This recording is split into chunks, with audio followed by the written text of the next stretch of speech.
I get sense. Poverty no good at all.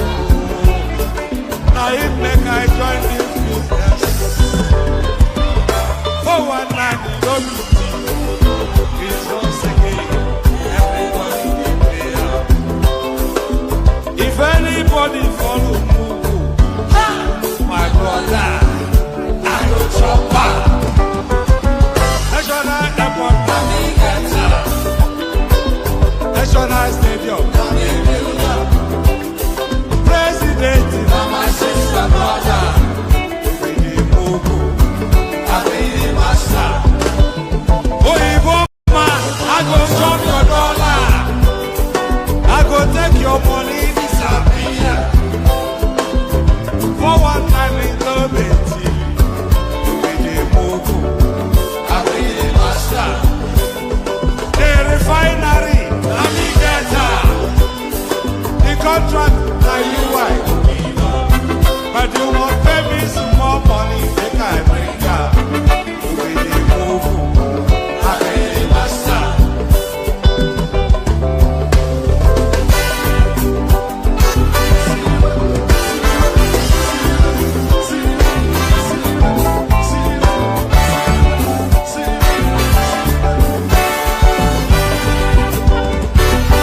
When do you go play wayo?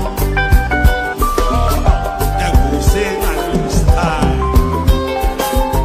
When countryman do Igbo, they know the shots. All I kill and die. Whatever you go ban is greedy. I say, I don't see them fire.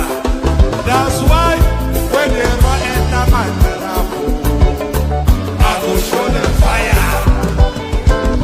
National airport, National stadium,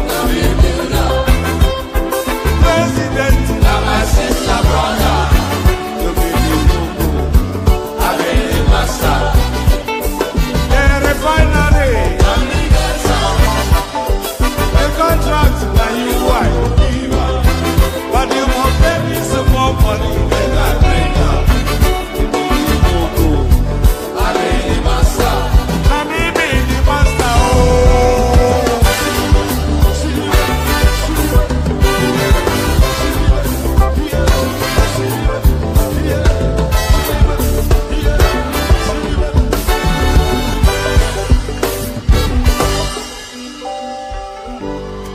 I hear you. You know. Oh, all right, so there it is right there. So it's unfortunate that I can't seem to quite get my what do I even do to I'm trying to get my laptop to show on my TikTok, but this image seems to be in the way. So I think we have to try and navigate our way around that because very important for you to see what's going on the screen. So do I even just remove the image? I don't quite know what to do, but hopefully you can hear me and you can hear the audio in the background. So that's the most important bit. So I want you to be able to hear me first and then hear the audio in the background next. So we're streaming to a multitude of platforms, as a lot of you might already have gathered. We're on Instagram, we're on YT, because I don't think we're allowed to mention any of these spaces on TikTok. But we're on a multitude of platforms, just really to get the message to as wide an audience as we possibly can.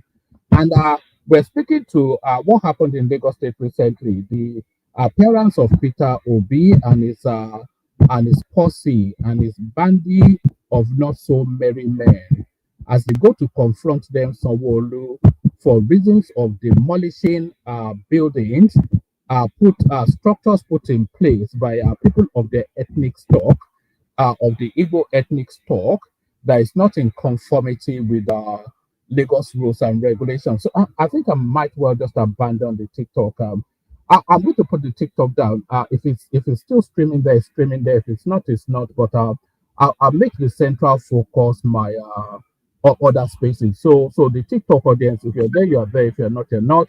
But let me focus on what I am doing. Uh, Andy, so good day to you, good to be in your company, or that. Good day to you, good to be in your company, and how are you? Hope you've had a gloriously wonderful day. No, we don't even need all that actually. Let's just get started. The narrative now it wraps around Peter Obi's visit to Lagos State, where he went with a retinue of senior. We have to describe them as senior southeastern personalities. Senior southeastern political personalities to go and confront Governor Sanwo-Olu for reasons of bringing out buildings that belong to Igbo people. So a lot of you would have seen that clip. But if you've not seen that clip, then let's start it off from where are we starting it off? Uh, let's start it off from here. Let's start it off from here. So let me, yeah, hold on. So we'll start it off from here. Let me bring this to the fore. So the whole narrative started then with this image that you're seeing on your screen right here. So the whole narrative started with this video. So let's start it off from here.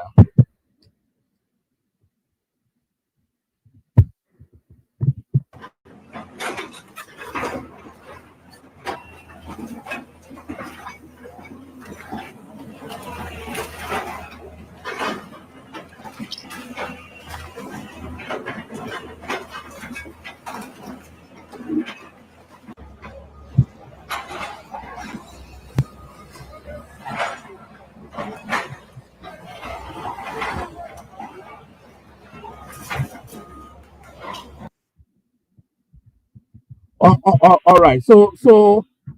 What we're seeing there are illegal structures. Action is you understand we're going to preserve the trade fair which is this, which is why we're this one, this all these buildings, this is the trade fair complex.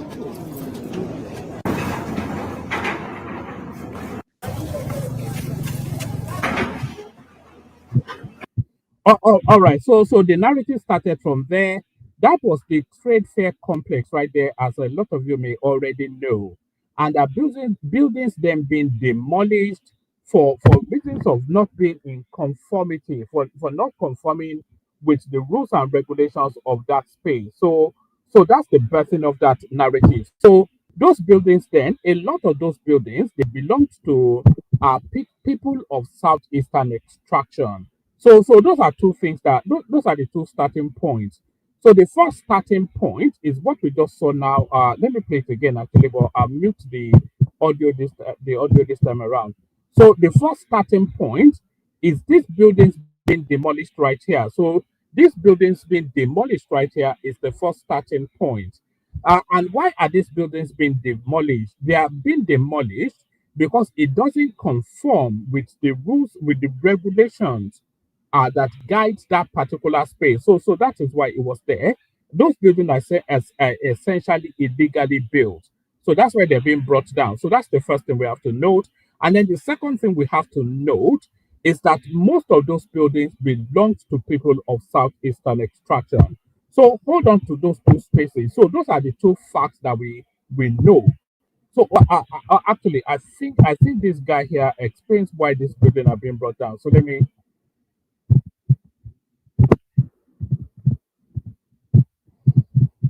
Oh goodness, why is it not playing? Preserve the trade fair complex, which is why we're this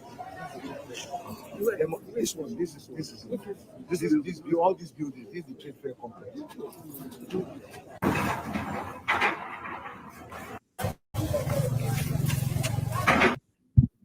All right. So now, before buildings like that are brought down, they would have been served notice. That's the first one, to notify them that those buildings are not in conformance with regulation. They would have been given a grace period to present their arguments or even to take a legal stance. And then before that building is then brought down, they will send them additional notice still that within this X period of time, we'll be bringing down this building. So make sure you evacuate the building just as much as you can because we will be bringing it down. So that's the process for demolitions in Lagos State. They will notify you that your building is going to be demolished and explain to you why.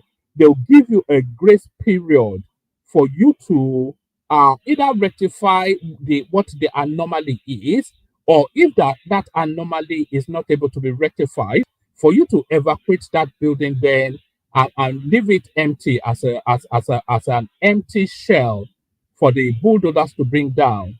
And then before the bulldozers come in, they will send you an additional notice to notify you then that the bulldozers will be coming in to bring down that building. So it's about a 3 to 5 step process. The initial notice to tell you that there's something wrong with that building and the concerns of the state government and what their intentions are. They give you a period to normalize or rectify, and then they will send you an additional notice of a notice to demolish, and then they'll give you an additional grace period for you to evacuate that building, and then finally they send in the bulldozers to come and demolish that building. So that's the process that has landed us now. We're at this image now on the screen with the bulldozers now tearing down this building. So that's the first thing we have to note. And the second thing we have to note is that a good 80-90% of these buildings, if not 100% of them, belong to southeastern people. So off the back of that, we go on to this now next please. So we pick it up from here.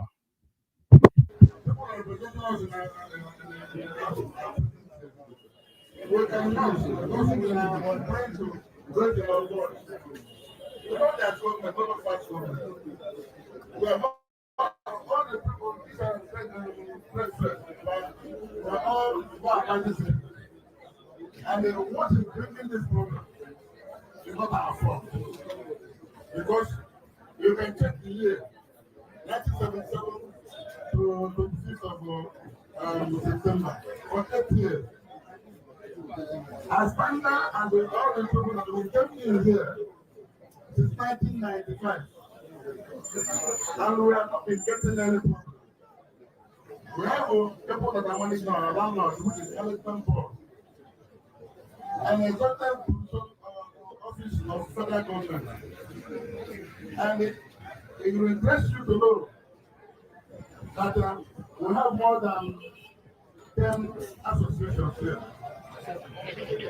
And we are like certain stakeholders who are different groups for. Because anybody that acquire anything from management board is not a stakeholder. Anybody that will get anything from welfare management board is a stakeholder. And we are trying to obey all necessary laws. Like that of 2050, our boys and they are making to contain it's not defined. We believe that the government, by one reply, the government will help. So, I don't know what to tell you, what to do. Because you are coming today, have already begun to bring all our attention down. No matter whether which we know, good thing will come from it. Because what my people are looking at least let federal government and the federal state and management come together, assimilate together. And have a very simple something that we so I won't go much. Senators, finally after Senator Lume and God will continue to lead you as you go back to your former governor of the state, office. the president check a lot of God will be with you and give you what wisdom, whatever you do. We the Lagos State so on being 30th of September. now what I will do, I'll take them 2021. and send you all my Senator Abadibe. Thank you and God bless you. More than the purpose, our chairman. Thank you. May we call on the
And the Abadive and the night. So we call on the distinguished selector of Igbos to talk to members, to talk to stakeholders. Okay. Okay. Distinguished selector, what do you have at your side? Give a light. Where light?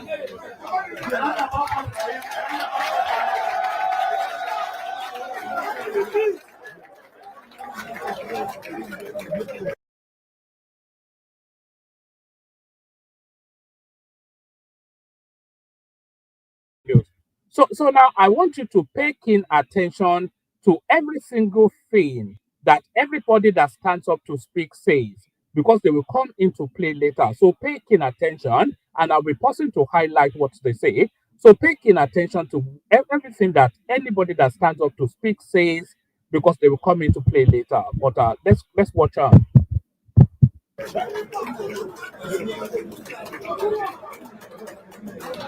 Alright,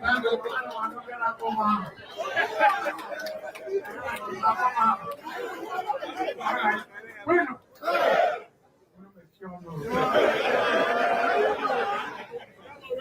Biko, guy na audio de upa. Guy na audio onye mela. The Lagos State government. This is a very big problem. But it's a problem that we can solve. It is a problem that is very, very easy to solve. So we are going back, we have done our fact finding, we have found out everything we need to find. It is to now bring the trade fair complex management, the Lagos State government, and any other stakeholder, so that they will sit on a table and then this matter will be resolved. What we can all beg you and ask you is, please,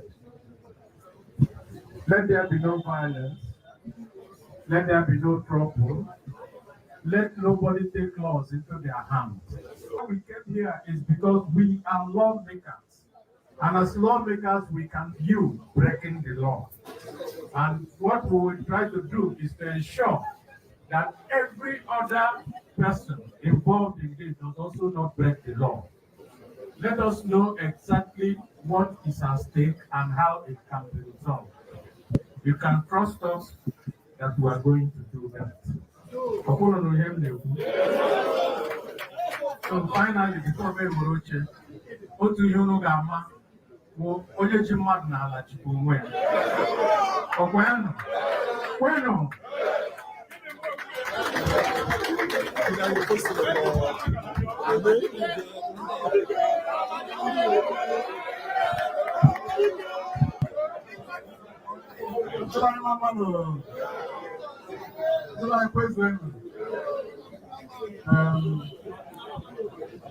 When I work Senator in America, I come on the first day.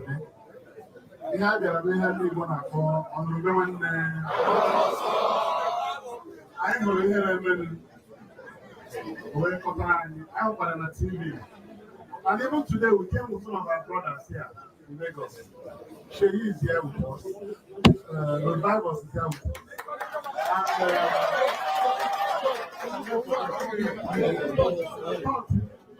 God is here with us. This is the House of Representatives representing this federal constituency. Please take note of that. Rose Vivor is there with them. Chinedu Rose Vivor. So he's there now defending the right of the southeastern people. So keep that comment I've just made. Just keep it in your hand. Just keep it in your memory. Rose Vivor is there, has been introduced by this senator right here. Rose Vivor is there and is there to defend the right of the southeastern people in Lagos State. So he's there. I open on TV. And even today we came with some of our brothers here in Lagos. Sheyi is here with us. Yoruba is here with us.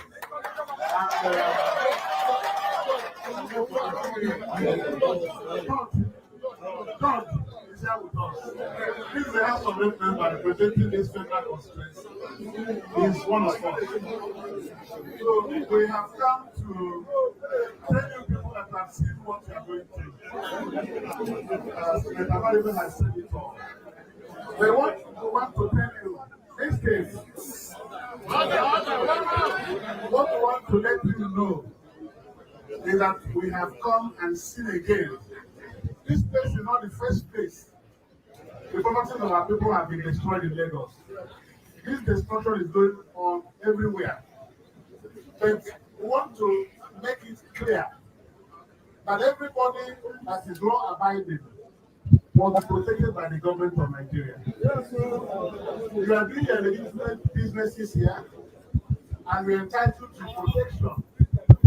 From what we have seen so far, this thing, from what we have seen so far, and in other places in Lagos, it has been between the Lagos state government and our people here. And we have seen what has happened again. Each one we have investigated. We have seen that there is a deliberate plan to frustrate the activity. And we will not allow that to happen. I know that I told you, this is I told you. I want to tell you, go to the girl. When this is not ever. I will never ask Sima. I did it with you.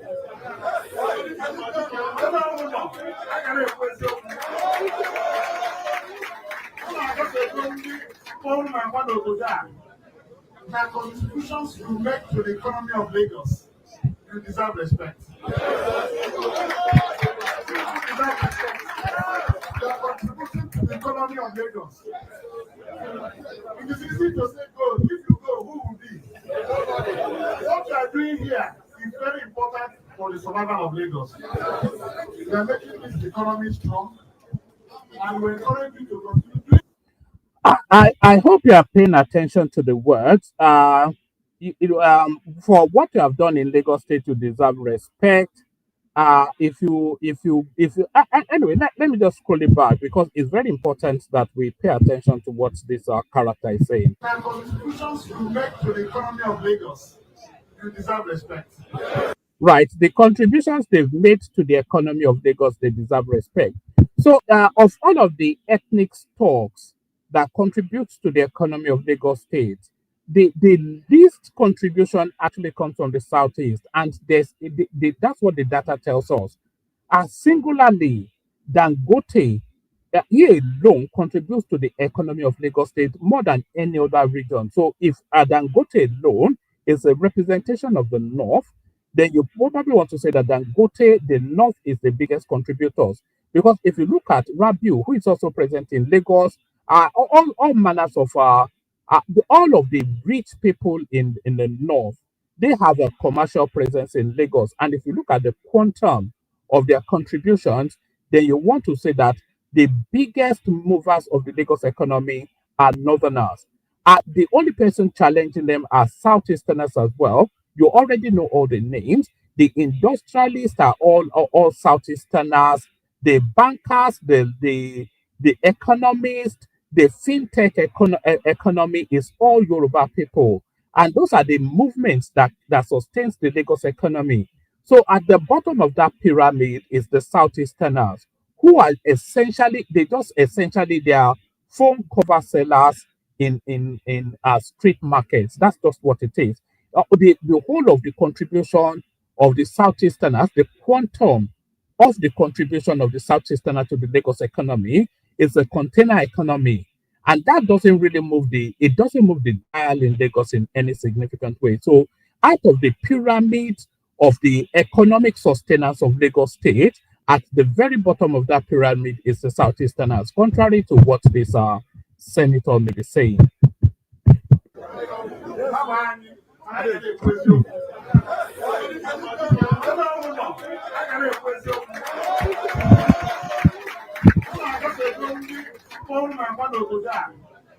The contributions you make to the economy of Lagos, you deserve respect. You deserve respect. You are contributing to the economy of Lagos. It is easy to say go. If you go, who will be? What you are doing here is very So why don't we put that to the test though? If you go, who will be? So I mean, Lagos is not your responsibility. They are not your people, and they don't even like you. So why don't we put that to the test? If you go, who will be? So let's put that to the test. You go, and then if Lagos falls, it falls. It's not your region, it's not your land, they're not your people, they don't like you. You owe them no obligation and they have no expectations of you. So if you say, if we go, who will be? You go and then let them collapse on themselves because they are so ungrateful that you are holding them together. So if you go, who will be? So take your phone cover economy, which they take it back, take it out of that space, and then let's see if it collapses. So if you go, who will be? Go now. They don't want you there, so why don't you just go? What do you mean if you go, go, go, and then let's see what happens. Oh, my man, my contributions you make to the economy of Lagos, you deserve respect. You deserve respect. You are contributing to the economy of Lagos. It is easy to say go. If you go, who will be? What you are doing here is very important for the survival of Lagos. We are making this economy strong, and we encourage you to continue doing your business the way you are doing it. Don't break the law. We're happy with what we have seen today. And what they told us that happened here was not correct. They said you built on top of drainage channels. No, we have seen not anyone. No. We saw IK Wagon Plaza. There's no drainage channel near it. At all. It's at the center of this place. So why should somebody go and build some building down? Magnificent edifices. So what about that? We are sure, like our brother said, I know. All right, let me pause it there for a moment and just bring you this because as enjoyable as this fabulized narrative that we hear from the southeast it's important to infuse elements of facts. I know they don't like facts in the southeast, but in Yoruba land, that is our bread and butter. So that's our sustenance. Fact and truth is the sustenance. So let's infuse a little bit of fact to the fables being told by the red cap guy. Lagos Defense Trade Fair demolition denies ethnic targeting. The Lagos state government has defended the ongoing demolition of illegal structures at the trade fair complex in Ojo, insisting that the exercise is a technical enforcement of planning laws and not targeted at any ethnic group. Commissioner of Physical Planning and Urban Development, Olumide Oluyinka, made the clarification on Thursday during an interview on Channels Television's Morning Brief following criticism that the exercise was discriminatory. That is not true. We have been to Owode Oniri, we have been to Idumota, we have been to Ikeja. It has no ethnic coloration. The fact that the fact is that we just have to do our job, our work. There is nothing ethnic here. And very important, let me just read this again. So they've been to, it says that is not true. We have been to Owode Oniri. So Owode Oniri, of course, predominantly a Yoruba space. So we didn't say you are Peter Obi and the accoutrements of Southeastern politicians coming in to defend the rights of those people there. They've been to Idumota. We did not see Peter Obi and the accoutrements of southeastern politicians coming to defend the rights of those people there, and there was no cry of ethnic bias. And the reasons why all the demolitions that took place in Owodioniri, Idumota, and Ikeja, the reasons why there were no cries of ethnic bias was because those areas are predominantly Yoruba dominated. So that's why there's no cry of ethnic balance. So now, when these things now get to an eastern dominated area within the Lagos space, suddenly the politics of ethnicity comes into play. So just hold that. That is not true. We have been to Wodoniri, Idumota, and Ikeja. It has no ethnic coloration. The fact is that we just have to do our work. There's nothing ethnic here. It is purely technical, he said. He explained that several buildings inside the complex were constructed without statutory approval, some in violation of basic safety standards. And you know, of course, the way the Southeasterns build houses, they buy a half plot of land and they want to pack as much profit into that half block of land. And then they'll build some 6-story building without any proper without any health and safety conformance, no health and safety, no lift. Of course, there's never any lift in Nigeria, so that's never a criticism. Do you know that when they even build some of those high-rising buildings on half of a plot, they'll built 6 stories. The council only approved for 2 stories there. They'll build six. There's no toilets in the upper.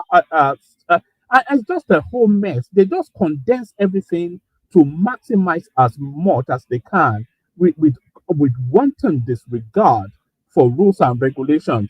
And this is what is now coming home to roost. Um, so let me take you from the top again. I'll go quickly. The Lagos state government has defended the ongoing demolition of illegal structures at the trade fair complex in Ojo, insisting that the exercise is a technical enforcement of planning laws and not targeted at any ethnic group. Commissioner of Physical Planning and Urban Development, Olumide Oluyinka, made the clarification on Thursday during an interview on Channels Television following criticism that the exercise was discriminatory. That is not true. We have been to Owode Onirin, Idumota, and Ikeja. It has no ethnic coloration. The fact is that we have to do our work. There is nothing ethnic here. It is purely technical. He explained that several buildings inside the complex were constructed without statutory approvals, are some in violation of basic safety standards. There has been a series of enforcements carried out on Lagos Island, he added. I personally led a team that even touched the palace of a white cap chief. This Nigeria is for all of us. The facts are clear. When you are in place, when you are in a place, you must live by the laws of that place. It is as simple as that, Olayinka said. The commissioner stressed that the faulters were given ample time to regularize their structures before the demolitions began, adding that the government officials had faced harassment while serving notices. He said, I led a team there in March 2024. Between then and now, it's over a year and a half. We met with the executive director and there was almost a confrontation, which is evidence that we were there. Our officers went there to serve notices and were locked up for 5, 6 hours. We had to bring the police to release them. So listen to that. So not only were they not caught off guard, when they were being served notice, inviting them to regularize or to come and speak to the government, the arrogance of their ignorance led them then to assault, to harass our state officials that went there to the point that the state had to send in the police. Even this year, officers went there and were detained. So, what more notice are they requesting? It is not new to them that we were coming. We gave the defaulters time. They must keep by the law. He added that the trade fair management was in the situation by leasing land to third parties who built without recourse to planning regulations. The commissioner lamented the state of infrastructure at the complex, citing poor refuse management, blockage of drainage, and dilapidated walkways, and argued that the government had a duty to sanitize the area. It is a shame we allowed our trade fair to get to this extent. Refuse, passage, drainages, walkways, sewage, everything is in shambles. They've turned it into Igbo land essentially with did you know that Onitsha was voted the filthiest city in Africa? So this is what they're trying to replicate in the trade fair complex. It is a shame we allowed our trade fair to get to this extent. Refuse, passage, drainages, walkways, sewage, everything is in shambles. They should even be happy we are there to sanitize because that is our responsibility. We cannot allow this to continue. On September the 25th, the Lagos State Authority led by the Ministry of Physical Planning commenced the demolition of unsafe and illegal buildings at the complex. The operation was carried out in collaboration with the Lagos State Building Control Agency, Urban Renewal Agency, and the Planning Permit Authority with security backup provided. So that is exactly the reasons why. And before we go back to that clip to Peter Obi rebel rousing, before we go back to Peter Obi rebel rousing, let me show you this. Where is it? Let me show you. Before we go back to Peter Obi rebel rousing, let me show you this. So this one here, this was 3 weeks ago, and this happened in Oworonshoki. Watch this. Shoki, a suburb community, is pivotal to Lagos State as it connects the mainland and island areas via the popular Third Mainland Bridge. A demonstration emerged from this community shortly after men alleged to be acting on the authority of the Lagos State government started demolishing their houses without notice, leaving many families homeless. Youths from Oroshoki came out in their numbers to block a section of the longest bridge in West Africa, carrying placards with various inscriptions as they demand answers to their questions.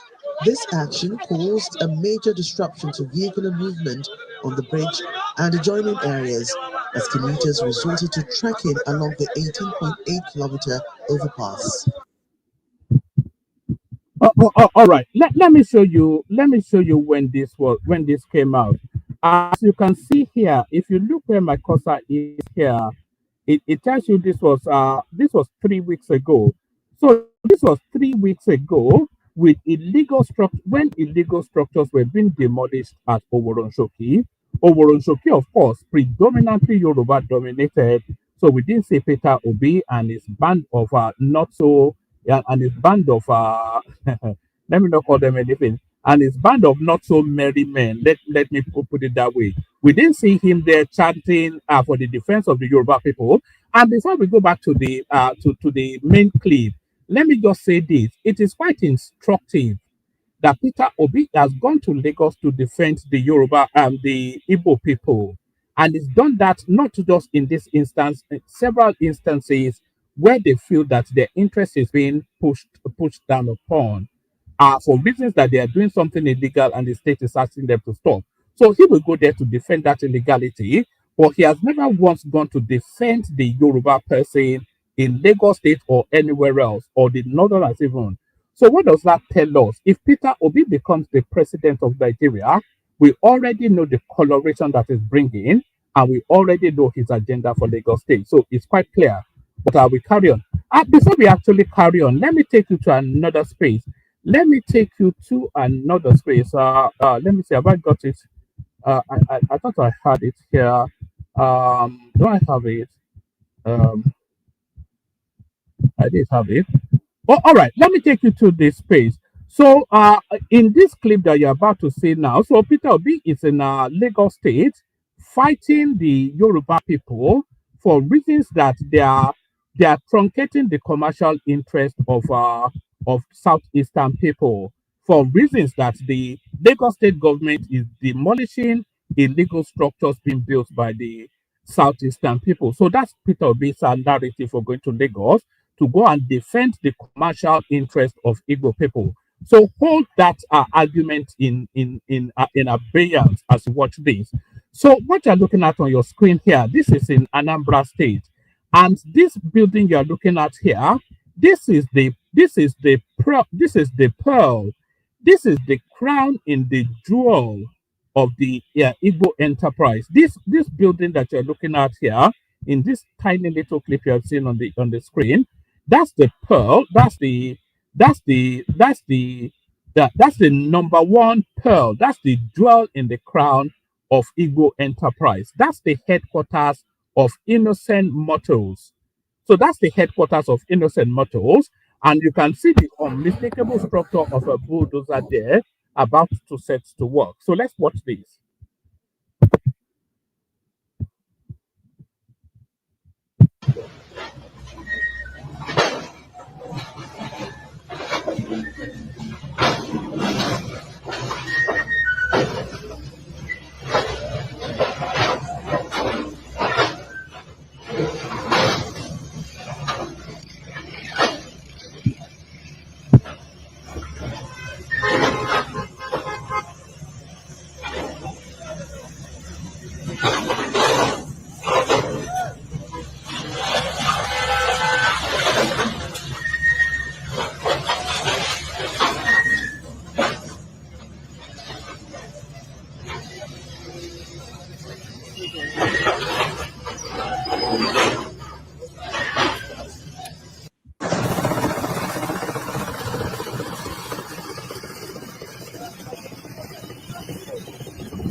All right. Before we go back to the main clip, let's just establish then what we've already established as fact.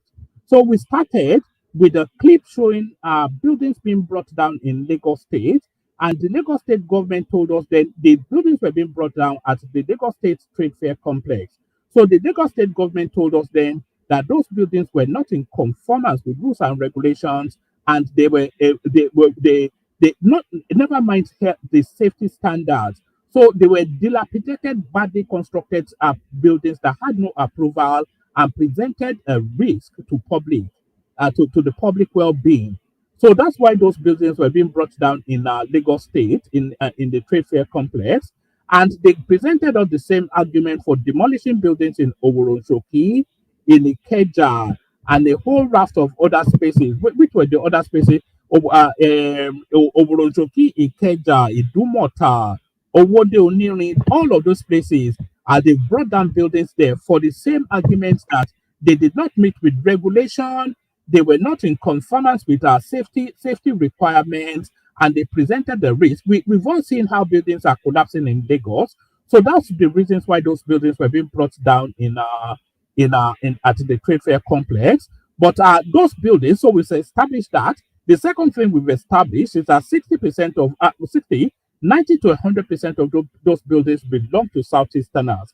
So we established that too. So off the back of these illegal structures belonging to the Southeasterners, Peter Obi has now gone to Lagos State to whip up ethnic fervor and bring in ethno politics into it. So it's turned the administrative process that Lagos State has done severally over a series of other spaces within Lagos. He has brought that ethnic undertone into that administrative process, and he has now whipped the Southeasterns in that area up into an ethnic fervor. So hold on to that. So we're going somewhere with this narrative, but hold on to that. Let's get back to Peter Obi then, as a jingle nice is our Okrika brethren.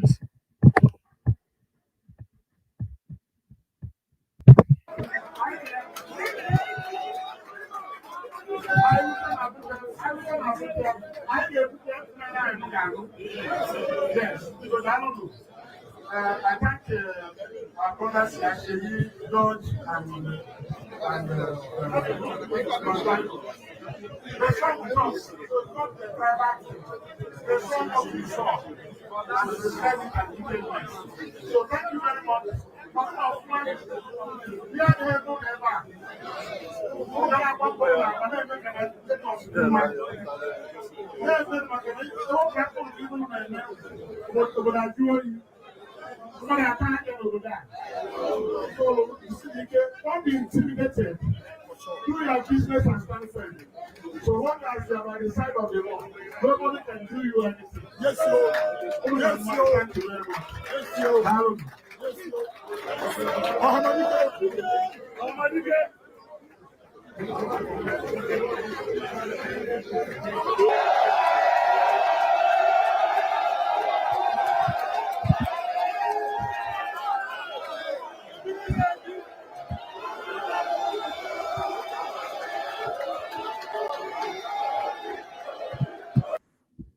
And by the way, before we go any further, look at the faces of the people that they're telling you are sustaining the Lagos economy. Badly dressed, ramshackle looking people, they all of them looking poverty stricken. But apparently, the economy of Lagos State is dependent on this bunch of what essentially looks like what essentially looks like street urchins. You can not even essentially. You can quite legitimately, without bias or prejudice, describe a lot of the faces that you're seeing in echo chanting Obi's name here. You can quite legitimately, without bias or prejudice, call them street urchins.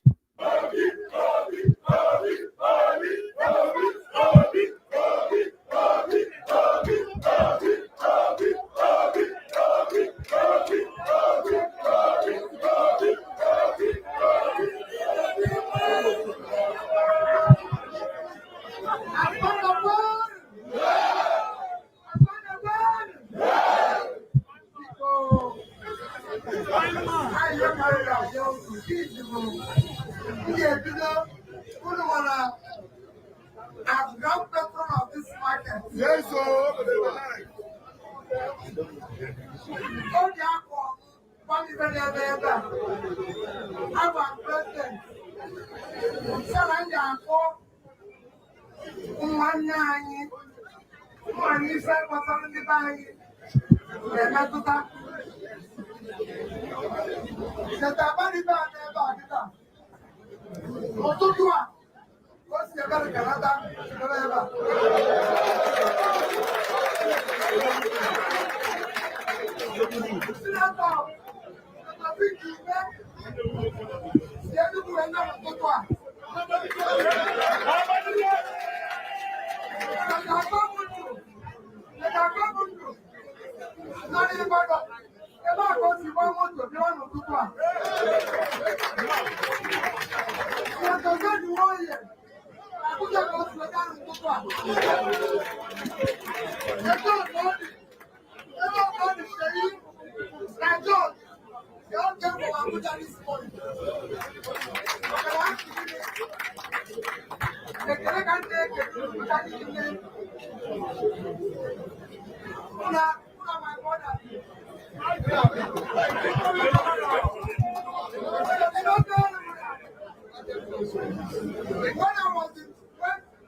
People, I will endeavor to call those who I know will take on this matter. Those I know that will follow it. My first comment is gratitude. My first comment is gratitude to the market. All of you that when they came, with all the annoyance, you decided to do law abiding. I thank you for that. People don't like that. What's the kind of that?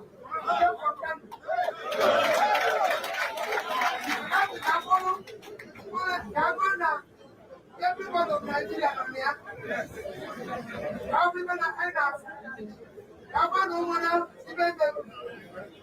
so I thank you for being law abiding. I thank you for staying calm.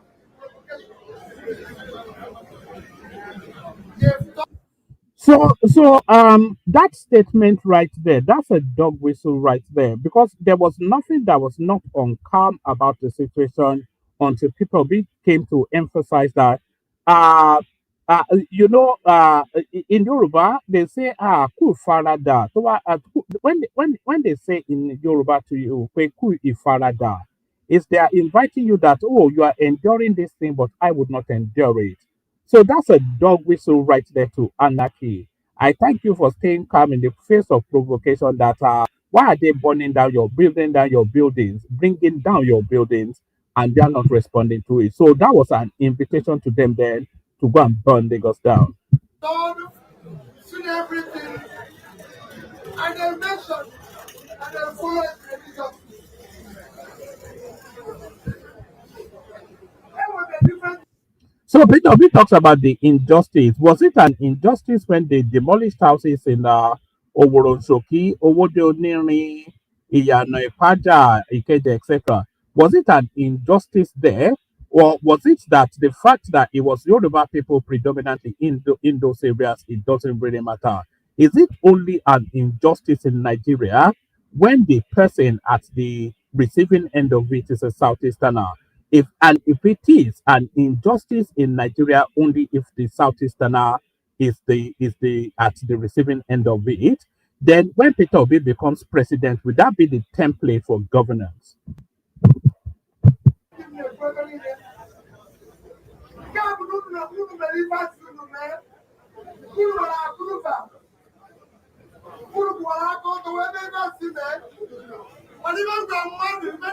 Nigeria.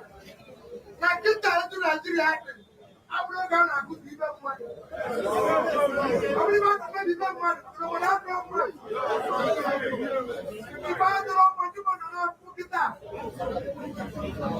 I'm not going to put it up. I go to Woodham. I'm free. I'm going to do Look at the people that built Lagos, by the way. Oh. The people that built Lagos are those elements that you can see behind Peter B right there. Look at this one here. They say, they talk about cannibalism. Just to digress a little bit, they talk about cannibalism as a practice in the Southeast a lot.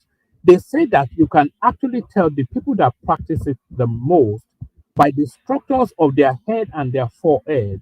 And they always, you see this guy that I'm circling my cursor around here. That's the sort of head that they use as an example of a particular homestead that is deeply entrenched in that practice of cannibalism. And also, they say that cannibalism is a rite of passage into manhood within that southeastern space. That for you to evolve from adolescence into manhood, you have to partake in some form of cannibalism.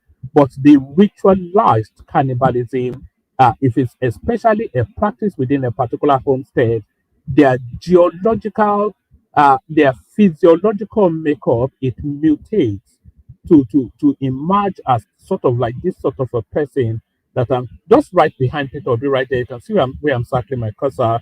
It manifests as a sort of a person like that.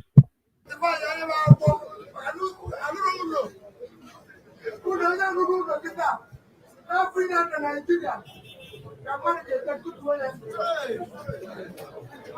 Keep living about Peter. If I put a address and I what do you mean? I'm going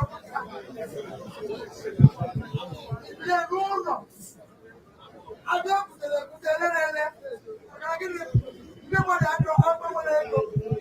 I do the I could even what I know. So the guy that can do everything. Five Jago, who negative. What do you have good room for one? My name is Yo. Yes, yo. What bank so? I thought I'm making it. Kadula abide in Nigeria. Yes, even Nigeria. Nobody in Nigeria. All of you are not abiding. Hardworking people trying to do your business. We cannot be talking about foreign investors. When local investors. The president of us 1 million. Look at the person. That's the guy that built Lagos. The whole of Lagos economy is all dependent on this guy's efforts. This one right here. This one. We can only bring foreign investor if local investor is protected. One of the houses they destroy ever. The man's butler is in North before investor in his office when he was being destroyed. Do you think if they come back, they'll come again? They won't come back. So everyone foreign investor to protect the local investor, make the business thrive. Yes. What government is supposed to be doing here is coming to support you people for the market to boom, not to destroy anything. So I thank all these legislators who have taken it on. All we are doing is let there be peace, let there be reconciliation. It's impossible. Let all the states of Nigeria. All right, so that's Peter Obi whipping them up into some sort of a frenzy. So Peter Obi whips them up into a frenzy, and as a result, just immediately after Peter Obi's charging up that ethnic jingle amongst his people in Lagos State, this was what happened next. So watch this. So you can see quite clearly the Igbotics armed with sticks and Ada. Let me use Ada for reasons of not triggering YouTube.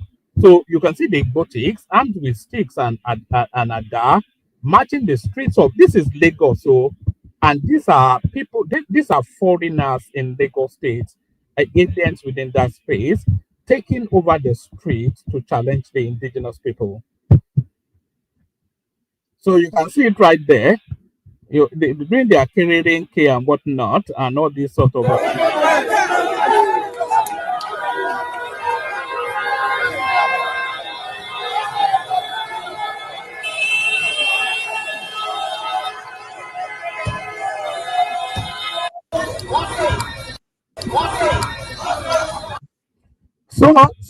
So that's it right there. So that's the Obikerering case challenging the preeminence of Yoruba people in Yoruba land. So they say Yorubas are cowards, but this is probably what embodies that sort of a behavior. So that's the presentation. I have a lot more to add, but I think that's sufficient enough. If anybody wants to come in, come in. I'll play a little bit of music for about 2 minutes. If anybody comes in, we carry on. If nobody comes in, we wrap it up there. So let's just have a little vignette of a little song of music, and then we'll take it from there. Let me play you this one. This is the one I'm enjoying at the moment. So I wonder if you enjoy it too. So this one, I'm especially enjoying this one at the moment. Where is it? Where is my? This is my number one.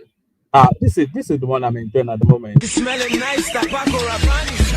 Mama, what's in my prayer, my Yorubani? Why see that I'm more allergy? Where that I be balling, I'm a woman, when me chagaban, chagaban, chagaban, chagaban,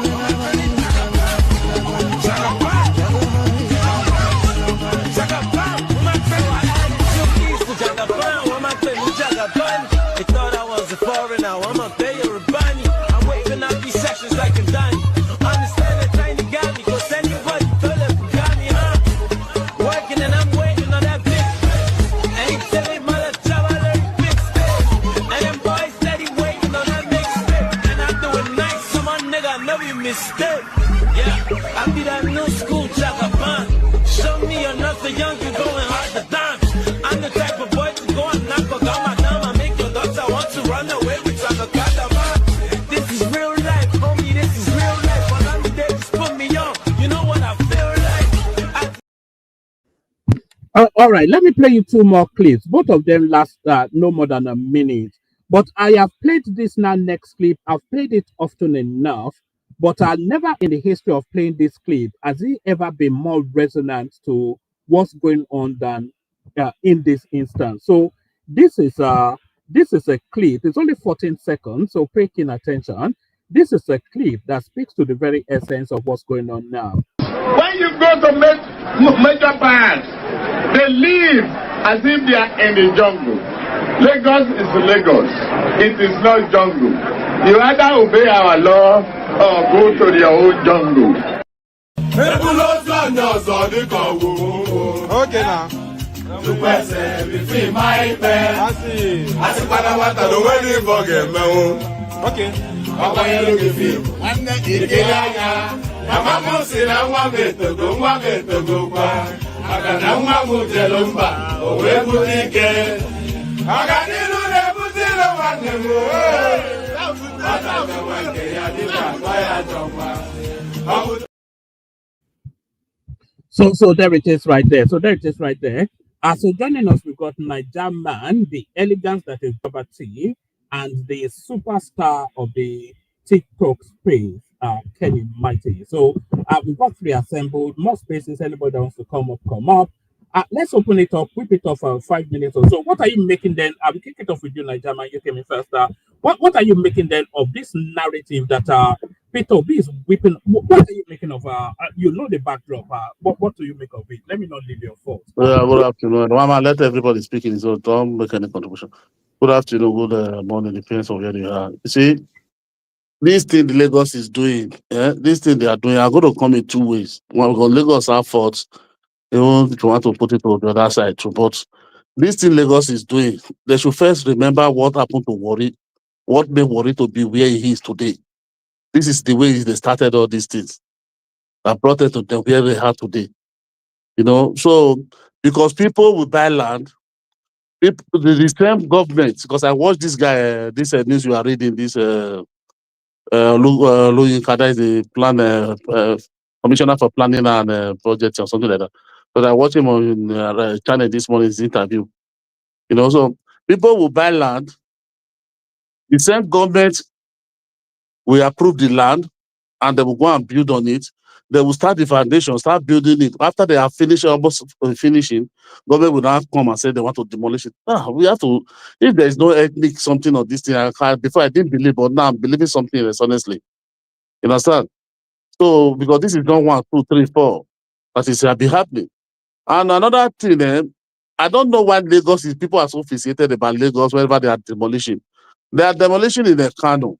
They are doing demolition in Abia, even in Enugu, you know, even Anambra. So this thing that when they come to Lagos, it becomes something ethnic, you know, tribal something. I don't really understand.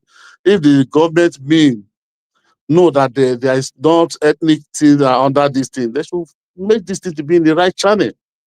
Let's be realistic sometimes. They must be the right channel. But somebody cannot just wait till people build all those kind of mansion, everything finished. Then you are not coming today that no, you have to be demolished. Everybody, even the devil will read something to eat now. Well, this thing is not something of 1 day, 2 days, 3 days before you get to that stage. You understand? So even the man said you give them notification is about a year plus. But after they have built this thing like this, before you don't give me notification, why did they start that thing there? They start that thing there from the foundation. Who approve it? Why are they not punishing those in those office? Why are they not punishing them? Those people don't need to be paying. It's not only people that will just be paying for everything. People in that office are supposed to be paying for it. Let's be seeing them. Let be rolling. If the Lagos State really mean this thing is not, there's no ethnic thing under this thing. That this thing they are already doing for the states. Nobody's against development. Nobody's against it because there's too much erosion. I'm not against that one. I'm not speaking to that place. Because that is their claim every time. But let's be realistic to ourselves.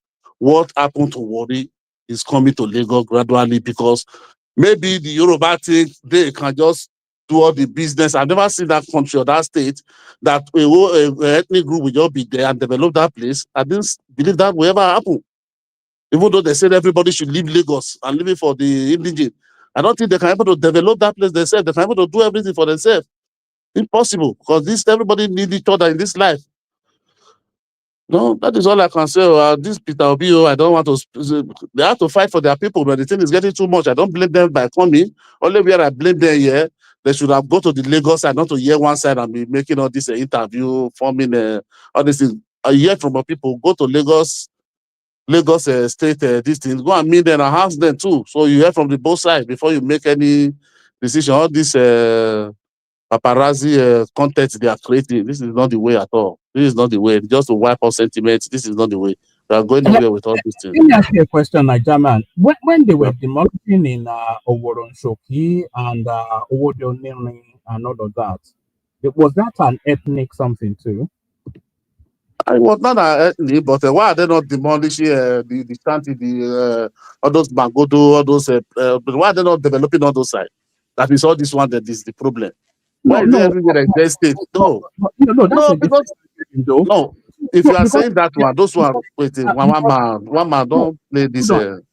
Less than 30% of the spaces being demolished in Lagos State are dominated by They Igbos. are fluctuating, I'm not hearing you. Sorry. I said less than 20% of the Mm. places being demolished in Lagos are belong to Igbos. The majority of it, a good 80%, are Yoruba dominated spaces. No, So I don't. Where do you get that statistic from? That is the like data is mama. taken off now. Oworon Shoki, Owode Uh-huh. Onirin, Ikeja, Uh-huh. all of these spaces, they are demolishing every time, and these people are protesting. But it doesn't make the headlines because they don't have a Peter Obi to come and whip it up as an ethnic something. The only one that are make headline, the only one that everybody can testify to is that Woroshoki or that day. That all of them were working in the express. They won't say, look, they better buy all of them, kill all of them. You understand? That is only the one you can say. Maybe they just do that one to just show that they have been doing this in Igbo or that tribe for a long time. Let's just show one or two examples. There is another one. All those are jagulous one. Why are they not destroying those sides? All those Kirikiri side, why are they not destroying all those sides? Those people are like something else. One man. Oh. One man, let me just come in, please. Can you hear me? All right, the floor is yours. 5 minutes, and then we go to BT, and then all right. Thank you very much. See, one man, yeah, I don't give a monkey. I don't care what everybody think about. You understand? This is Lagos State. This is Yoruba land. If you are not happy about what they're doing, take them to your state. Okay, so you are blaming Lagos State. No, this is the problem I have with you guys. Let me speak. What is Yoruba land? Why you not go? Okay, you now go and remove the Yoruba in other states first. Can you go and remove the Yoruba in other states? You people should not be doing all this fight. Enough. Okay? Keep your mouth shut. Still people leave power. Shut the fuck up. Just come and see you feed anybody. Go back to your state. Which is your state? You have a state? Are you from Lagos? Okay, 99% of people crying. The Yoruba state are rejecting you people in Lagos. Can you respect yourself? Let me speak. Okay? Come in, tell me you go back to your state. Your people are in everywhere. Too, but you are not going to take them. I don't care about what you think. Not that nonsense this guy is talking. Go back to your state. What are your state? You from Oyo? Is Oyo better than other states? Are you from Oyo? Are you mad? You are mad. You must be a madman. Is Oyo better than other states? Idiot. Wow, so look at who is talking. What's wrong with you? Look at who is calling somebody idiot. You think I care about your sentiments? Who care about your emotion? Who care about your talk? Care about your talk. If you want to talk, you give a contribution. Then go back to your state. Just keep quiet. This 21st century, people like you see exist. I'm proud to be a Yoruba person. Okay? Shut up, what the hell is that one? What did I care about who you be? All of you should go. Leave Lagos State and see what. Why are you in other man land? Why are you not live back to your? If that your is so good, why are you not there? Can you allow me to speak? Oh, Can you allow me to speak? Okay? Let me speak my dangos and go. I don't care about you. Take them to Benin City. I don't care. Lagos State have right to you see the way you are even stammer yourself. You don't even know how to pronounce Lagos. Stammer and finish yourself. If you don't know. Then carry your stammer to streets now. Why are you bringing your stammer to disturb people? Shut the fuck up, man. Look at this kind all this best side. Because Tinubu is just the problem. Nobody should talk again in Nigeria. Can you keep quiet? You guys, man. Keep quiet. I don't care about you. Let me speak. You cannot keep me. You cannot keep my mouth shut. I will speak my mind. Your stammer, you continue with your stammering, man. Continue stammering. Because I was talking interjet. One man, please. Can I quickly come in? One man.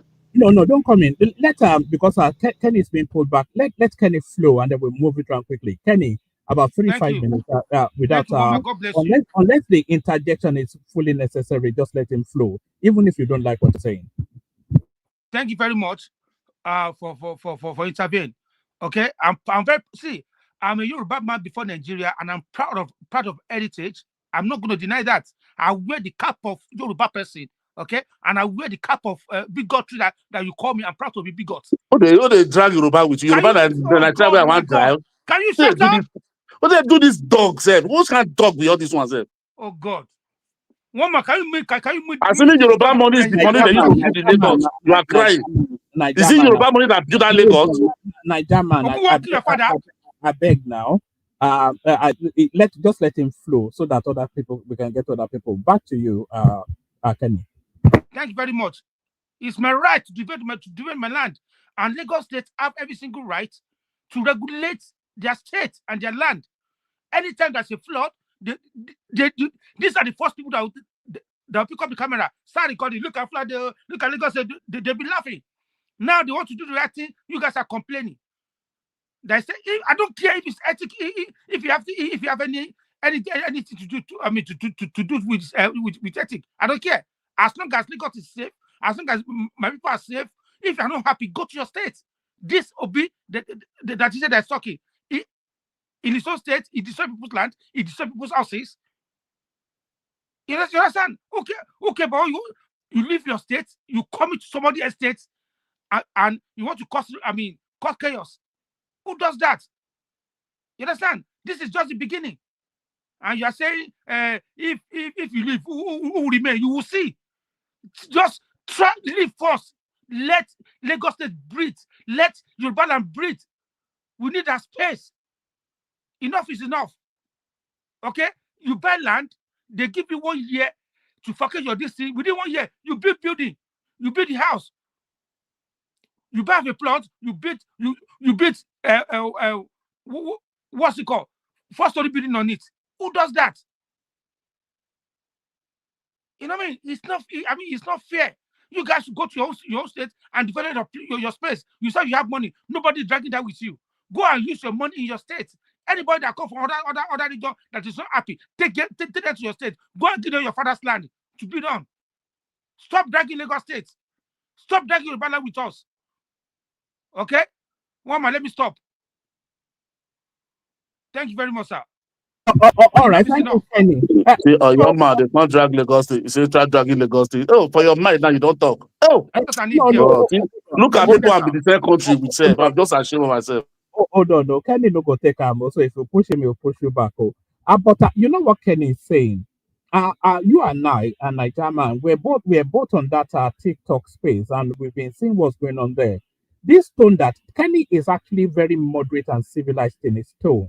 If you go on TikTok and hear what Yoruba people are saying, you'll be scared though, because I think they're coming with intention this time around. But let's go on to BT. BT is a very emotive subject, but the ethnic undertone is unmistakable, and that ethnic undertone often instances propelled by Peter Obi. So what are you then making of Peter Obi going to Lagos and his people then rioting on the streets subsequently after? Good morning, good evening, everyone. Good job, Kenny, by the way. Omokonye. Good morning to everyone listening and to the panelists. Let me start let's do it 2 parts here. So I'll get to Peter Obi in a second. So let's start with from the Lagos state angle here. Okay, how they should address this situation. Because this is getting out of hand. We complain that Lagos is smelly, dirty, unregulated, building collapse up and down, and when they make a move, then we complain about it. Now, it's a retrospect of solution. Like going forward, you can adjust the system, but how do you rectify the damage that has been done from the past? So I think that one step that Lagos can look into is GIS mapping of lands. So we know what the floodplains are, the buffer zones are. I mean, the entire public knows that. So, and I think that they should also maybe outsource this control agency. I think their own agency, they are stretched in one man. So maybe they should outsource it like they do in other countries. Make it more transparent, the e-approval. So if I buy any land, before I buy anything, there should be a portal for me to go and check it out. That would be something that they should look into. But I think one thing that can fix this problem is that even though they have all these laws in Lagos, and people have said, "Oh, it's a federal land." Yeah, it can be a federal land, but the building itself is still state control. Let's get that very, very clear. Just because you bought federal land in Lagos doesn't mean the government of Lagos doesn't have the power to regulate your building. They still have the power to do so. It doesn't give you this absolute right to do whatever you like.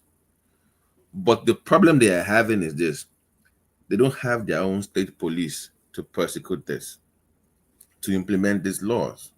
There's no state prison, there's no state jail. I've said that on no occasion on your platform. Once Lagos have their own state police, you will see a more controlled housing market, because they can better regulate. They can actually persecute people. Okay, so of course the other yada yada yada, community engagement, blah blah blah, will come into play. But I think that what is holding this back is, like I said, transparency, making the documentation available, because people are also getting duped as well. Look at what happened on that Lagos Calabar highway, for example, when people came from Chicago and they were buying land from ridiculous folks. They were practically duped. I'm glad the minister is going to give them audience and compensate them in one shape or form. Undeservedly so, by the way. They don't even deserve that. But but we need more transparency in that sector. Now, to P2B and the political angle or to this, I think one man, it's quite unfortunate that P2B, I mean, we had high hopes for P2B on this platform when he began his campaign some years ago. But it has gotten worse. It's gotten worse from there. It's been down the drain from there. So I don't know what this is. Clearly politically driven. It's not because, and the funny thing is that one man is not he's not doing this because he cares about his fellow Igbo people. Let's make that very, very clear. He's not doing it because he cares about Indigbo in Lagos. He's doing it for his own political Sorry, gain. BT. Sorry, BT. I didn't want to disrupt your flow. But Yeah. what did you make of Chinedu Rose Vivo being part of the party that they took to that to protest against? What did you make of it? Rose Viver can pretend all he wants. He has chosen a path. So if you like, you can go to Olubadan. If you like, you can become Ogboni. If you like, you can claim the son of the son, which you are not, by the way. You're not actually an indigene. But that is for Yorubas to have that conversation of who a Saro is. So for non-Yorubas, you might not know who a Saro is. You're a Saro, you're not really an indigene of Lagos. But we will leave that to the side. Him joining Oh, this, sorry, BT. yeah.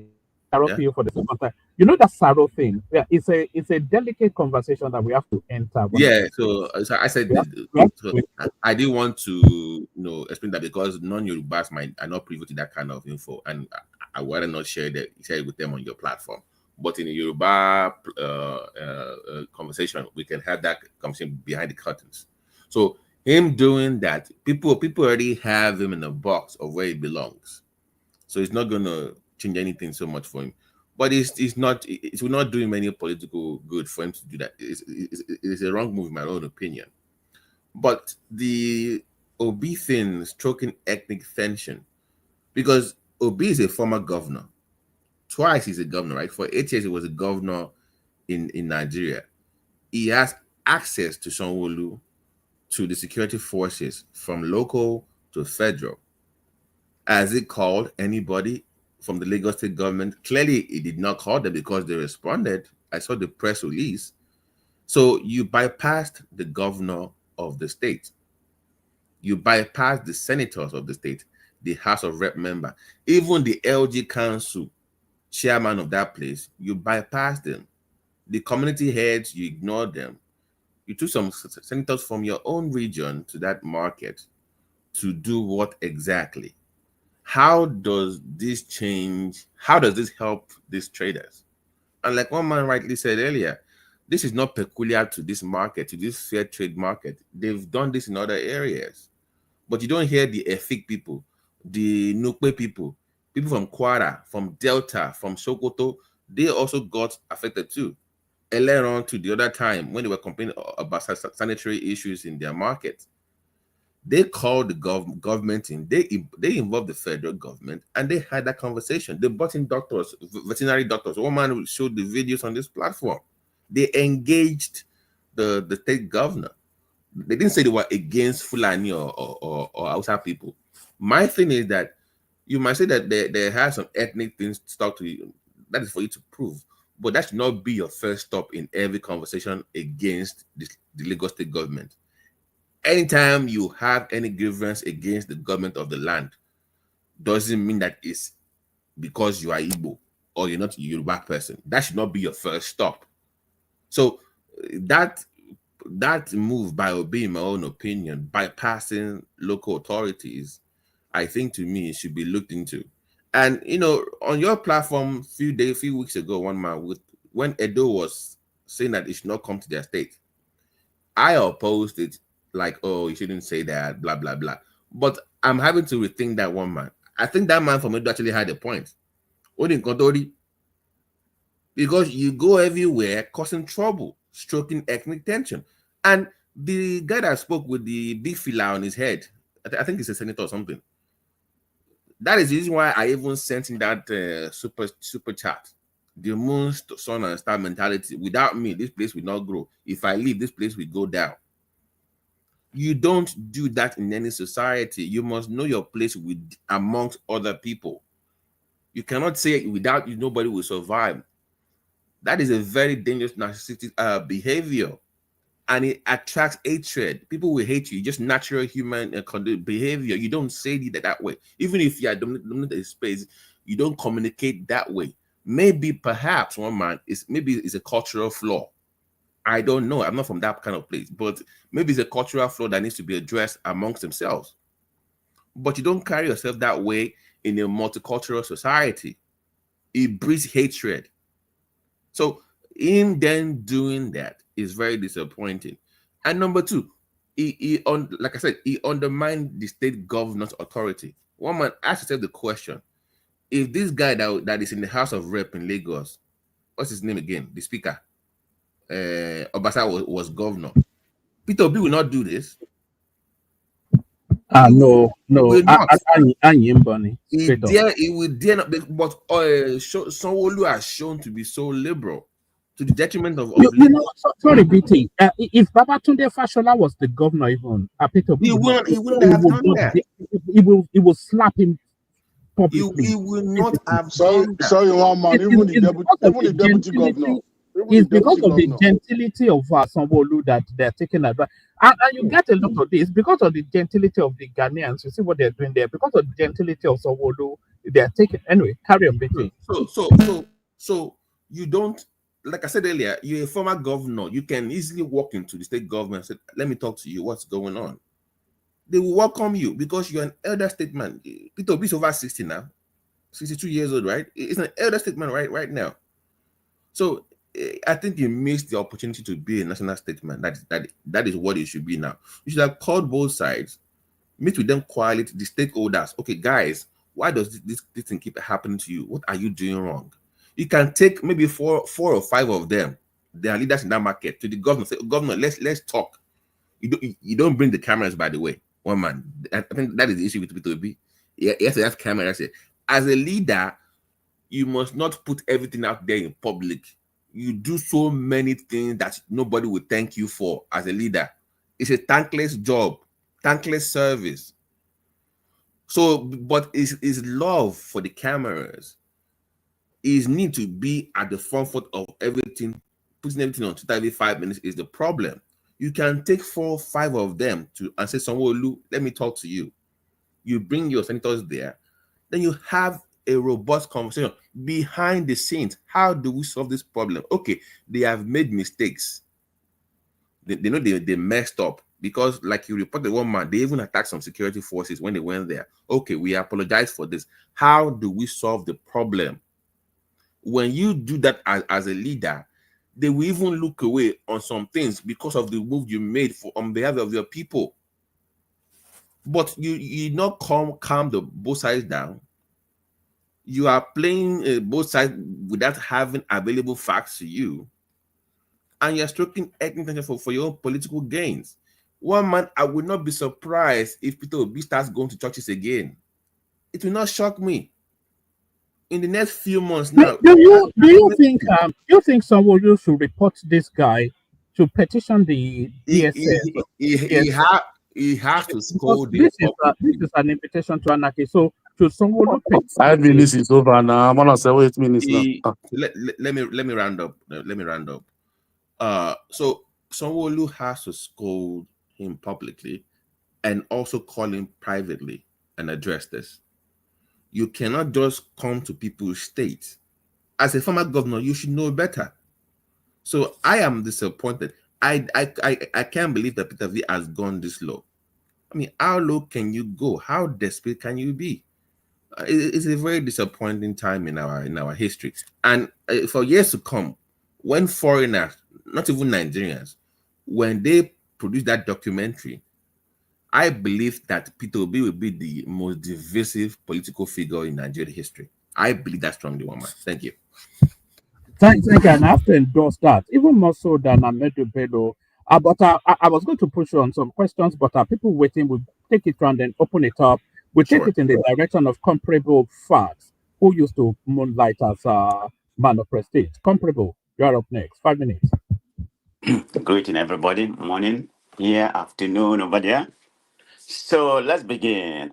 Please, I wouldn't like to an interjection. I've been quiet. I listen to everybody. Can you just, can you just give me the respect like I respect everybody? To read my own monologue. So having said that, let me start from where we started. One man, I think you are the biggest amplifier of this ethnic jingoism because you amplify all the whole thing going on here. You call, that's exactly what you do. But having said that, how do you know that one of the man there, is a cannibalistic person? By just looking at him, now you confirm him to be a cannibal, somebody who eat human being. Where did you get that from? That show your mindset. How you amplify this ethnic, tribalism going on in Nigeria. That's your mentrum. So you can't even argue that. But having said that, so let me begin. I could argue that, but you said no interjection. No, no, no interjection, please. I think all these Yoruba Ronus here confronting the Igbos, you're not worried about what's going on in Kwara State. The terrorists, the herdsmen are ravaging Kwara State. They will soon move to Osun State. That does not even concern you. You are concerned amplifying tribalism going on. That's a shame in Nigeria. This is where we are right now. Everything is very tribal. So we will never get anywhere. So the monastery divide our country. Let everybody go their own way. That's just as of right now. As a proponent of one Nigeria, the recent event that has been happening in Nigeria, I think it'd be more peaceful if everybody just go their own region. Whether you're gonna survive or you're not gonna survive, let it be. Maybe Abio. peace of mind is more paramount, than Yes, whatever is so going on in Nigeria. I don't see whatever is going on in Nigeria right is not sustainable. It's not sustainable. I can't see anything. People are just playing trouble, to the highest level. And you have a government that is not performing, the worst propagandized government, we ever hated in that Nigeria. But having said that, you say something about Chinedu revival. Is he not a Nigerian? He has a right to be whatever he wants to be. And ask you are me. here. And you are here making that he's not supposed to be there. Why? You Mm. can't dictate Mm-hmm. where that man has to be. You are part of the problem, one man. Let me just call it a spade a spade. That's what it is. So let's go to the main topic we are talking about right now. How did they give them the permit? You spoke a while ago, what they are doing, they're now harmonizing, the building regulation. That's what we said. How you know? Was it weren't they given a permit to build that place? How did they build it initially? If they find out that what they're doing is not wrong, why did they come from them? I don't know the whole in and out. But look at people building, being subject. This is their life, this is their life being. How do you expect them to, how do you expect them to behave? You are pretty much denigrating, terminating somebody's life existence. This is what people are doing. You may portion which one is more, but in my own view, I'm going to state it here categorically. I think the South Easterners, are more targeted in this building demolition. It's Facts. That is uncomparable. facts, not most. Facts. And I can The break. record is Hold on, there hold on. by It's my Dr. turn, and I can break Sorry, it down for you. sorry. by Pastor Bakari. Go and listen to him. He said they had a meeting that they should take all everything belong to Igbo in Lagos. Is there? Okay, go back to your state, man. That is facts. So let Sorry. me give you some facts, because what you just said here, one man, is not even true. So the other ones, I've forgotten the name of area that just made news recently. I can go on and on. The Ebutemeta, Aero Market, the Lakey Waterfront. I mean, the Alaba International Market, the Alaba Rogo Market.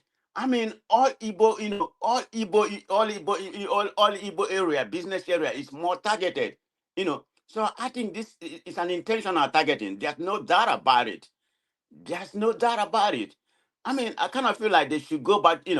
They should go back to the start and start building. But it's matter of business wise conscience. You have to build where business. Where you have to prosper. But Nigeria, you're supposed to build anywhere.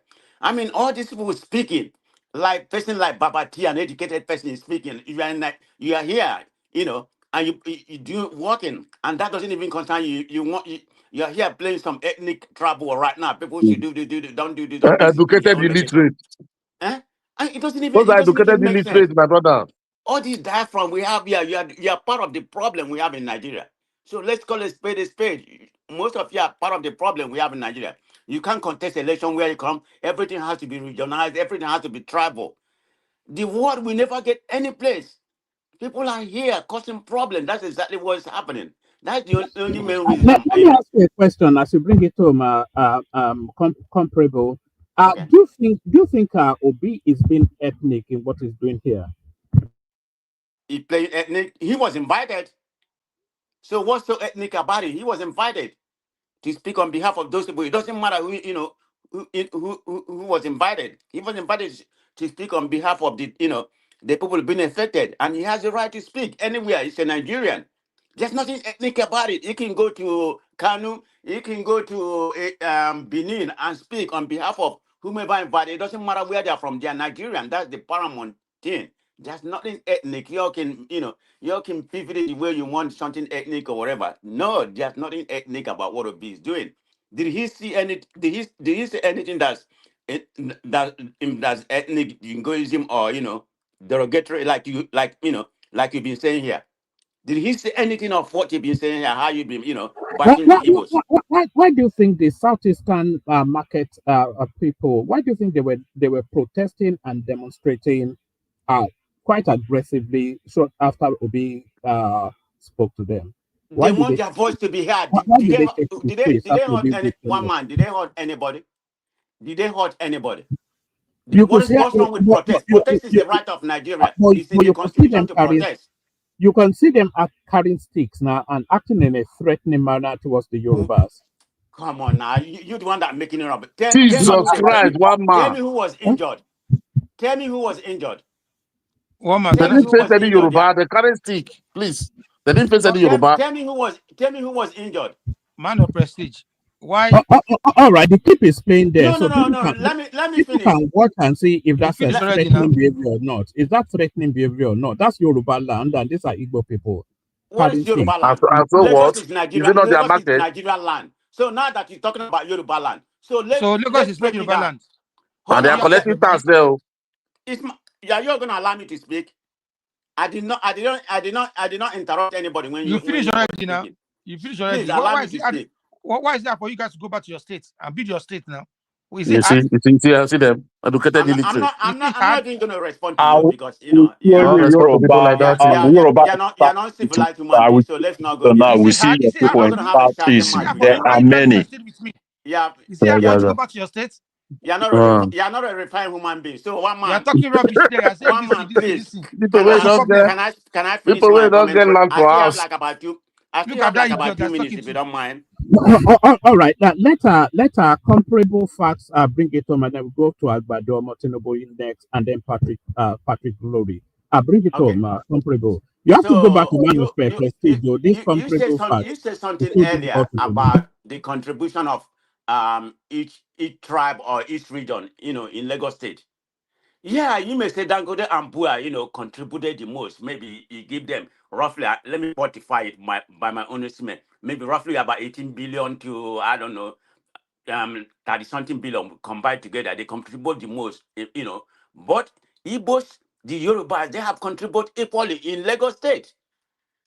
Because if we go by, if you go by what Igbos has contributed in Lagos State, I mean, I can go line by line and enumerate what they have contributed in Lagos By State. selling fake drugs. That's a contribution in Lagos State.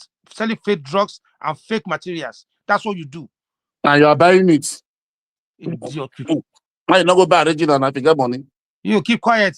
Let's go see that. I'm talking to somebody like you, this internet. So He's talking to you in let, Besa. let me finish. When it comes to when it comes to commerce and trade, the Igbos has contributed a lot. Just know that I can go on and on and say, in terms of federal infrastructure, they have done a lot. Political influence, the Yoruba, they are the origin of that place. But that is part of Nigeria. You're allowed to live anywhere, and contribute to that area. I don't know what we're doing. I mean, regardless, let's assume Yoruba laid the foundation, because they provided the land, there's no doubt about it. But the Igbos are part of Nigeria. That's what Nigeria's Man, let me constitution ask you stated. this question. Let me ask you a question. Why Yeah, go ahead. Go ahead. Oyema want to buy land in your region? You want to build something that can benefit that region. They refuse to send land for you. Why? All right. The guy end up Oh, building in Lagos let State. me finish Why? anyway. A minute. I'm not going to respond to you. Yes, Answer I that don't that have question time for question. you. No, answer me The now. Igbos, Yes. the Igbo Yeah, structure investment sorry, Kenny. in Lagos include Hold on, market, hold on. warehouse, Prestige, hold residential, on, hold commercial on. building, Can private you hear estate, me? and Can you plaza, hear and me? more. Can Yeah, go anyone hear ahead. me I'm here? sorry, one man. Go Sorry, ahead. Prestige. Use that question to bring it home, just so we can go around and then we open it up. You respond to the question if you like, and then bring it home. Say they didn't want to sell Onyama land. I'm not going to respond to what I don't know. But he decided to build. I think just to build it somewhere in Lagos. I don't know the intricate of that. So if I know the intricate, I will respond to that.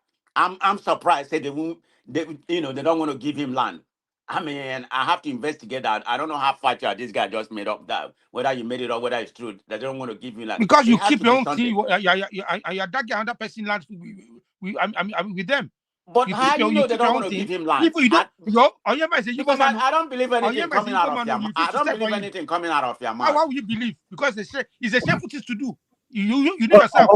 All right. Land a Prestige so we can hear from Agbado. The All person right. Let talking me to you is not let me even land. region of Okay. Lagos. What does social media? I don't It's your dialogue father, the with some. leader of Lagos State. I don't dialogue with an unrefined person. So let's leave it at Oh, that. God bless you, man of prestige, for that word. Let's leave it at that. So, but anyway, in a nutshell, everybody should be able to invest wherever they want to. I don't see the reason why we are here playing a trouble card. This country is not going anywhere. Okay, so let me just call it like that. I mean, we even have the worst government, right now in this country that I've ever seen in my lifetime. So let me leave it at like that. It'll be worse for your family. All right, brilliant. A very emotive topic. Agbado, you're up next. 5 minutes monologue, then to you, Patrick. So Patrick, you come after Agbado. Yeah, Agbado, you're up next. Good morning, one man. Good morning. Good day to you. Can you hear me? Can anybody hear me? Yes, perfectly. Carry on. We can all hear you. Yeah. Carry on. Okay. First of all, I came in because of my German. Kenny, thanks. Thank you, Kenny. Thank you so much. I will speak on behalf. I will speak on behalf of Lagosian. I'm a Lagosian, a true son of the soil, son of the Dejos, one of the son of the Dejos. I'm a Modile, by my background is Modile. Niger man, you said the Yorubas. If it's not for Lagos, that's one the buy fuel will be the $10. So you come for Lagos. It doesn't really matter. It doesn't really matter. You can't be talking to people like that. People that are very good to people. You can't be like, you have to appreciate. You have to appreciate Yorubas. Appreciate what? Are Yoruba in other states? Can you just hold on? Can you just hold on and listen to me? Okay. I don't know, maybe you live in Lagos State before. I don't know where you stay in Lagos State. Do you know those bridges, those land that they used to construct all those roads that people are using belongs to some family? Do you know that? Do you know that, those are some family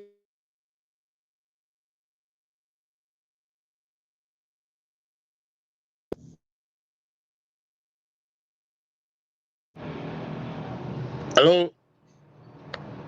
Hello? Hello, we can hear you. We can hear you. Continue. Yeah. Do you know that those land belongs to some families? The government took it from us, and they didn't give us anything. We didn't get any compensation. Like me, my family, if you know Akpogbon very well, if you are familiar with Lagos, if you know Akpogbon, those bridge, the Kata Bridge, those land, all the way to Maryland belongs to my family. Belongs to my family. What government give us is 2-bedroom flat in Shita. That's what we get from the government. We didn't cry. We didn't say it's ethnic coloration or something. And you come here, you are saying Yoruba this because they are breaking some. So how is that? How does that concern what we are saying now? Yeah, because of listen to yourself. Look at what you are saying now. Like we Yorubas too. We have not paid our dues to the country. Look at what you are saying. Look at what Maybe you you are are telling listening. us. Maybe you are listening from somebody. I don't think maybe it's me that you are listening to. No, but it is that, you. He It is listens you. It to is you. You black made and me white. come in. You made I me say come Yoruba in. didn't pay their dues. Where did I talk about Yoruba? I'm talking No, about what happened in Lagos. Are you hearing something else? no, you didn't say it that way, but the way you are speaking, that's what you meant. That's what you meant. No, that does not concern me. What they are doing to you, that is not my own problem. What What we they are doing to concern people, bridge with the the ethnic, topic now? What we concern bridge? I'm Eh? just tired. What Can do you you guys mean? Because What allow do you him? mean? Because Can you What this do guys you allow mean? him bridge to Pastor here talk? Tunde now. Bakare Eh? said it. They had a meeting. Can you This guys guy, allow are him you to talk? smoking Can you Igbo? just keep quiet? What's wrong with you? Are Can you you allow him to smoking talk? Igbo? Can you just keep quiet? What's your problem? Are you mad? Have you smoking Smoke what? You must be very stupid. Igbo? Now your papa dey smoke it though. Foolish boy. He called here. That's why you guys. Talk That's why you guys about cannot bridge. stay in your. What? That's why Why you guys bridge? Let cannot stay him in What? your continue. What Let own. him bridge? continue That's now. why Here now. you guys are One everywhere man. constituting. One man. Huh? Agbado, continue now. Continue Huh? now. Leave that one. Continue. Come on, what, Patrick, can you stop it? You Sorry, cannot allow sorry, this guy to Agbado, speak. carry on. All of them are just laughing at you. They didn't allow you to speak. Sorry, Kenny, Kenny, Kenny, Kenny, Kenny, Yes, are you there? Just I'm here. let me dim for about 20 minutes, half an hour. Yeah, even 1 hour, I'm here. Don't worry, I'm here. Okay, carry on. All right, Agbado, So, continue.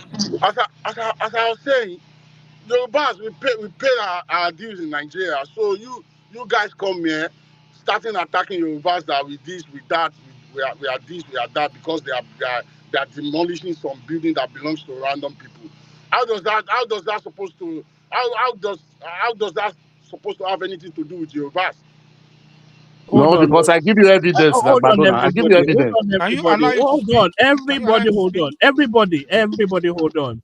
I think Izon is after a while. Okay, Salo. I thought you were after a while. So I wanted to advertise this to the girls, but you ran away. But carry on, Agbado. Look at that. Look how handsome Izon is. Àwọn ọmọ yẹn ti dáràn. All Who right, is on Agbado, here? carry on. Agbado, sorry, carry on. Agbado, carry on. Sorry. Sorry, I mean it's okay. It's just show of shame. Like we have people like Man of Resist come here that and be saying that all Yorubas are this or that. You guys are supposed to be to appreciate we Yoruba that give you opportunity to thrive in our land. Can you guys do this to anybody in your own land? Can you give anybody space in your own land to do this? To like Yoruba, they even share to money have for person. eh? Are they sharing money for you when you come to Lagos? Can you not interject him anymore? Why are you It like this doesn't now? really matter. It doesn't You really call my matter. name. Shut up if you want to You do guys are so moderator. irritating. The You way you call my guys do, name. you are so irritating. You go He's to addressing me people's now. place, you tell them how to live their life. No, What I kind of said, did they nonsense is give that? them money when they come to Lagos? What do you mean? We don't know. Agbado, We don't know how they come to Lagos. No, Agbado, but that's what you said. That you said We they don't give know how them they come life. to Lagos. We don't know how they come. How they look like when they come to Agbado Lagos. Tinubu, Agbado, Yes, Kenny, please go ahead. don't call him out. Have a submission without calling people's name. Say your mind. Say, okay, you can go to somebody else, please. Don't call it Yeah, so that they don't interject you. I've even lost my thought. You can take it to somebody else, man. These guys they are so annoying. Let Sorry somebody about else. that, my brother. Sorry about that, my brother. You They have right they to are so defend your annoying, land. man. They Okay? don't even know. They don't let me know what I want to say. Don't worry, I'll call you back. You relax. Just drink water. You like. You come back. The next person to speak. Who's the next person to speak? I can't see name here. Huh? I think it's No, Okay, Yusuf, Patrick. I please. think Patrick is there now. Yeah. Oh, okay, Patrick. Okay, Kenny, Patrick, please, let's hear you. After Patrick is on. moderate the team very, very fairly, so all of us can have peace. Okay, it doesn't matter what your opinion is. Thank That's you, fine. Kenny. That's fine. After Patrick, then we go to Yvonne. Is on. Patrick, you have 5 minutes, please. Let's say you are. Patrick, are you there? I don't think Patrick is ready for us. He's on. Let's hear you, please. Patrick is not ready. Okay. So, Thank you, my brother. You're welcome. Long time. thank you. Man of Prestige, how you doing? I'm good, Izan. Okay. Guys, so I've been listening since the beginning. We have to stop this. Okay, this thing that we do. Okay, we have to stop it. Either we decide that we are Nigerians, okay, or we scatter that country and we move on. It's enough. As far as I know, I grew up in Lagos. All right, Maryland, Ikeja. As far as I know, the people, the Igbos that have property in Lagos, they did business and bought the property. Now, whether or not they built in the right place or not, I don't know. That's up to the state authorities and the people. I also know that there are indigenous Yoruba people in Lagos. And as indigenes of that land, of course, you should afford them that respect. Understand? And I don't think it is right for any group in Nigeria to be claiming another ethnicity that lives in that place in Nigeria should leave, should move out, or whatever. Look, I am from the Niger Delta. Mike Adenuga made all his money from the Niger Delta. Owando is making all its money from the Niger Delta. Those are Yoruba owned companies. You understand what I'm saying? So if we start doing this thing, go back to your land, then we're not going to have a country. Because by the same token, the people in Niger Delta will tell those people making money from oil, go back to your land. Your companies cannot drill here anymore. He's on. Then what happens to our country? So Yeah, they have to do that one now. we have a responsibility to stop. If Igbos are breaking the law in Lagos, they should face the music, right? I grew up in Lagos. I have friends that are from Ikorodu, friends that are from Lagos Island, indigenous. And yes, it is their ancestral land and you respect them. You understand? But at the same time, if people are breaking laws or violating anything, you punish them according to the law. If people bought property by law, it is their property because they paid market value for that property. Can I ask a There's question, nothing sir? wrong with that. So I Can don't I ask you? understand. Go ahead. Okay. If you, I don't know whether you watched the video. I don't know whether you said you listened from the beginning. Lagos State Yes. said they built on the wrong place. They did have the right structure in place. You understand? So and they Yes. give them 1 year to evacuate and do the right thing. They didn't do it. So do you think Lagos State do the right thing or they do the wrong thing? That's number one. Number two, you said Adenuga the big money from the other region. Are they dragging the state with the indigenous of that place, or are they bragging that they are the richest in that place and dragging with them, insulting the people of that origin of that place? Are they doing that? So, thirdly, the third question: what will be, do you see the video of Obi? Do you think what Obi is doing in that place? Do you think is right? That's my question for you, sir. Okay. Let me answer the first question. The first question, the Igbos built in the wrong place and they gave them a notice to vacate and whatever. Look, if they built in the wrong place, I don't have the details. I'm not going to pretend to have the details. If they built in the wrong place and they are violating the laws of Lagos State as it is written, there is a process and they should face the music for violating those laws. That is the end of it. There's no middle ground there. But there is a process. I don't know what that process is. I'm not a lawyer. Just a second. I'm not a lawyer or an expert in Lagos state law. So I can't tell you now that, okay, but there is a process. I know you have to give them notice. You might have to take them to court. I don't know the details. Okay. So, but I know that if they violated the law, they should face the music. That's the first one. The second question you asked me about Mike Adenuga and Owando people, right?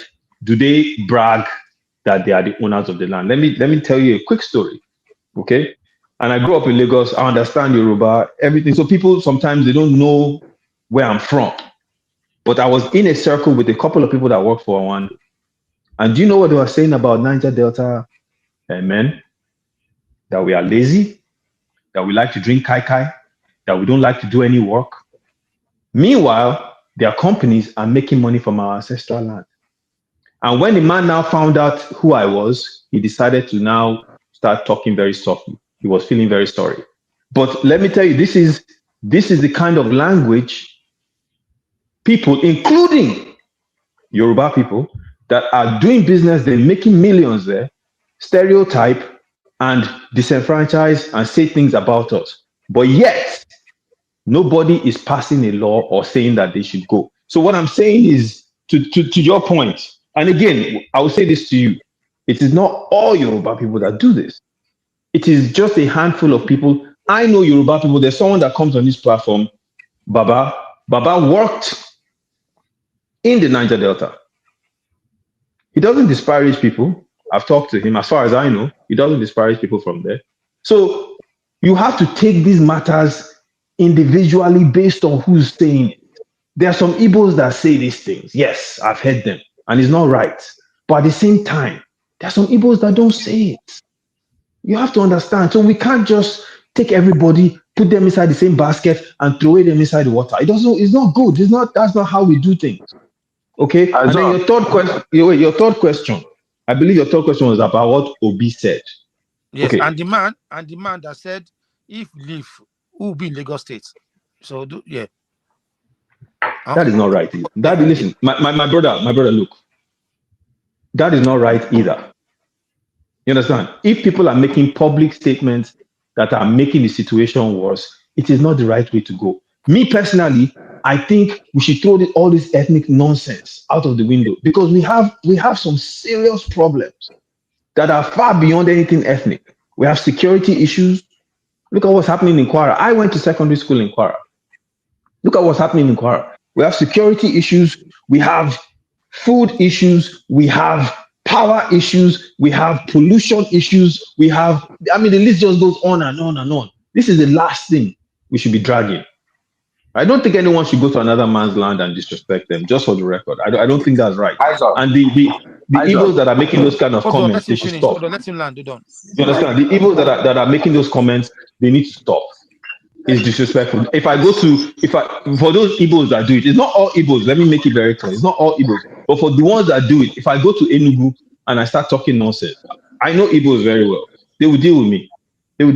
So is a situation where they need to be more respectful. I agree. Right. But at the same time, right? The people there need to understand that it is not all of them. So they can't just say, okay, you know what, we're going to treat everybody the same. Because there are a lot of Igbos that are respectful, that do business, that help the economy of Lagos. You see what I'm saying? So there's a way in which they have to understand and treat this matter. All right. Okay. I think somebody has a question for you. Who has a question for you, son? Yeah. Ison. I want to ask you a question. What state are you from exactly? I'm from Delta. From Delta State. Oh, thank you. Yeah. So you're from Delta. So you're close. Yes. I have Igbo brothers that share my state with me, so no problem. Okay. I want to ask you this question. Yeah. In the whole of Niger Delta, can you show me one place an Igbo man went and grabbed any land? No place. They pay money for it and they sell it. Any place they went to, they buy the land. This is the thing. Yes. This is the thing. Well, if you understand the politics that is being played on this platform. Hold on, sir. Are you asking questions or you're making submission, sir? Please now, just give me 1 minute. I never use this 1 minute. Let me just finish. Ison, I'm talking to Ison. And so the thing there is that you have to understand the politics. The resources of every other state, especially those that have natural resources, and have their headquarters in Lagos State, support Lagos State.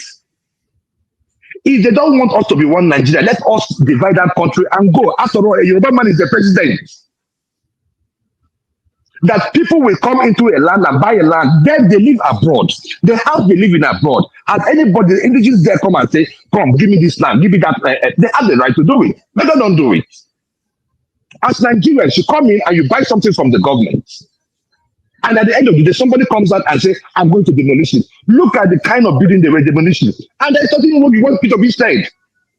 In one of the buildings being destroyed, some foreign investors were inside one of the buildings. So eyes on, please. I get where you're coming from. But the thing there is that do not allow people who you know their history. You know our history very well. So nobody can come here and treat it for you. The Igbos cannot go to Lagos State and now start behaving like animals. The ones that took a free land in Lagos State, they've not attacked them. So we know the politics. We know what is going on. Thank you very much. Okay, let me ask you this question, sir. The building that will be demolished in Anambra State that belongs to Innocent Motor, how big is that building? Is it a small building? That belongs to Innocent Motor. Which building? Which innocent building will be destroyed? I saw this video that I want to play here when Obi was demolishing building in Anambra State. So I didn't see the video. Can they play the video, please, so I can see? No. I know about warehouse on in Onisha. Hold on, please. Hold on. This is why I asked that question. Yeah, they might, regardless of the building they built, if they build in a wrong place, they have to demolish it. It's as simple as that. So who's next to speak, please? I think my brother. Let me say this. That's the wrong way to summarize. Joel, let me say this. I think the key thing is someone paid. I bought land in Lagos, right? People buy land in Lagos sometimes, and sometimes they go through the process, right? And sometimes people in government will sell them this land, knowing very well that they are not allowed to, or there's a regulation.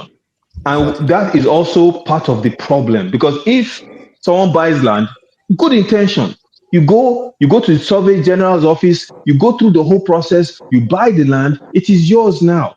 And then no one tells you anything about this issue.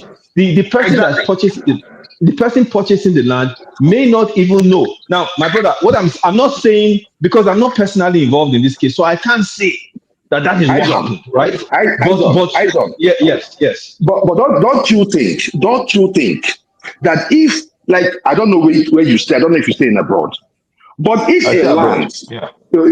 if a land in abroad where you stay, I don't care where you stay, but if a land where you stay, or where you went to purchase a land in abroad, and it happened to be from government, you go and you purchase, even if you're purchasing it from somebody, there is a process. And if that land is having a problem tomorrow and the government has bid for that land, those people will be fully and duly compensated. That should be, because, or if it is fraudulently sold to those people, because those people, the people buying those lands are the victims. So the criminals. Joel, you're right. But the thing is, because we don't, you know how sometimes, Joe, every case is different, right? So we have to also be careful that, okay, there are some people that are victims, you're right. And there are some people that maybe they actually try to go behind the back door to do it, right? We don't know. But the thing is, that's why it's dangerous when the government just comes out without going through due process, just demolishes the property. You should at least... Yes, you should at least go through the process and try to figure out what happened. There should be court proceedings, all those things. Go ahead, sorry. There's a letter that the government released, a statement that they released based on this issue. They said they've been there, they sent them notice. These people actually even lock the state official, they lock them up. until the Lagos State Why went are to you serving the paper? Why are you serving the paper? What is the investigation on how they possess the because land? hold on You now. can't just come and we cannot keep doing this nonsense all the time, my brother. Hold You on. come here, Joe, You start calm can down, call the it nonsense. calm They have down, calm down. listen. Let's hear what he You has to can call say. it Calm down, I beg. nonsense. They have right to regulate their state. You can call it nonsense if you like. Okay? State government, they have the right to regulate. If you build in Yeah, the wrong place, they have to there has demolish. to be wait. This is the problem in Nigeria. Sometimes there has to be a process, right? Because Yeah, we they should follow the also we process should now, my brother. wait because we should also be sensitive to the fact that this might be someone's life saving. You understand? So if you're going to take action and you've given the notice, the person has a right to put up a defense, right? And then we should now go through the process to make sure what happened before you just demolish. Now, I don't know, my brother Kenny, I don't know what happened. You understand? So I'm being very careful. I don't want to just come up with a conclusion, but I know how things work in Nigeria sometimes. Someone will just give a notice, and next thing you know, they're showing up and they're destroying your property. You and I know they do that in Nigeria, but Yeah, we should at least give because some person, some people, that's all they have. That's their whole world. That's their family. You have to understand that these things are very sensitive. So they should at least try to have some empathy and figure out how to handle the okay, situation. It's on. This is Yeah. another question to all of you. They demolished Oworosoki, which that area, I mean, belong to most Yoruba people. Nobody is crying like this.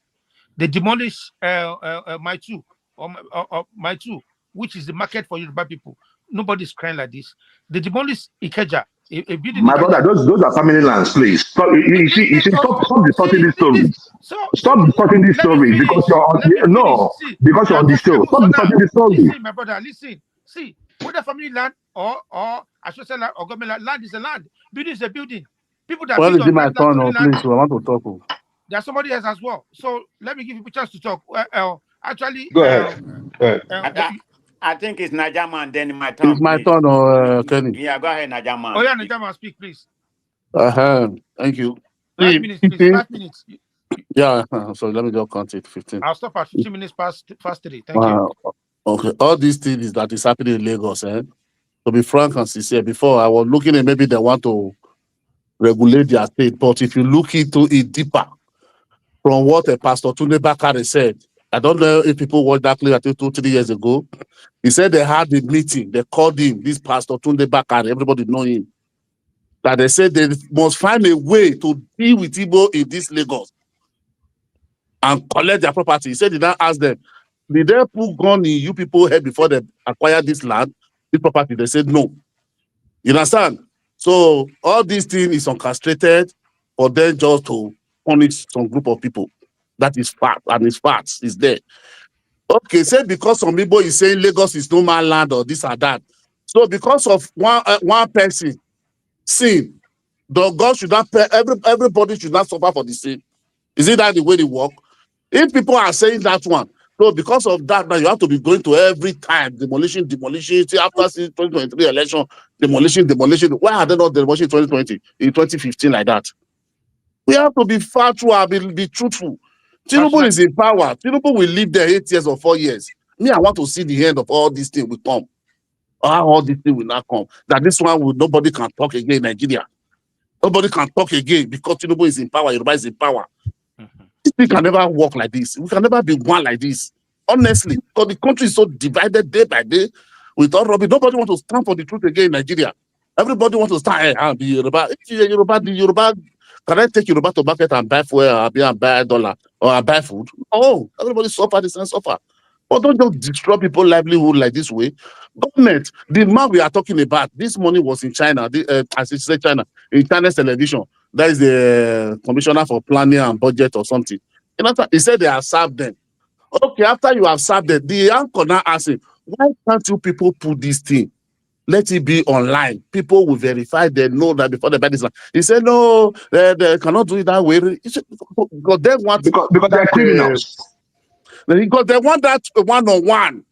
You know, so they can able to compromise everything. We know the way Nigeria work, unless person want to lie to us. I buy land in Ibadan. They sold land for me, 2 acres of land. After I buy the land, I pay. I take the document. I take to secretariat by myself. If I was not there, I was not able to do anything that I was not able to do the document till tomorrow. My money go. You understand? Till tomorrow, people that sell all these things, you take it there. That is the way it's supposed to be. It's supposed to work in Nigeria. Not that you will go there, you will get your survey, you will get every document, the government will collect the money from you, collect the tax. Then after you not finish building, they will not come. This thing is they will not be serving you what kind of useless letter. And when you beat those people up, they say you are taking law into your hand. When we are there, that who gave you those people that land? Did you just go there and buy land and start building it? You went to the secretary, you went to the government, they do all the documents and gave to you. After you don't start building it, before they build all those estates, that is no more than 100 or 200 there. Before they build all those things. So there is no government in Lagos. They're not going to get to my that. brother, they were coming for inspection. Please, As they build it, they were no, coming for let him inspection. speak. Let him speak. No interjection, please. Brother, we can interject. No, please. Yeah. Please, can you allow me to moderate, please? Okay, you are taking my time off. Okay, wait. So we have to speak for the truth, not because we want to defend what we want to defend who we like. No, that country can never work like that. If it is me, it may be you tomorrow, it may be this month, next tomorrow. Okay, just expect people now. Let's say the Yoruba people now in Lagos, they build 1 quarter in Enugu. They're not the government. They're not demolish all of them. You will not say what you are saying today. You will not say anything. Everybody will want to think, oh, people from Benin, they went to Lagos or Enugu or not. They do all this thing. I will not say this thing. I'm saying I will never be a part because this is people. Nigeria, everybody fed for himself. No government help anybody. No government give to anybody. Everybody you have to hustle day by day for yourself before you make ends meet. So why would just come and just bring people like that, frustrate them? And tomorrow criminality will go back to the street. We say people are criminal, people are this and that. We write the government contribute 100% to those things. Want to frustrate people? Do how many people that would die? Some people take loan there, they can't pay back. Their life is frustrated already, and we are happy. We think we are doing this thing. Thank you, my brother. All right, thank you very much. Before I go to the next speaker, please can you super chat and follow this page and like, please. God bless you. Or the next person should speak, please. Okay, thank you very much. I think we're heading You in got the 5 wrong minutes. I'll stop you. Oh, I'll okay. stop you at 20 minutes past. Thank you. Okay, we've been heading in the wrong direction. Most of the 60-something years, but this has become an optimal level that I don't know where we are heading, if it is sustainable, where we are. So, Kenny, this is to you, specifically, because you made a comment, earlier that this is about the landing, about land. That L.S. Onyama, was refused, the Igbo people refused to give him land in the Southeast. Before we make a comment, you have to verify, the information that is put in a national platform. I think it's very wise for even people who are not aware of the situation to get educated and speak the fact, regardless of what you believe. So let's make it clear. What L.S. Onyama wanted to build is what they called the air maintenance, repair overhaul, which is MRO facility. He wanted to build it in the southeast, and in Enugu State. That's where he went first. You know, the land that he wanted to build it was owned by that individual. The government of Enugu State, go and verify what I'm saying, already approved the land. But the government don't have right to take the land away from the owner of the place. The owner of that land said, no, we don't want to give it up. We have our own project we want to build here. So that was why that one was declined. Then the one of Anambra State, you know, he already paid about 100 million for the land that he wanted to build, and the state approved it too. But the state don't have a right. It belongs to people too. Some community member, they want that the land claim that they say belong to them, so they want to build something there. So you can't usurp people right. It's an individual thing. It's not about what government doesn't allow unless Onyama to build or no. So that's a Okay. factual statement. So go Okay. and Can I ask verify. you a question? So he went ahead and start building start building the depot somewhere around Moritala Mohammed way or Can I whatever. ask you a question? Yeah, go ahead and ask me a question. Okay. The Igbo people, they've been complaining of no development in their states, no nothing like that. Okay. Now the indigene of your people of that region want to build something like that, and the people say they are the owner of the land, they didn't sell. How is that place going to develop? That's my question. No, And the Lagos State, hold on, sir. The Lagos State, okay. the guy came to build. Those land belong to people as well, family, and they sell to you guys, so that there will be a development. So how is that place going to develop if people are You see, claiming, oh, it's my land, it's what you're family land? parabolating, when you be using the word you guys, you're I just said the amplifying Igbos. this ethnic It's the division Igbos I'm here. talking about now. It's not Igbo Just land. said the place that he wants to build. Make it. Can you sound like somebody who is a refined person, That's and how I not speak. I somebody want to speak like who is that. very Sorry. uncivilized? I want to So, understand. That's the only thing they know. That's the Democrats of but having America. said that, They I know just told you nothing. Only tribe and race. this is Answer an my question. Yeah, individual answer my thing. It's Man of not about prestige, man of prestige, man of prestige. yeah, If yeah. we let's try not to call him names now, because if you do, then we can't have a conversation. You understand, my Okay, brother? thank you. I beg. Wait, Okay. it's well taken also. I agree with you. Yeah. So, but having said that, I got so emotional. But having said that, I was just trying to tell this guy what he said earlier. It's an individual thing. The people that owns the land, they might have embarked something they want to do on that land. So I can't even fathom that. Say you want to develop your area, they won't allow you to do that. I mean, that doesn't make sense. The government approved it. Like I said, the second one in Anambra State, 100 million already been paid for. But the community, people that own the land for their own reason. And you know how the land is very important to the Igbo. They want their family stuff to be Okay. there. That's more important. That's their Mm-hmm. ancestral land. They Okay, but you want their can drag other people's land with them. The so, land, but having the said that, land it's an is important to individual thing, so Igbos, they wasn't but denied. it's not important to Yorubas. Is that what you're saying? Can you see now? The land is important to I'm Igbos. not They make can't sell. They can't sell okay. to their own Let's son. What let's has it not got to go do there. with Yoruba? What has it got to do Okay, with Yoruba? No, let's no. not I go there. taking man. Listen, can you just? Can I'm you? just. I'm having a conversation with one of prestige. Okay. What I'm No, saying is, hold on, based hold on on, what hold you on, hold said, on, hold on. Kenny, people please. can listen to me now. Based on what you said that the land is important to the Igbos. That's what you said. Okay, let me talk now. Kenny, please, anybody in this platform, stop calling me man of prestige. I have to I just found out recently that somebody, Ola, that own a platform already has that name, man of prestige. So I don't want to disrespect him, usurp his right. So that's why I changed my name to Comparable Fat. There's somebody, a Okay, Nigerian comparable person that fast. has a Okay. platform called Man of Prestige platform. I just find out that. So call me my Comparable Fat. That name has been deleted, from me, please. All right, Comparative fact. no problem, sir. No problem, sir. Continue. Okay, so but Two more having said that, minutes. 2 more minutes. okay, two more minutes. I'm not. Let me go to what I really wanted to enumerate in this. We are talking about the targeting of the Igbos, in Lagos, which, in my own opinion, this is my strictly opinion. Yeah, there's no doubt about it. In a broader pattern, the Igbos have been targeted, and I can give you an example. You mentioned something about some landis or whatever. That's personal property. But let me give you a market, a business that has been demolished recently. This is just in 2025. The Ebute Aero Market is owned by predominant Igbo. It's a trading plaza. That's a business here. The Lekki waterfront area. I mean, that's multi-billion naira business that was being demolished. The Alaba Internet, I can even give you the date. The Alaba International Market. Is it not a pattern? This is just in 2025. I can go on and on. The Alabo Rago market.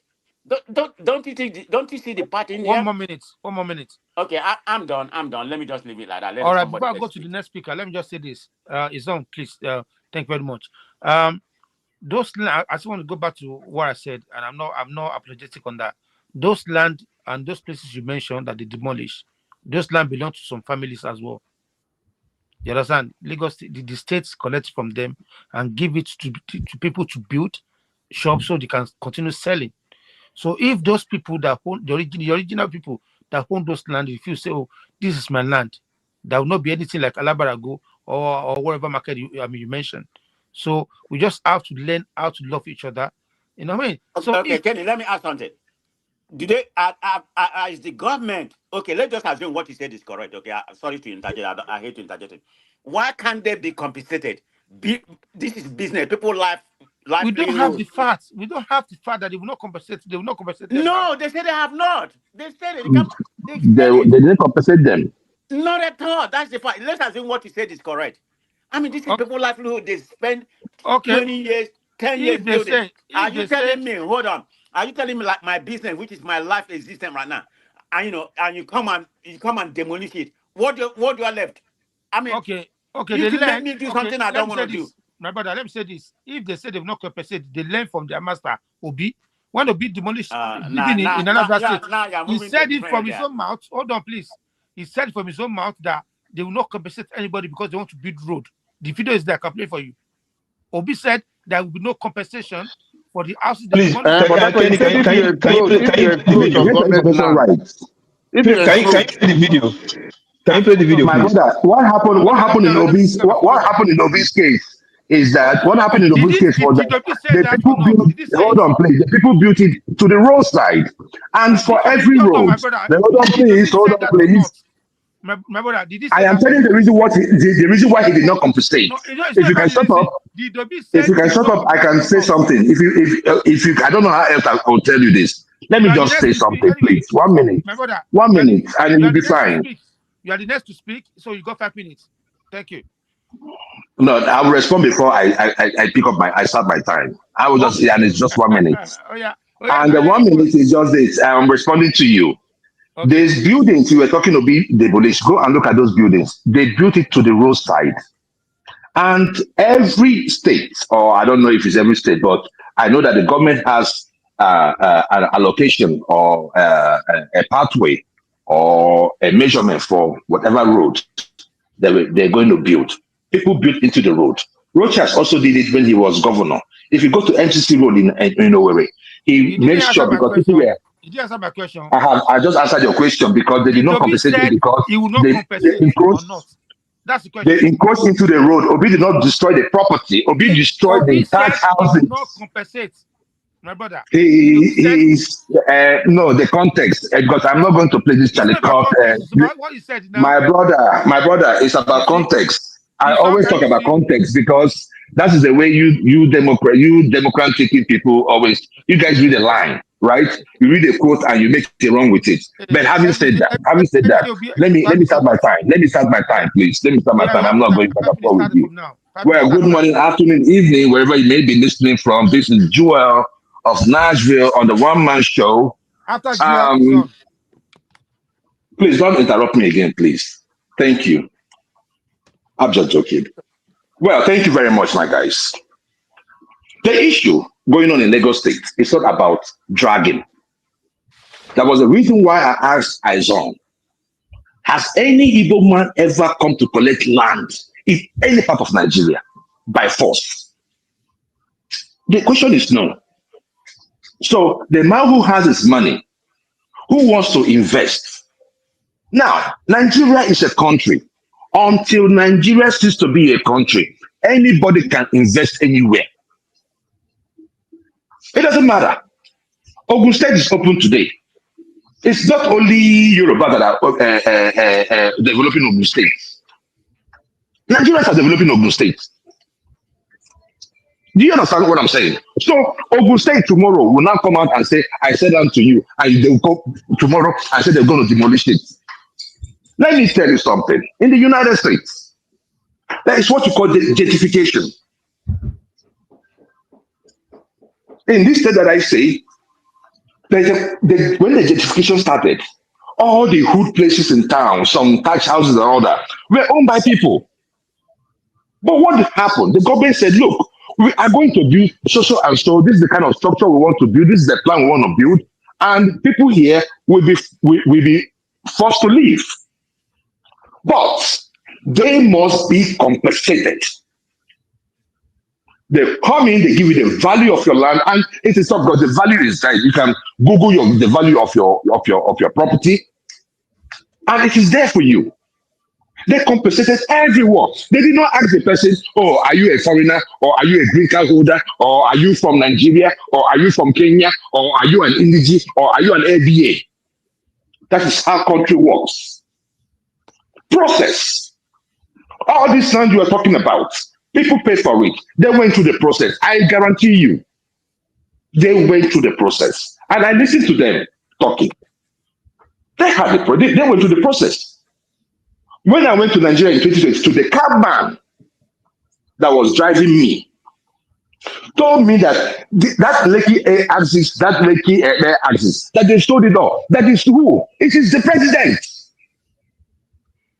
Let's say it's the way it is. Who are selling this land? Tomorrow, these same people, because they don't want you to buy it online because they know it will be trackable. They want it to be a one-on-one. And whenever it's a one-on-one in Nigeria, do not trust it. I am not going to stand here because I have stayed in Lagos State, and I'm not going to stand here to demarket Lagos State. I am not going to tell people to not to invest in Lagos State. Rather, we are going to tell the Lagos State government to do the right thing. Because what we are saying is this, sometimes when you are dealing with a monster, you might be at the back of the monster and the monster is attacking those people you perceive as enemy. When that monster looks for those enemy and he does not see, he will come back at you. All of you supporting this nonsense, I guess most of you don't even have land in Lagos State. We have to be careful of the kind of things we wish in Nigeria. We have to start thinking as people that comes from a nation. We cannot only claim Nigeria when we leave Nigeria. I'm surprised when I come out here today. If I see a Yoruba man, if you see the way they hug me, Calabar man, the same way. In fact, the guy I'm in his house today is from Akwa Ibom. We don't even give it food my job this morning. What is the nonsense? We go out there and we unite. When we go to our country, we now remember this person comes from here, this person comes from there. 2 more minutes. 2 more minutes. It's unfortunate. It's unfortunate what's going on in Lagos State. And for everyone supporting this nonsense. No, I'm telling them. I'll tell them the way it is. And please, this is not about the Yoruba. I've always seen people come out here, Yoruba, Yoruba, Yoruba, Yoruba. Who is killing Yorubas? Nobody is killing Yorubas. And you guys should start acting like, the Yoruba, if the Yoruba can survive on their own. You guys cannot survive on your own. Just like the Igbos or the houses cannot survive on their own. Let us start making sense with each other. See the strength. Today, one man was making a point and said that Dangote is the highest taxpayer in Lagos State, blah, blah, blah, blah, blah. How many houses does Dangote have in Lagos State? He has a plant. How many people is Dangote employing? When we get sense. Sometimes we talk like people that straight up, they straight us in our head. Dangote that just come 2 years ago.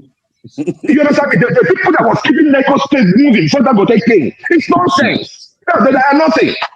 But you, this same Yoruba man, you went to Igbos, Enugu State, you collected a contract of 10-point-something billion. You were given 5-point-something billion. You earned the money. If it was an Igbo man that did that thing, everybody, this place would not contain all of us. Let us be careful.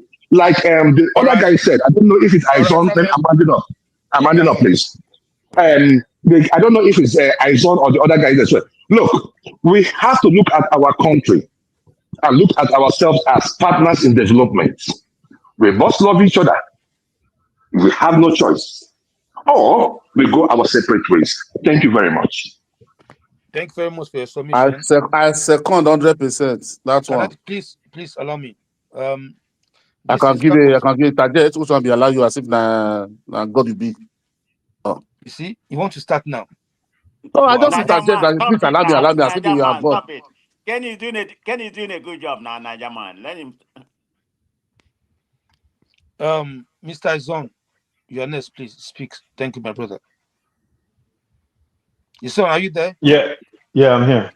Yeah, no, that was a good submission by Joel. I think, but Joel is, of course, he's pissed off because, as you can imagine, if this was any other ethnicity that it was happening to, anybody would be angry as well, which is understandable. I think,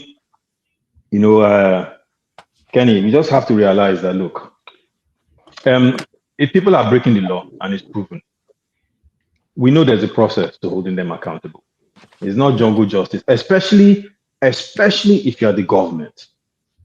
You understand? Now, in that process, if you find out that this person actually went through the right process to purchase that land and to build, and going through that process, no one brought to their attention that they were prohibited from building in that location, then yes, they must compensate them. You understand? Because when you people act like Nigeria is just this jungle. Nigeria has more laws on the books than most countries. The only difference is we don't enforce our laws, but we have a lot of laws. Those people who are victims of what is happening today, there are laws on the books in Lagos State that give them recourse. The sad thing about it is it's going to take a long time, and in the interim, where are they going to live? You understand? And that's why the government has a responsibility to the people before you go and you just destroy their life savings. Can you at least give them an ability to defend themselves? And if they prove that, look, I followed the whole process and you still want to destroy it, then pay them fair market value, take the land, but compensate them, including the people. If like what my brother, I don't forget this new name when you give us, so whether not honorable or whatever. I don't want to call you man of prestige. But what my brother Comparable said, fact, very easy in law. That's Comparable fact. comparable facts. I will just call you comparable. What comparable said, the Alaba market, he called 3 or 4 examples. If it is true, Kenny, you have to admit, if it is true that all these things are happening, they can't all be illegal. Abi Kenny. And Kenny, yes. let me reverse this. Yes, now, but let me reverse it for a second for you, just to because a lot of times then, as human beings, we don't really see the pain in something until we put ourselves in that situation. If, for instance, you have a bunch of Yorubas that are in Kano, that have established businesses, they've been working there for 20, 25 years, 30 years, no issues. Then in politics, because of politics, the Kano people just immediately start saying one thing on next. Their government says one thing. Next thing, they start destroying all the Yoruba businesses. You too, you will ask questions and you will say, why are they doing this? And then if you link it to politics, you will say, this is not right. And then if you now find out that there are so many marketplaces, houses, there needs to be some kind of conversation about this to say, is what the Lagos state government doing legal? Did these people really break the law? Or is it some sort of punishment for politics? Because if it is punishment for politics, we have a big problem. Now you're punishing citizens, normal everyday people, because maybe Peter will be one Lagos state. I don't know if that's the reason, but I'm just using that as an example. Now you have a bigger problem because now the state is destroying people's lives because they don't agree with who they vote for. And even if you're a Lagosian, Kenny, you have to be upset with something like that. If that is what is happening, that the state has decided that they will punish normal people because they don't like their politics, then we have Can I be honest with you? yes. I can tell you that 40% of that is political. I can even let me say 50-50 is political. I'm not gonna lie. You Okay. understand? So if I have Okay. to, I appreciate your honesty. I appreciate your honesty. yeah. And Kenny, if but this is the thing, right? Let me be honest with you, right? I'm a German. It's in my blood. It's in my DNA, right? As we say in Ijoland, Owekeme, that means is on strong. It is in me, right? First and foremost, but I'm also in Nigeria. And because we're in this construct called Nigeria, right? I must operate under the constitution and the laws of Nigeria. And under that constitution and laws, you cannot punish a man because of his politics. Whether it's Igbo, whether it's Yoruba, whether it's Hausa, whether it's Fulani, whether it's Ibibio, whether it's Efik, whether it's Jukun, whether it's Tiv, whether it's, I don't care where he's from. You understand? You cannot punish a man because of his politics. If all I the better ask Igbos, my tribe, Obini. sorry, Edo, Bini, Ishan, all of them, yes. If the Igbos in Lagos, let's say there are 2 million Igbos in Lagos, and all 2 million of them have decided they're going to vote for Gbadebo Rose Vivo and Peter Obi. It is their choice as Nigerians. And what is happening is wrong. Even if there are some Igbos that disrespect the indigenes of Lagos, and as a Yoruba person, you might not like it, and you can speak against that, it's okay. But at the same time, if they are punishing them because of politics, as a Nigerian, we should all say that that is wrong and it should never happen. You understand? But at the same time, Kenny, if people are going behind the back door and building where they're not supposed to build and they know it's illegal, but they are still doing it and they're breaking the law, they should be punished. Exactly. You understand? It's Yes. on. They are the worst. See, it's on. You know why? You know me. I'm a very honest person. If I lie, nobody is feeding me. If I say the truth, nobody is feeding me. Yeah.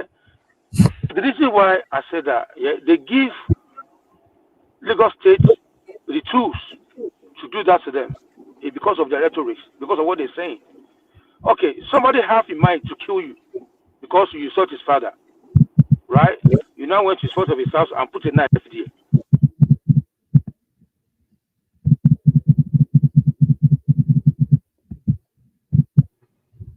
Okay, They so are not you're saying hearing you, that. Okay, Kenny, are you Kenny, we there? can't hear you. Still talking, but nobody's hearing. You Kenny better, get. you better say no. They talk. Obedience don't bug in bug in phone. Sorry about that. Sorry about that, my people. Just my daughter called Go me. ahead. Go ahead. Go ahead, finish. Yeah. So I don't even know where I was. So it's because of what they were saying. Let me That tell you where you stopped. You gave an analogy. You said you can't have a man who killed your father and you go and put a knife in front of your house. no. I said if somebody have a plan to kill you, that okay, I'm going to kill you. You understand? Obviously, I'll run away. I'll be far away from his house because I'll not give him chance to even make attempt on my life, right? But you know that this person wants to kill you. You don't went to the front of his house, start banging on his door. What's he gonna do? He will take his gun and shoot you. You die. Yeah. Exactly. So you know that okay, these people, a lot of things will go on. And Lagos is no man land. Okay, you won. You continue writing. You continue calling them Lagos is smelly. They use the land to drink. They like party. All those a lot of things that they're saying that can trigger people. Okay, My you can brother, where do you get all these things from? Where do you get all these things from? Where do you get all these things from? it's there Can you now. change the circle of your friends? I Oh, don't know. I it's don't there, know. I my don't know who it's you there, my meet. friend. I don't know Listen, which Igbo man. can you listen, Oh my please? God. Listen, see, even you just said something today now. You said, can you man live on their own? Everybody can live on their own. I can live. Yoruba can manage their own state themselves. I said They can manage their state themselves. under the present Nigeria, No, nobody can stay on their own. listen. That's what I You are said, gaslighting people. and I You are maintain it. gaslighting. That's what you are doing. Stop. How am I These are the gaslighting? things that cause issue. These are the things that Hold cause on. In problems. Nigeria today, Yoruba can stay on their own. Is that what you're saying? Yes, we can live on our own. Okay. That's Within fact. Nigeria. Yes, Within within Nigeria. Nigeria. Yes, Okay. you can walk Okay. alone and go to your state and live on your own. Oh But well, Kenny, it's That's Nigeria. the Kenny, case. Unfortunately, you cannot do that. You can't do Kenny, that even here. Kenny, Unfortunately, even you cannot do countries. that You in can't continue Nigeria. gaslighting people now. Even the whole No. Southwest is Stop moderating. one country. They can't stay on their own. Kenny, Even before countries the can't British even live come, on they their were own. The way the fighting That's world themselves. is, nonsense. the way the Even world is before today, British nobody come, can live on the their own Yoruba now. were fighting themselves. So what are you talking? Leave am. Leave am. When Ireland get dependent from United Kingdom, I didn't survive it. Yeah, but they don't live on their own. They still do But interact they and do control stuff their in the United territory. Kingdom. But they control their So, territory. okay, Kenny, this is a different conversation you're having now. So you're saying No you're country in can even favor stay on its of, own. yeah, Kenny, you're saying that you're in favor of, what do you call it? Oduduwa State or I'm Odua I'm People's Republic, I'm not. Yoruba I nation. I I, I don't Yoruba nation. I don't like it. I'm not in favor of that. I'm not in support of it. So if you're not in favor of that, then whether we didn't choose to, none of us here chose to become Nigerian. Sure, Yeah. but we're all here now. You understand?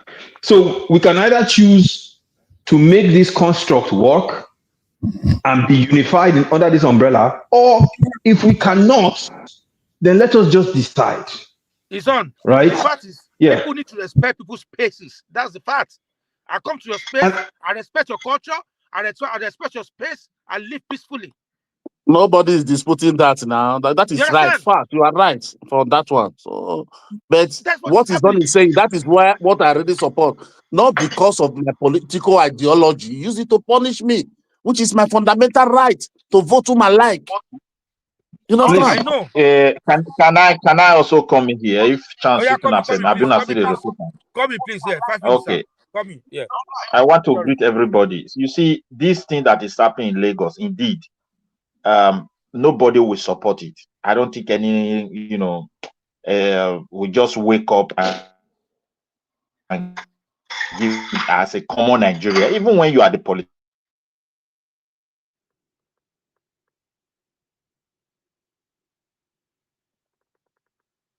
We lost your Midwest. No, not to hear me. No, you're coming back now. Oh, this my network. I for do one for the other of my phone, but it be like say it's not. So the thing be Nigeria, but also Nigeria is not working. You can see the island network still problem. Not today. No, be today now. that was on the app. That's standard. No, but Nigeria is not working. No, you know what thing I don't get from waiting Kenny to talk. Kenny is angry. He feel like say Igbos they disrespect Niger space. I mean Yoruba space. You know, and I don't think that is true. I think you have a few, very few Igbos. Most of the Igbos me personally, most of the Igbos I know, they don't disrespect Lagos. Why did they do like this? I saw, yeah, in fact, it's too much for. You go TikTok, go Twitter, you go understand. But once you know if you go carry it online, what they call reality. This one that waiting they cost human being. Now what this is property. Forget what the people they talk online. If you go online, fine. You don't go like what people they talk. Nobody will even want to associate. But don't bring that to reality. We are talking about livelihood.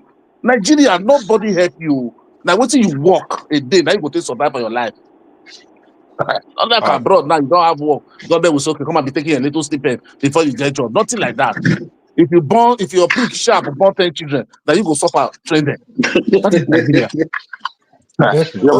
Your body will tell you now. So we have to pity for people, have some empathy. The thing is too much. People forget. Okay. People say we look to talk. How many remain 2 years plus? If you talk first, let these people breathe. Okay, so are you not saying Lagos State don't have right to demolish if they build in the wrong place? Nobody says doesn't have rights, Kenny. Nobody says they don't have right to regulate their state. But if you listen to what Pastor Tunde Bakari said, let's be factual and be realistic. Forget about that man, Jari. No, that is another man. He said they called a meeting. That man is staying on the pulpit. We didn't lie. He said the Yoruba called the meeting. They called him. The elder called him. They had the meeting. My people, see, all of us can live. All those things are playing out now. It's playing out. Let me say this. All of us. No, see, don't gaslight. The houses have their own problems. My brother, there's no need for you to gaslight. See, don't gaslight. See, you don't need to be saying because people's in power. Before Tinubu become president, they've been demolishing Lagos State. They've been demolishing building. When Fasila was there, Tinubu was not a president, and they demolished. It's not like this now. There was telling people to leave. It was too Lagos was too congested that everybody. Who want to go that time? To come and take nothing concerns Tinubu. No, after election, this thing started demolition start. I bet Nigeria, all of us did. I bet let's forget all this. Let's be truthful sometimes. There's nothing we are going to give. We are not in power. Anyway, what we are just discussing killing their party. Yeah. So we don't have power to change anything. Can I come in? Yeah, I can't remember that anymore. Just say comparable, please. Sorry, comparable. Can anyone hear me? Yes, woman. Yeah.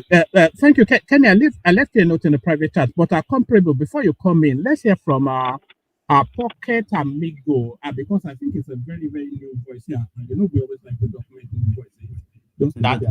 So with your permission, comparable, let's hear from Pocket Amigo. Pocket Amigo. Yeah, that's definitely what I thought. So Pocket Amigo, unmute and speak to the conversation. Pocket Amigo. Okay, woman is back now. Thank God. Okay.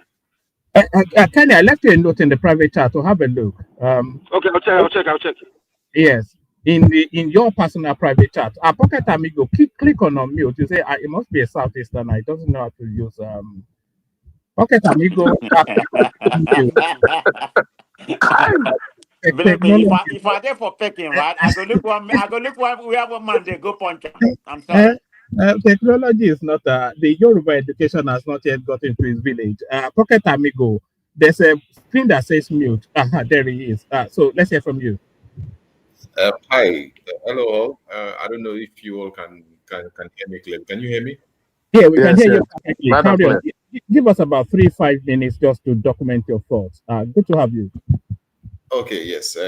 Thank you, everybody. I've actually been listening for a little above 1 hour, and thank you for giving me the opportunity. I don't know if one man remembers me. Actually, I used to be quite consistent sometime in 2021 under the name of Chukwuedo. So it's been a while. So I will just say quickly that Oh, you finally got out of the penitentiary. Congratulations. yeah. Thank you. So very quickly, this is my sincere opinion. I am not from Igbo land, and I'm also not Yoruba. But of course, I was born in Lagos State, born and bred. Nursery, primary, secondary, university, and eventually started lecturing at Lagos State University. So I can say basically I have been, in both worlds, I would say.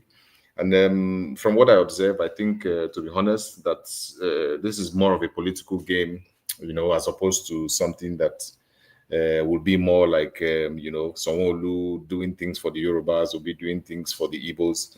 Because, in my honest opinion, I think Sonwolu is also trying to show that, he has some balls to make some moves, and then, of course, Yorubas are excited. On the other hand, Obi himself is also trying to show solidarity with his people. The Igbos are excited as well. I think at the end of the day, this is just a power play similar to what happened between maybe Gowon and Odumegojukwu. While there were valid reasons to, go to the war, it was more of an ego thing, and I can see this playing out very, very clearly in this case. I don't know if anybody knows, but if you check in Lagos State, there are more houses without building approvals than houses with building approvals. You can actually check if you have friends in Alausa. You can get that information. There are more undocumented houses in terms of no building approval than the houses with building approval. But at the end of the day, we can see these demolitions happening here and there. One happened, I think, was it sometime last year? And of course, a lot of Yorubas were affected.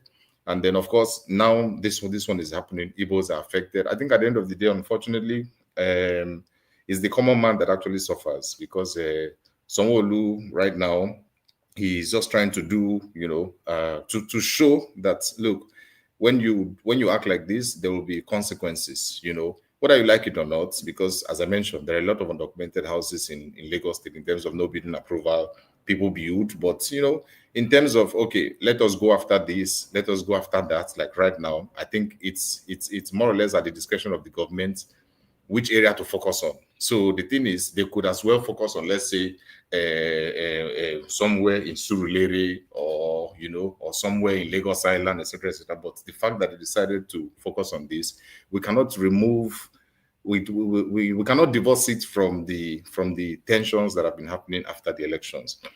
But on the other hand, is it to say that possibly these buildings that were demolished, did all the right things? Again, this is the information that is only available to the government officials, and they're the ones that can determine. But I'll just share a very quick personal experience. I bought land in Ogun State. And the people I bought the land from, I made inquiries, and then they told me, "Oh, look, this guy can help you do the documentation for the land." So the same person who facilitated the land sale was the guy that I paid to do the documentation. Guess what? He eventually didn't do the right documentation. It was all fictitious. The survey was not registered with the government, and it became a very big mess. So basically, I lost the land.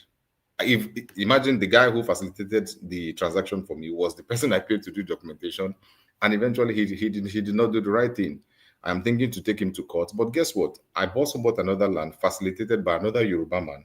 His name is Abiodun, And right now we are doing the construction, and he connected me to another Yoruba man who did the register survey, registered it with the state government in Ogun State, brought the survey, showed me the necessary documents. And at the end of the day, I eventually have my peace of mind. So for me, there are bad people everywhere, and there are also good people everywhere. I think it's unfortunate that we as diasporans, with our level of education and exposure, somehow we tend to fuel this kind of tribal sentiment, especially when we don't see that we are basically little fries in the grand scheme of things. This is like a political fight, but at the end of the day, the people who fan the embers are actually more the common man. And unfortunately, sometimes these people they are not stakeholders. They don't have lands, they don't have houses, but they're ready to kill, So my message here is that, I think we should slow down with the, with the agitations. We get very irate. And I can tell you that war is not a child's game. And I'm hoping that, in the long run, we can get to that point of maturity that we all have a common enemy, which is the political class. Thank you. That's all. Let me ask the guy a question. One more, Oh if you yeah, don't let mind. me ask him a question, and then you go after me. Pocket Amigo, good to have you back. Just what's going on in Lagos at the moment? Do you read an ethno-political undertone to it? Do you think the Yoruba space, they are punishing the Southeasterners in Yoruba land for reasons of Peter Obi's push to be president? Well, it's a very dicey situation. Like I said, I think the bigger picture here is politicians playing an ego game as opposed to Yoruba and Igbo. You understand? It just happened to be that Ojuku was an Igbo man and Gowon happened to come from the north. It was more of an ego game, and this is something that I see playing on a regular basis. I always ask my friend, I'm here in Portugal. I have a house here and I am renting to two Yoruba guys. We all live in peace. Every weekend, we host parties, Nafaji, whether you are Calabar or whatever, they all come, we drink and we play our video games. But why is it that the moment we step down at Muritala Airport, all of a sudden he remembers that he's from Ibadan? And then I remember that I'm from Delta State, So for me, Exactly. so for me, I always try to say, okay, what could be the motivations for this kind of behaviors, whether it's from Sowolu or from Peter Obi. Remember, these people are politicians, and politicians don't have permanent friends. It's all about interest. So at the end of the day, I see it as a situation of, it is unfortunate that we are pawns in the game.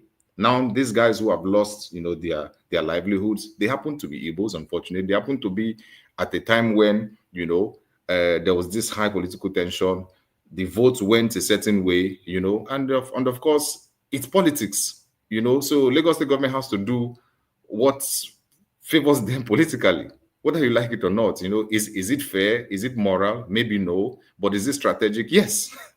And Peter Obi, on the other hand, man, this guy is somebody who is trying as much as possible to become president. So these things are very key moments for him to take advantage and show solidarity with the Igbos, to show that, well, Peter, but when this happened, you actually said something. So am I going to say that Yorubas are punishing Igbos? I'm not going to say Yorubas, because I don't think that Sanwo-Olu himself represents the sentiment of every Yoruba.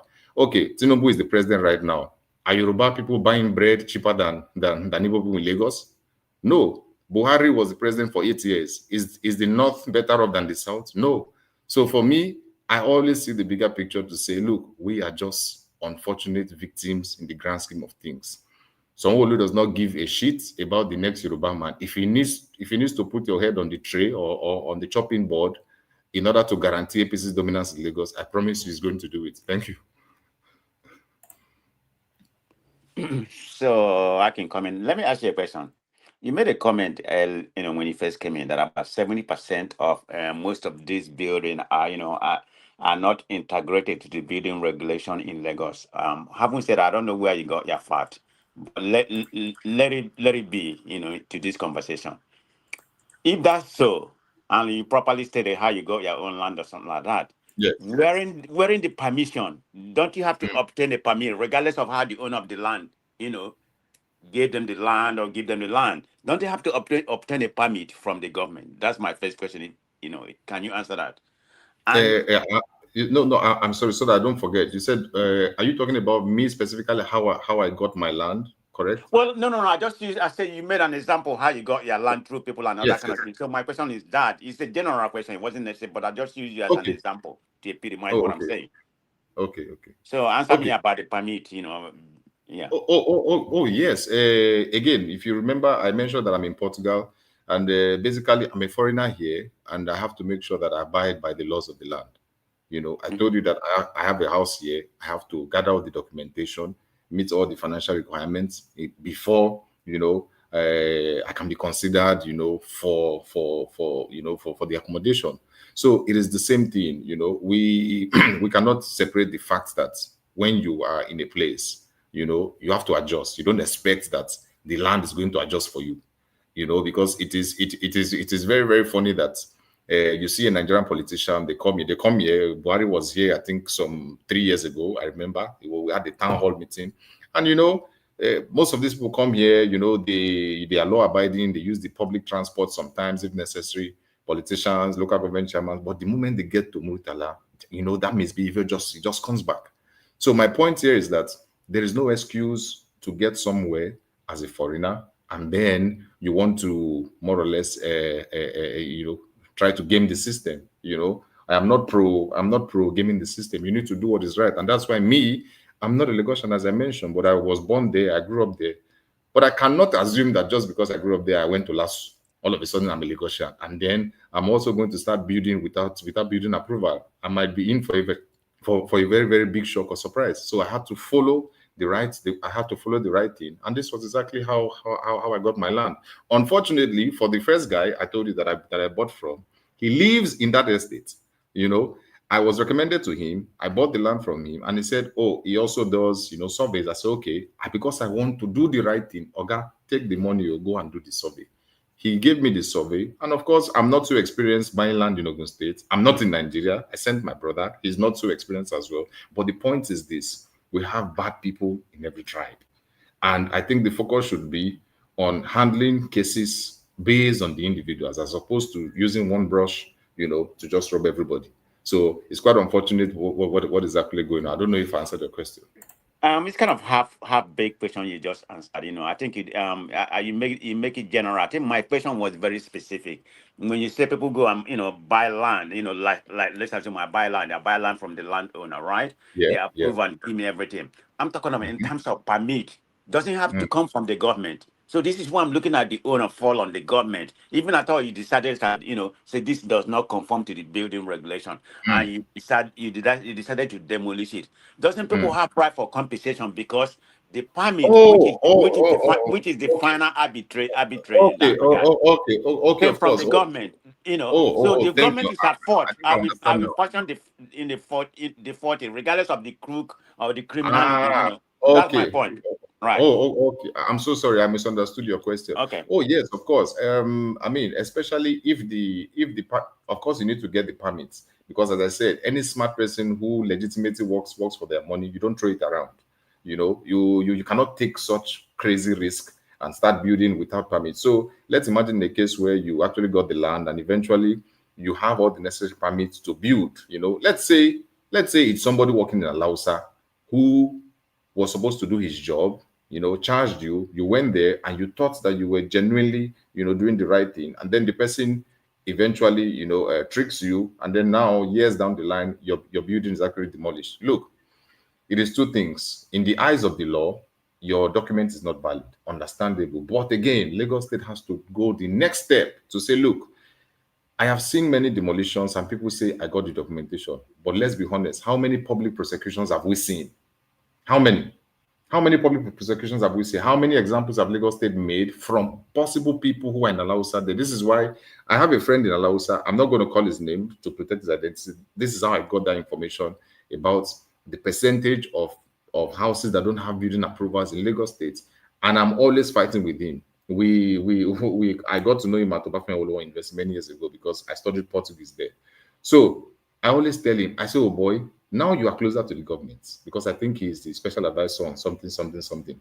I say you are closer to the government.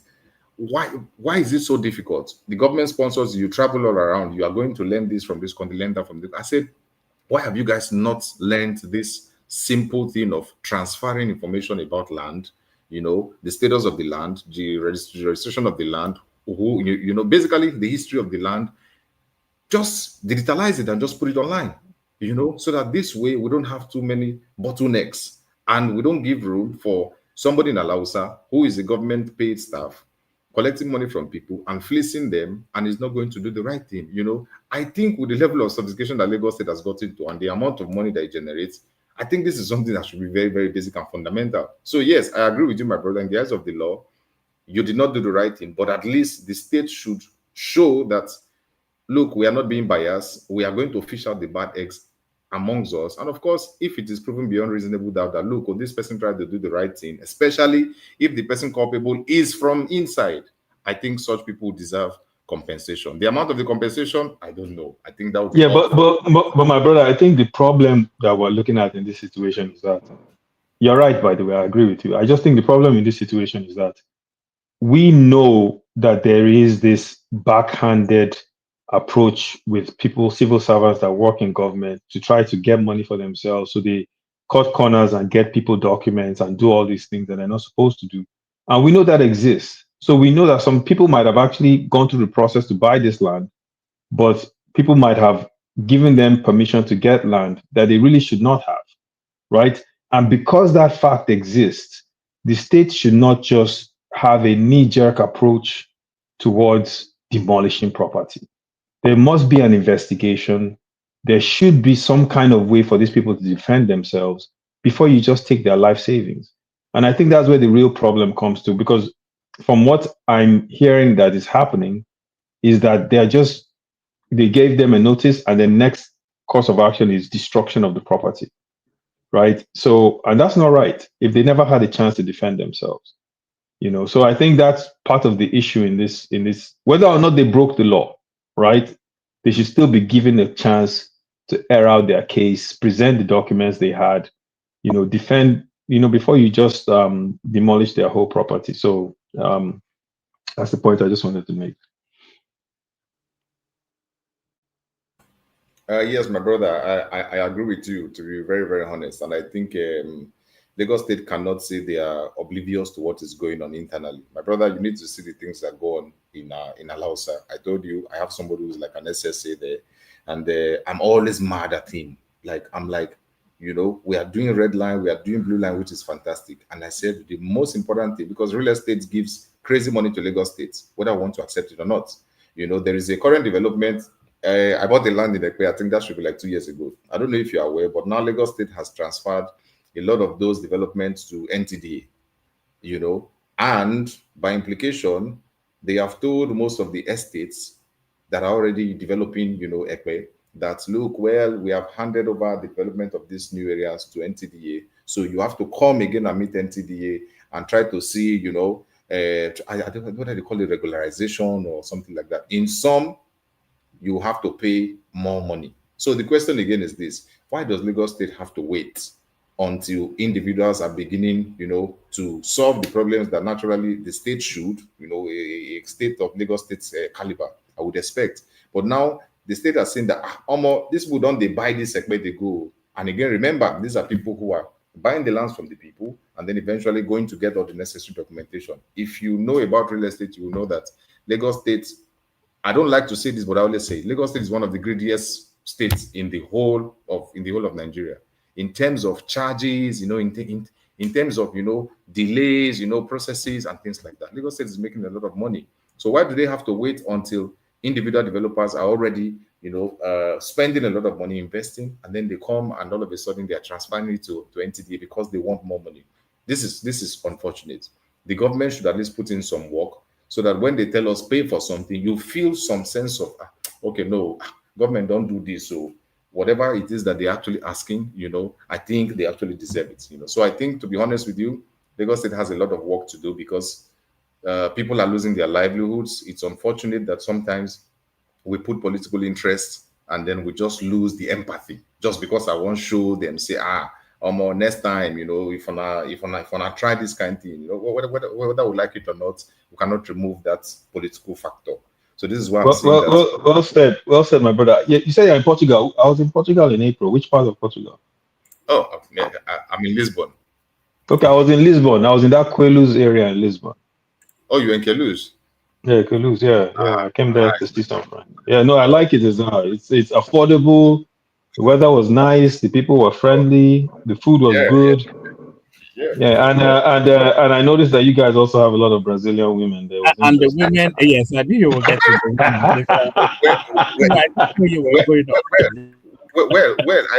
please, please, if you don't mind, let me just piggyback quickly. You mentioned Brazilian women, very interesting. Somebody mentioned something about the sorrows. Somebody mentioned something about the sorrows, and if I can just use a minute to talk about it. I think that has to do with this Chinedu Roosevelt connection. I mean, as I said, I studied Portuguese, so part of my course content was like Afro-Brazilian civilization and history, which I think I'm quite knowledgeable on. And on the issues of the sorrows, we already know, that slavery had a big part to play. A lot of these enslaved Africans, especially who came from the southwest, I'm talking Togo, Ghana, people who know Ouida in Republic of Benin, people who come from Ghana and the rest. So when most of these people gained their freedom, a lot of them decided to come back home. We have people in Lagos Island. If you go to Campus Square, there is a place called the Brazilian Quarters, and then there's like a Brazilian community there in Lagos Island. So the question is this: I don't know if the guy who said it is still here. I just want to confirm. So the fact that unfortunately, let's say Chinedu Survival connects back to some of these slave returnees, does that make him less of a Yoruba man? That question I should be don't for think one so. man. For one man to answer. One man, answer that. One man called him Chinedu. Doesn't even call him Gbadebo. Yes, actually, but it's a very delicate topic. Uh, because you see the narrative of these returnees. So as you know, the slave trade took place all over Black Africa, and a lot of these people were moved en masse into wherever it is they were moved to. So when they were returned, they were not returned to the exact location that they were taken from. They were returned to Africa, to Black Africa. So if you look at the progeny or the progenation of somebody like Chinedu, for instance, you may well find that is not even of Nigerian stock, never mind of Yoruba stock. Yes, his history goes very deep in Lagos State, but that history ends um at his migration back into or emigration back or return back into to Africa. So we don't know if he was taken from Nigeria, never mind Yoruba land, but we know that he was returned there. So that's the beginning of his history in Yoruba. That is the beginning of his Yoruba-ness, his return. Herbert Macaulay, Rhodes Vivor, all of these sort of names, especially those Latinized names, Darusha, all those names, they're all returnees. Yeah, but one man, basically, from what you're saying, at least we can agree on one thing, that it is not Chinedu's fault that it was his ancestors were returned there. As Black Africans, slavery was a very dark period. A lot of people were returned, and some of them ended in Sierra Leone, which has the capital of Freetown. For those who could not trace where they came from exactly, most of them decided to settle in Sierra Leone. And let's be Yeah, honest, a lot of these families have become very, very notable in Lagos. We have the families of Shita correct. Bay, we have the families of Gomez, Da Rocha, Da Silva, and Yes, Da Silva especially. Yeah. yes, yes, and if you remember, Eso Da Rocha became a millionaire. I think he became one of the earliest Lagos millionaires. And what was he doing? He had something called Casa de Agua, which means he was one of those people who started selling water in Lagos.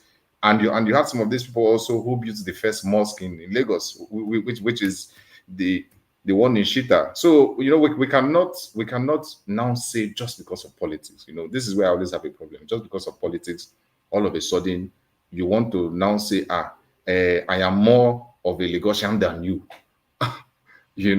I think this is something that You know, there's a phrase that is coming up now. I'm actually hearing that phrase coming out of TikTok, but it's actually coming out of the ultra Yoruba sort of thing. Extreme conservative Yorubaism. They call a certain set of people Yoruba but but Yoruba but you know. So I think Rose Viver will classify under that Yoruba but sort of So one man, let me ask you something. All this narrative you are painting, Dr. L.S. Gomez, would you like to put him in the context of immigration? I don't mean migration, no no immigration. no no That no no no moving out of Lagos. no no. Why not? Dr. Gomez is a full blood Yoruba man now, full What is the blood. difference? He migrated like this guy properly stated But from who told you that? Brazil. And Do you know the progeny of his history? Do you know no, that? but the Do name, you know that? the Do you know that? name is the example. Do you know that Alexander Gomez's family actually sold Tafawa Balewa Square to the Lagos state government? But how They, did they come they to owned Nigeria? Tafawa. How did they come to Yoruba land? His history is from origin. He came from origin. What do you mean? How did he come to Yoruba land? He came from Well, one origin. man, you know, the thing is, even our president, which is one of the very few things I'll give him credit for, has extended an olive branch to the Afro Brazilians because they recognize that very strong bond between them, and especially Yoruba people. I mean, in Brazil, and my brother from Portugal can actually attest to this since he's actually yes, studied this yes, market. yes, yes. I agree Yeah, with you. in Brazil, they speak Yoruba, they worship Orisha, You know, they they revere the culture, they also revere the Oni, or is it the Alafin, one of the two.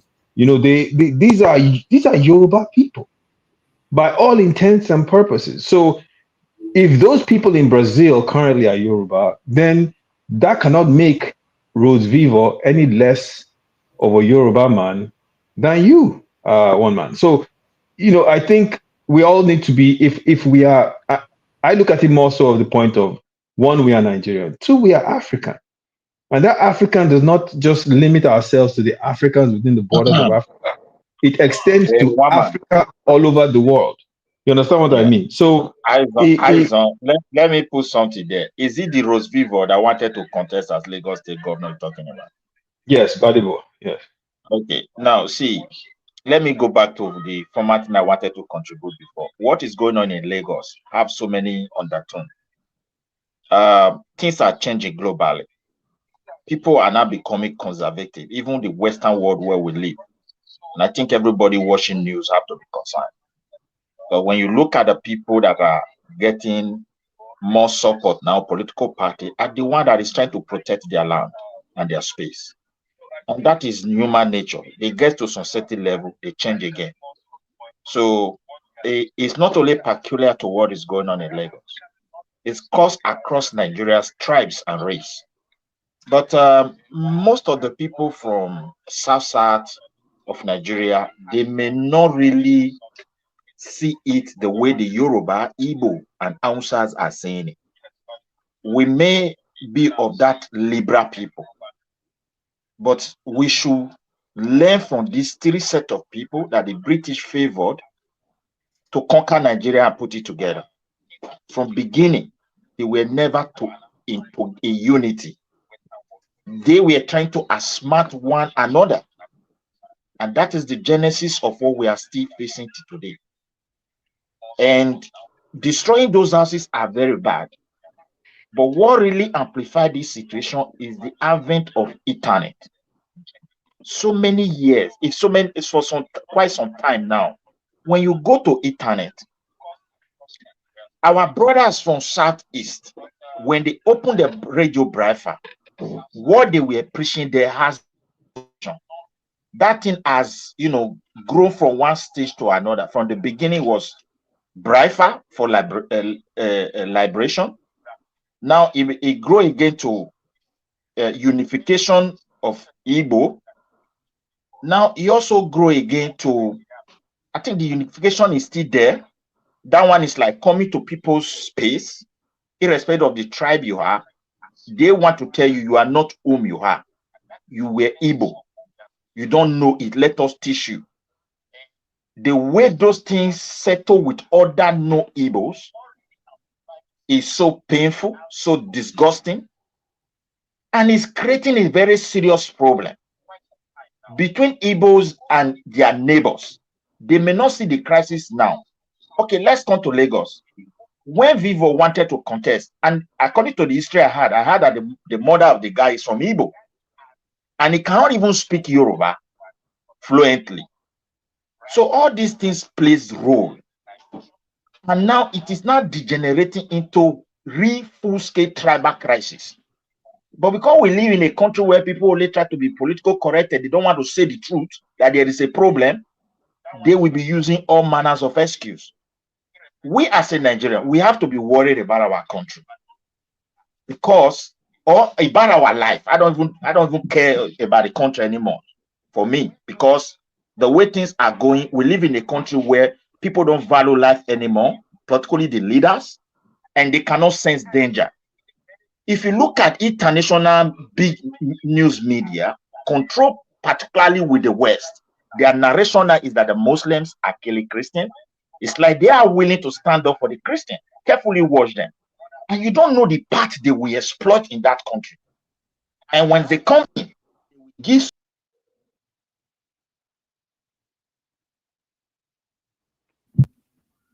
Can I come in? What happened? Let, Did it let drop me come in again? before he come back. Yeah, carry on. Yeah, I think Midwest. I hope you come back. You're listening to me. I consider you to be an Igbophobia, and you are just making the same comment because you just came here and made a broader contest. You are using an international level. Let's say USA or London. They said we don't want you in our country anymore. They have a right. That's their country. You are a foreign, whether you come there to get a green card or get a residency. They have a right to say they don't want you, whether it's right or wrong. That's their country. But the context of Nigeria, we're on Nigerian. We are permitted to live wherever we are. It's in the constitution. So that broader context you are painting, that kind of epidemias, Ibophobia. I've been listening to you for, years. I don't know how long you've been on this platform. I've been here before you, maybe 6 months. You always come with, in the context of Ibophobia you have. And that will never get out from your mind. You're probably going to live and die with that Ibophobia. This is the angle you're coming because we are talking about right now about what's actually going on. Everybody's trying to, make a peace about what's going on, how we have to integrate with each other. But you come here with your phobia, denogatory, you always do that. So, your submission can never be far from where you are. That's who you are. Like I Excuse said, me. you can never put a lipstick on a pig. A pig Please, will still excuse, be a pig. wait, You are who wait. you are, and this is the narration you are painted. Okay, Always Igbo bashing. thank you. You will Wait, never thank you, get away Muhammad. from Wait, that. Yeah, let me round up that my let nonsense. me round up my let me round up my point a little bit. You see, we live in a country that actually, if we digest it very well, we should be honest. With this country, one day really work with all the effort people have been putting in. Okay, sometimes when you point to some certain wrong things about what people do, the other people took it as normal. They become so angry. But for you will be wondering, why is this guy not seeing this thing the way I'm saying it? That marks a very big difference between all of us as a collective country, irrespective of tribes. Now, I've never insulted your tribe. I point to a genesis of a bigger problem. Maybe from where you are coming, it doesn't matter. But here we are today. Now, if you are always try to follow international news with their build-up, we need to pray for our country. Because what we have been suffering for years, they don't even discuss our issue. And I think in a high level, they are already discussing our issue as a country. And they are looking for all avenue to exploit. An example of it is what is going on in Lagos.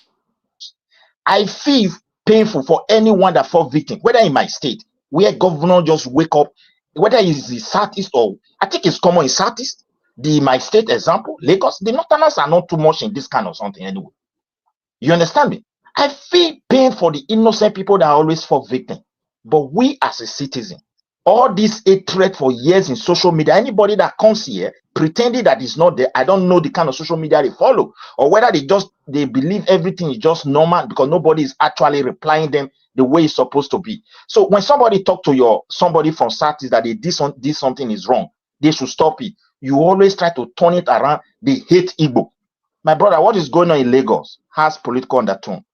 If your people have that land and they have that power, they may even do worse than what you are seeing in Lagos. My people, if they have that opportunity and they have that power, they may even do something that is worse than what you are seeing in Lagos. So, my dear brother, we should learn how to respect one another. The federal government must do something they must do something as fast as possible to start looking into the pains of all Nigerians. Nobody is satisfied. Even the Yorubas themselves, who is opportune to have the president who have even enjoyed so much about this so-called 1999 democracy to date, they are not satisfied. The Northerners who have been ruling, they are not satisfied. You from Southeast, you are not happy. Why can't they restructure Nigeria? Those who want to live as a state, generate your money, take care for yourself, and contribute your quota to the federal. Those who want to live as region, let them go and live. They also take care of themselves. Then you will know where your problem is coming from. Oh, my side is poor now. We will work hard. Then the federal government also have to support the area that doesn't have much. That is how it works here in Europe. But in Nigeria, who is the president? They appoint their tribesmen. They continue to loan money. They share it among themselves. They produce multi-millionaires that have never done business before. Their family don't have business history. And we cherish them. We celebrate them. My dear brother, I'm also like a victim like you. But if you said that when somebody said all this bad behavior for years in the internet doesn't have any role to play on this thing, then you are just sleeping. And you are making a very big mistake, being honest. The way people have used different methods. If you are saying you come to my state and you are telling me that is Igbo land, and when nobody goes to Igbo land, you should be honest about it. That's just what I want to tell you. Don't be taking we are in a bad stage here. There's no need for you to take it like they hate Igbo. They hate Igbo. I can't clap for what is going to harm you tomorrow. You can't pin your neighbor against you and you think you are doing other person. Talk to your people. Be honest. I'm talking to you from the point of love and concern. If you like insult, let me come in a minute. I think all this rhetoric, whenever you come here, you make it sound like it's an Igbo rhetoric that is destabilizing the country. I mean, you're forgetting this is something general. Maybe some people in the media, yeah, they are doing it or something like that. I mean, we are very tribal people, but that's based on political and just a small percentage of the people that have the loud mouth. They amplify the situation. It's not everybody. So you can't come here and generalize. Like you always come. You can't say some Igbo. You mentioned specifically. Am I going to come here and say Yoruba Road News? You don't see what the Yoruba Road News is doing. Did I say Yoruba? No. I didn't say Yoruba. By no means will I say that. I say Yoruba Road News. You don't see what they are doing on the internet. You don't mention that. Everything is about Igbo, but thank God, you are not the only. You are not the only Edo person. Okay? You are not the only Edo person in this world. There's a lot of Edos, maybe about 80%. Maybe you fall into the 10% that dislike other tribe, or whether you dislike Igbo, Yoruba, or whatever. So that's the Oh, thank God you fall. Even Yoruba, the Igbos, we have bad eggs in everybody, but they are not enough. They are very small percentage, but just because they got a loud mouth or whatever, amplify their whatever their rhetoric and everything, and you fall into that category. I'm gonna be calling you out every time you speak. I listen to you all the time. Who Yeah, are you talking to? Who are you talking no, to? no. I'm talking about Midwest. This Igbophobia. It's speaking Oh, to me. okay. Yeah, But Midwest thank you. specifically. I'm not gonna miss word. Every time you come, I'm gonna call you out. Let it be. Oh, Thank you. all right, thank you, Prestige. So, hold steady, Prestige. We've got Simba joining us, and then we've got BT joins us back, and I'm glad BT joins us back because our Pocket Amigo was coming at BT's narrative from a studied academic perspective. So we hear from Simba about 5 minutes, and then we'll open up Just that 30 debate, seconds. Just between. not, I'm not even taking for long. Just to quickly, Oh, all right. just Simba before you go. So pocket.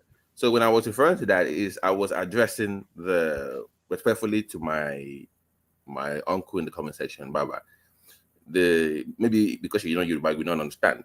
There's the thing within the Yoruba space amongst the islanders, this superiority complex attitude. Even they had it against Awolowo in the 60s, when they were voting for the leader, who is this guy from Ogun State, from Ikene, of all people. We are the islanders. So I was poking at that with Reviver. And he is the embodiment of that attitude of the island superiority complex. So when he's questioning someone about their linguistic heritage, I'm like, okay, so let's look into yours. So that's where I'm coming from, that he has this attitude of superiority where he thinks he's more linguistic than everybody else.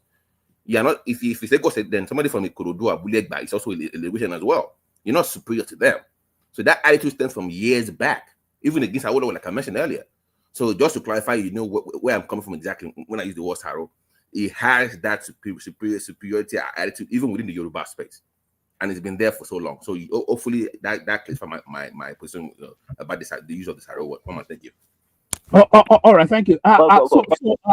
Pocket Amigo, you said you studied that particular subject matter. So what's the academic perspective on the Saro narrative?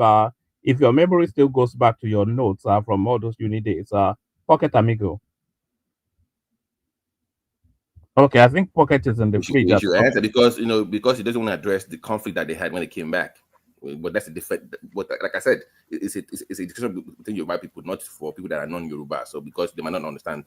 So, but when it comes to GRV, I'm addressing that I'm more linguistic than everybody else, even within the legal space. He has that attitude, and I detest that so much. And it's been there for 60 years. I hate that narrative and that attitude. Thank you. All right, brilliant. One quick question for BT, please. So BT, what does that attitude comprise of? What kind of things do they do that would define that attitude? I'm just curious from my own knowledge. That'll be a very robust conversation. But just to put it this way, it involves in terms of that part of Lagos were the first to be, if you use the word, like a better word, civilized. So if anybody comes from outside that place, far back, even within the Yoruba space, they feel like they should be in charge. So, for example, now in Lagos, if we say, "Oh, we should have a person from Lagos become Lagos governor," they've been sidelined. Those guys from that island, they're not really discussing the whole of Lagos. They're discussing island. So when they use the word Lagos to discuss indigenship, when in the political conversation, it's not really discussing the entire Lagos per se. It's discussing that small space. But if you have not Yoruba, you will not understand that. You would think that they're discussing all indigens. If I'm from Ikorodu or from Abulegba, I'm still Lagos State indigen per se, right? But you don't. Yeah. But they don't see those people from Ikorodu as the real Lagosians. Are these the Saleko people? Yeah, those people they have this thing of that they should be the one controlling everybody. It's an attitude thing. So that's the conflict within the Yoruba space that I don't want to really go into on this platform. So maybe people should know that discussing that. So when you say if I'm from the Eastern, you say, "Oh, give the real Lagosians they should be in charge." No, they've always been in charge. They've always been in charge. The thing is that they move it around. But one wants to just be there because he believes that it's more exposed historically than everybody else. That's the difference. So I hope you get where I'm coming from, Isaac. Yeah. Thanks. Abati, you got that logic. Then Nigeria has not been fair to the Niger Delta and the Igbos. You got that. It's a fact. I'm not discussing Delta. I'm discussing Lagos. I'm just skipping. Hold on, guy, dude. I don't know you. I'm discussing the dynamics of Lagos politics and what it comes from. So subcultural part of it. But so for non-Yorubas, you might not get it, but maybe in a different talk, we can go into that more, and Baba can come up and also chime into it. But just that's all I'm going to say for now. Aizon, thank you guys. Yeah.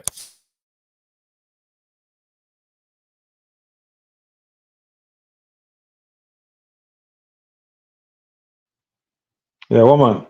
No, sorry, I was speaking. I didn't know I was muted.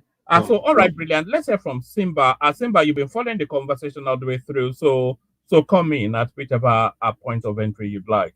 Simba. You there, Simba? Simba de Selo.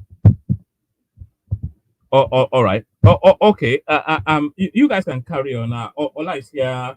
Charlie Boy is here. So if Ola wants to take the floor and speak to us a little bit, and then Charlie Boy, and then we open it up. So Ola.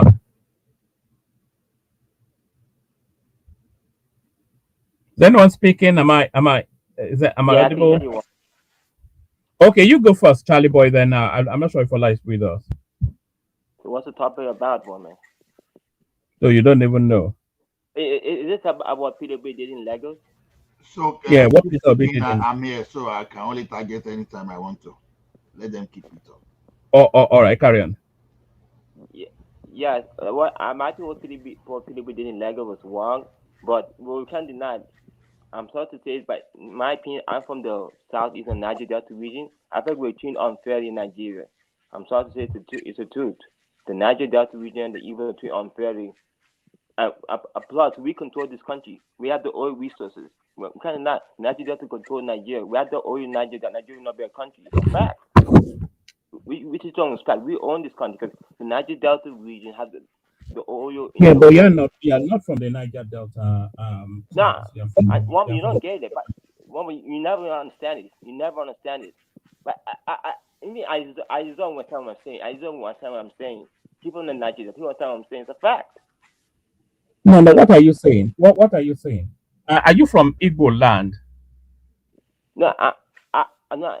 I'm not from Igbo. I'm saying it's a fact. I'm saying it's a No, truth. no. Are you from Igbo land? Yes. So you are from Igbo land. One man, So, that's so, not a so correct question because there are no, so no, many Igbo land in no, the south. Just no, say, are no. you from the southeast or are you from the south side? Being an Igbo, that should have been a No, proper it's from question. the southeast. We know it's from Anambra because it's told us severally. So, Oh, so okay. what's going on in the south has nothing to do with you. You know, it's as you speaking on behalf of the south. It's no different from somebody from Sokoto State speaking on behalf of. It's a totally different region now. So you are right that the breadbasket of the Nigerian state is the south, but it's nothing to do with you. So how are you being mistreated in Nigeria? Is the question. What woman? I've seen. Look, I'm from the new generation. You're from the old generation. You don't understand it. And no, People no, in that wasn't the even my question. We already know that now. How are the Eagles being mistreated? That's really just what I'm asking you. I'm not talking about the Igbo. I'm talking about that region. The south is a mystery. That's the two regions I'm talking about. They're being mistreated. In what way? Like for example, you guys always accuse the south side being more Igbo. You accuse the south side every time the south side speaks against them. They say, oh, they're Igbo. They're not. The south side. You guys accuse them being Igbo. You guys do that. Don't you guys do that? How is being Igbo an accusation? What's wrong with being Igbo? That No, is no. an You always accuse the south side people. You always accuse them. And the south side people say but something how is that an accusation, against though? Nigeria. You call them more Igbo. You do that. You guys do that. It's a fact. Yeah, but how is that a negative thing? Being called an It's Igbo never person because is that negative? you own the South Side people culture. You own their culture and See, their way of life. Wama, see what I want to tell him. The thing I want to tell you, my brother, maybe you live in United States based on the information you'll be hearing. If the people of you consider as Niger Delta accepted that oneness with Igbo, there wouldn't have been any issue at all. Nobody in Niger Delta that is Igbo. The word Niger Delta came from Adakaboro. It's not an Igbo person. He declared it as a republic when Igbo was in charge of the southeast. So go and dig on that history. That word Niger Delta, you are just saying, it never came from Igbo. You understand me? The It guy came from was calling for a country my, when I'm saying Igbo was in charge of Southeast, not even for Nigeria. When Igbo was even the president of the country, and an Igbo again as the premier, military premier of Southeast. So that word has nothing to do with Igbo in the first case.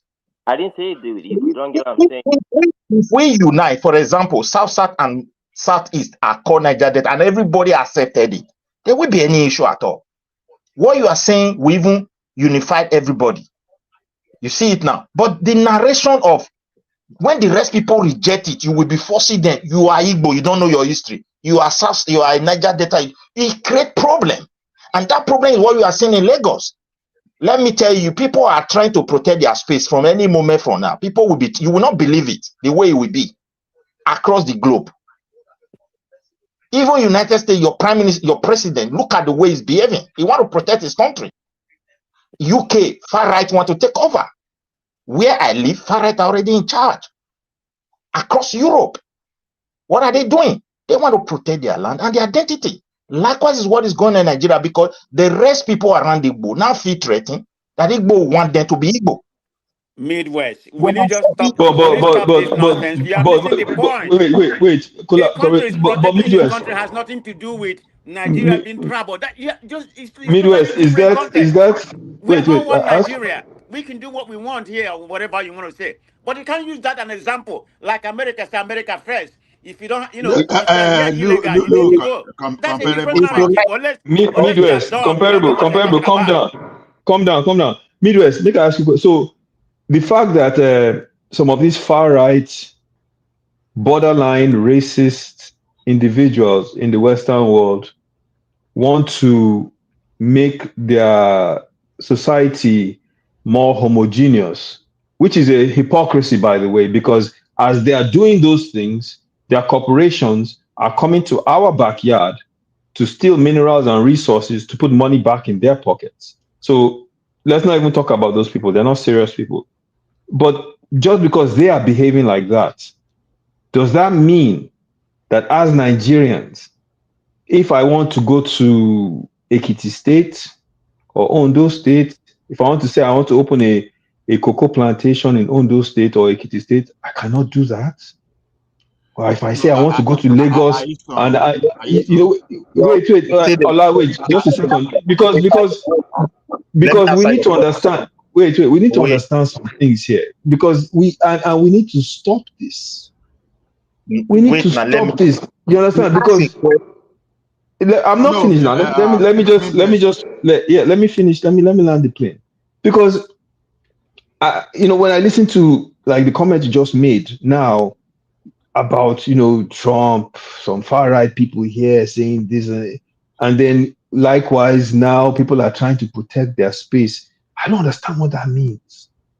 Does that mean because they're trying to protect their space, they should discriminate against other Nigerians? I don't understand.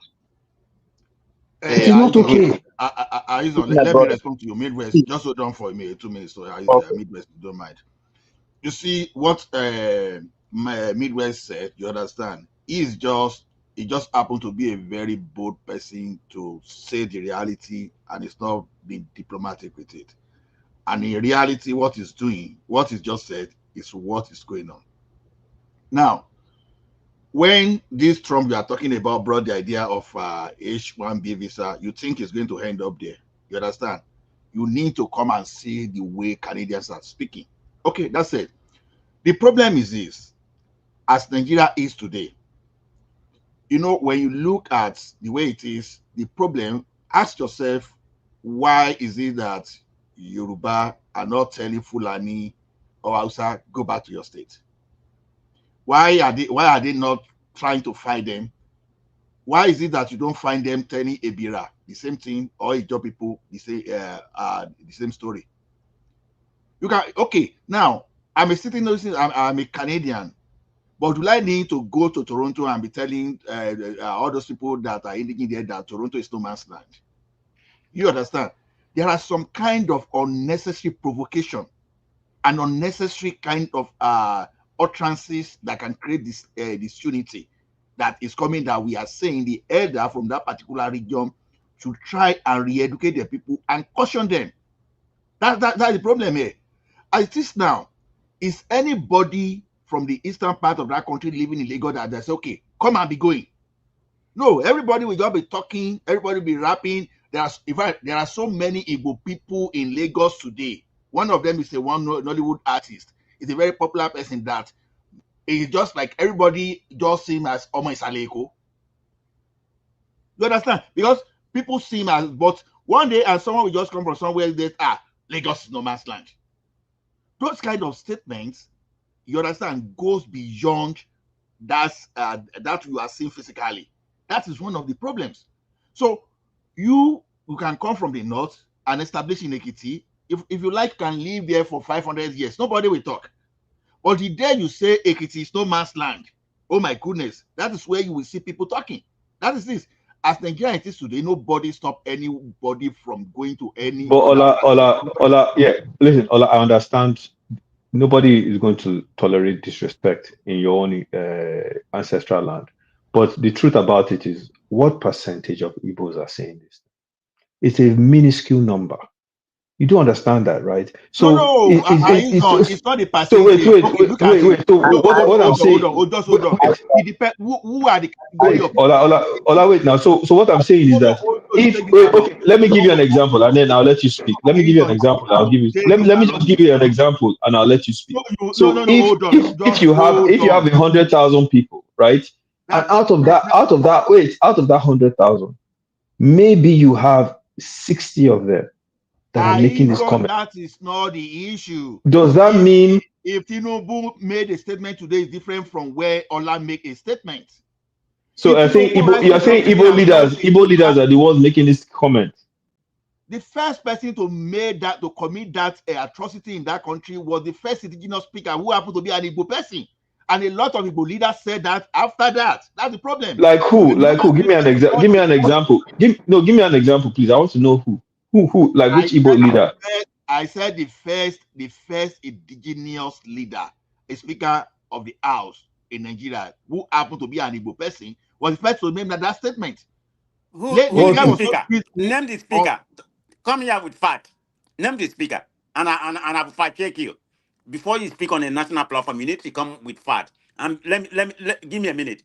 I think what is so baffling here, when you come here and make unparalleled fact, unparalleled fact that does not jive, you bring an international connection to this. You talk about what's happening in most of the Western countries. They said we want our land back. You need to go back to where you're from. We don't want you in this country. We want our nation back. How are you comparing that to a Nigeria? Nigeria is a one country. I have a right, but I don't have a right in that country. That country has a right to do whatever they want, whether it's right. So it's an unparalleled fact you all are just portraying here. And I'm ashamed of you. As somebody who are considered to be wise. You are peddling this. I want to respond to Aizon so that you are peddling this nonsense. I can't baffle me, but hey. Hold on, Prestige. Can you hold on 1 second? Let me give you the information you asked for. The name of the guy you are looking for is Jaja Anucha Nwachukwu, and he first made that statement in 1947.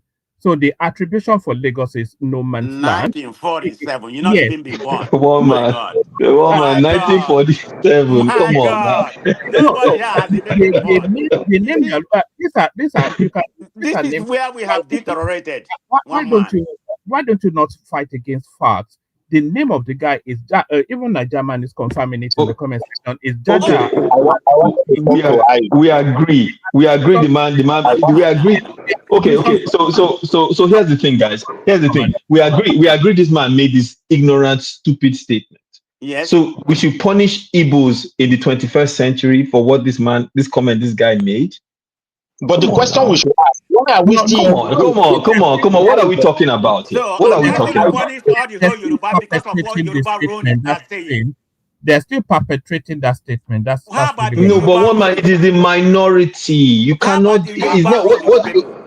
If it was the minority, it wouldn't echo so loudly. But if we the empty barrels make the most noise, one man. So it's the empty barrels you hear the most. Yeah, right? If we have yeah.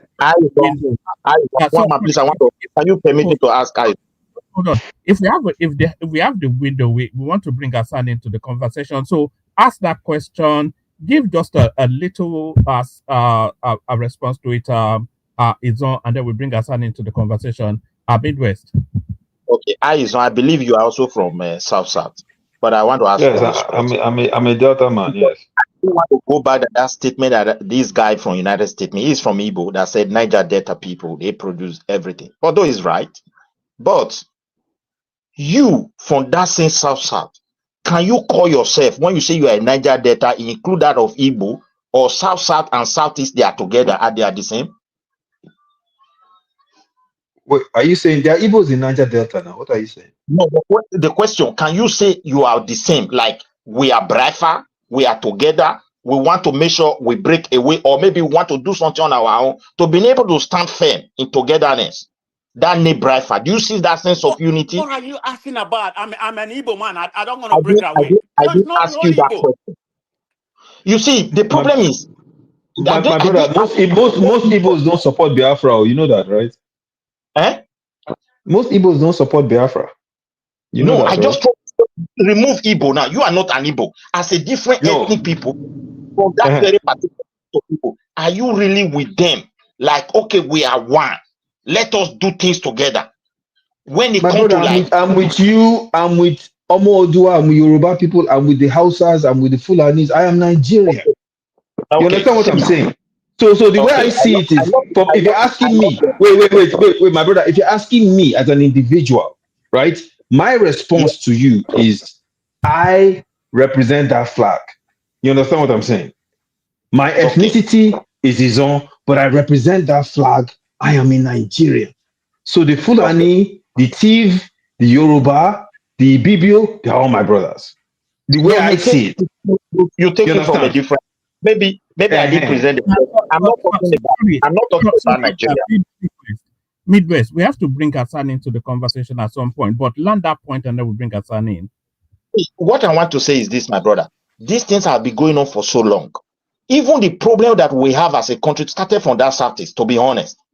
The Come on, reason is that's this. not fair. That's not fair. That's not fair. With, with lack of trust, or what I say togetherness as a region, that Southeast that the British created led us to the old mess we are today. The first republic was declared there, not because of the cause of the Yoruba people, not the Northern people. And if you look at even the so-called Pakpakpa way we do, all of them started from there. And up to today, look at the way we are treating ourselves. And you said that you are proud to be Joe, you love Nigeria flag. That's how I feel. But recently, with what is going on in Nigeria, I have to think twice. Are we really heading somewhere that will really benefit the future of the land with the way so-called Wazobia people, the kind of smart game they try to play among them, which me and you are now becoming victim. You hope that Nigeria will one day become the Eldorado you think of. My dear brother, go and think properly. A lot is going on. What is going on in Lagos has political undertone. You can't stop it. Those who started this started with verbal word, and people took meaning from it. We are not the same people, but we can coexist. There are ways you can test some people. They take it as nothing. You test some group of people, even though if it is one person that make it, they reach serious meaning to it. It looks so painful to them. Sometimes you can call them stupid. They go away. They go and think, are we really stupid? And they start acting on it. These things you are seeing came from the so-called this generation of social media. And this is just the beginning. I feel it's going to get big. Everybody is concerned. Nobody can come to my state and tell me Igbo home one place in my place when nobody go to Igbo land, and you want me to be happy? That is nonsense. Yeah, my brother, you have to be more optimistic than that. You have to be more optimistic than that. And by the way, there are a lot of Nigerians from different parts of Nigeria that live in Igbo land, build houses in Igbo land, and thrive in Igbo land. So that's not exactly true. All Okay. right, brilliant. I wonder what the numbers are for that. But let's bring Hassan in. So, Hassan, hopefully you've been following the conversation diligently all the way through. So come in, give us like about 5 minutes submission on what you're making of the conversation so far.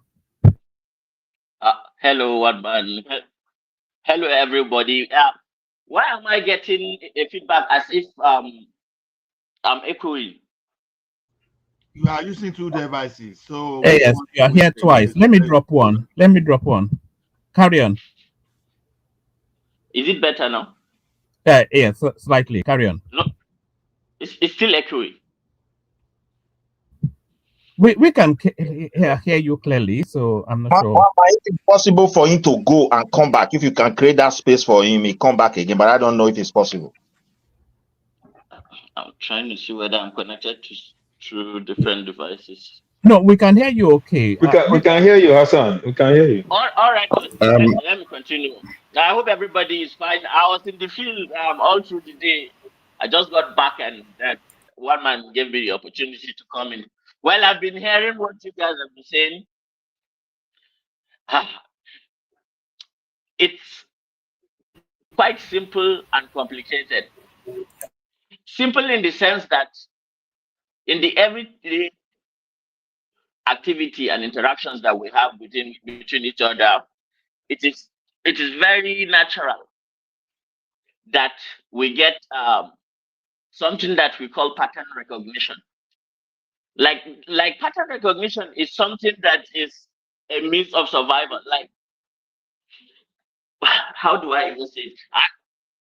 One man, this echo is doing me bad. I just keep listening to myself that I can't even think. Hassan, just a tip. Check. I think you are connected on the public YouTube. Can you close that one and just stay on the one from StreamYard? That's where you're getting the echo. So you are on YouTube. Oh. Just go and close the YouTube and stay on the StreamYard. Okay. It's not going to echo anymore. Let me see.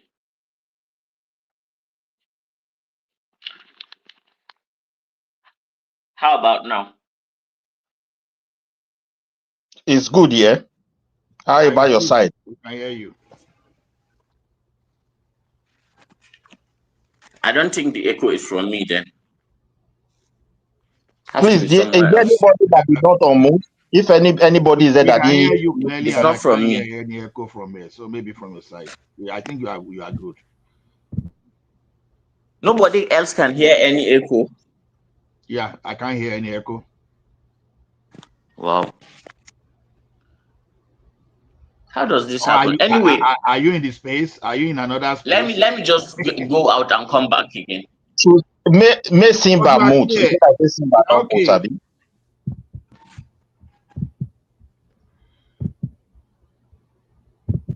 So, comparable facts and Aizon, I heard you. I heard those story you are saying. Even I comparable facts said is disappointed in me. See, you may be disappointed in whatever fact because see the problem here is this: when you have someone from your region saying Lagos is no man's land, and it's not staying at that. Every move from people from your region has pointed towards someone trying to capture another person's space. Even as early as 2013, we see had an Igbo person that still said Lagos is no man's place. That's Ozi Okalu. You understand? And now someone is sponsoring indigenous bill, and the person is still from your state. So when you stitch a lot of things together, you will see that the threat is really there for those people that consider themselves as indigenous. But when you start saying, okay, oh, random people on the street of Lagos, no, this is beyond the random people on the street of Lagos. You So understand? Ola, yeah. Wait, wait. You've been speaking. I've listened to you even right from more than 1 hour before I even came in. So the thing is this: we are saying if you don't want this narrative, there are some things that are not necessary. Number one, your utterances, irrespective of how it is, you can go back to your people and start educating them to tell them and say, okay, your statement is provoking people. Okay, as I'm in Canada now, I know if I'm talking to a fellow Canadian, I cannot use the word of course. And in England, they use the word of course. If you use of course for any Canadian, it's offensive. So you should learn to understand the language that people, indigenous people of Lagos, don't want to hear. You are doing your business at Alaba there, they patronize you. You want to rent apartment, they give it to you. They don't even know they don't care where you come from. As long as you can pay, they're okay. But the problem is always whenever you say Lagos is no man's land, and you make any move that threatens that you want to grab their land. Like I told you, an Ekiti man, I won't go to Lagos and say, oh, Lagos is no man's land. Okay, Lagos is no man's land because I'm Yoruba man. I won't do that. It's offensive. And it's threatening. Okay, Ola, can I interject real quick? Yeah, I please think, go ahead. yeah. If Oji Uzokalu said that comment, right? Is the man in Alaba market or in Ojo, should he pay for what Oji Uzokalu said? That doesn't make it right. Oji Uzokalu made that comment as a personal individual that maybe said something that's not right. Doesn't mean an Igbo man just hustling in Lagos, paying taxes, living his life with his family, should have his livelihood stripped from him because of what Oji Zakalu or the guy in 1947, or even if it's Peter Obi that made the comment. That is my issue with this whole thing. And in addition, Daniel Boala said Lagos is no man's land. Does it mean the next man from Bornu that maybe comes from Daniel Boala's ethnicity? I don't know the name of his ethnicity, right? But the next man from Bornu that lives in Lagos should pay for that?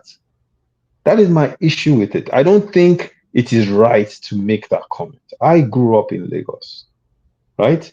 I don't think it is right. But at the same time, it is not right to have general punishment for the comments made by a few. Let me I pull you want to back. quickly See, eyes on one question. you are being clever. No, hold on, please. Hold on. We are Gengegi. You are being clever here. Let us face this fact. You see, what we are saying is this: you have leaders. We have this geopolitical region. and see the way you bring Daniel Buala now. Immediately, people just oppose what Daniel Buala said. What did he do? He came openly that it was just like a slip of tongue, that it was a mistake. He quickly accepted. But we have a region that when you say this thing, you keep reinforcing it. You are not only reinforcing by the word of mouth, but you are now trying to even follow up with legislation. Come on, see, we have pattern to this. It's not as if this thing is happening. We've had pattern to this as far back as 1947, 1966, 1979, 2013 again, and we keep saying this. And now you are saying I'm not saying anybody should be punished. Get me right, but the people, when the leaders speak and the people in that Alaba market, they call the bug. You understand? They call the bug and they are saying the same thing. It simply means that they are towing the line of their leaders, and the leaders are supposed to be responsible. You understand? So I'm now telling you that you don't see others. You understand? You don't see others saying the same thing. You know, how does it feel sometimes when someone from a misguided fellow can just come from the northern part and answer, okay, the oil in the Niger Delta is theirs. You really see how people react, including Yoruba, including everybody, and give it to them by quick, come on, go there and take it and let's see how it's work. But we keep justifying what is not right. You understand? For no reason, someone will just, after maybe he took a Google or whatever, we just be saying rubbish. And we I don't think it is right for anyone to make that comment. You have to understand, right? But I think this is what I would say. I'll let you talk, Midwest. Give me a second, please. I This just is want what to I would ask you a say. question. I'm not going to No, say just anything. 1 second. Let me just respond, and then I'm not going to talk for long. What I would say is this: when people make ignorant comment, right? The best response to an ignorant comment is an intelligent, response to that ignorant comment to make that person realize that what they said is stupid, right? But when action is taken against several people based on politics, we start to live in a dangerous society, right? That is my issue. My issue is not, okay, if someone yes, address that comment, but action against people that didn't make the comment, right, becomes a very dangerous thing. And that's where we need to be very next careful time, that we don't need to vote draw for the the people. Don't vote for that dangerous people among your leaders that are so reckless. Don't vote for them. See, when I you give vote, wanted to ask a question. So you say you Yeah. grew up in, isn't it? Now, when Yeah. you were growing in Lagos, because I compare Lagos like that of Benin for some reasons. Because when you live in a place where you have nearly the whole tribe in Nigeria growing up with them, it's almost like that of Lagos. I know other places are like that in Nigeria.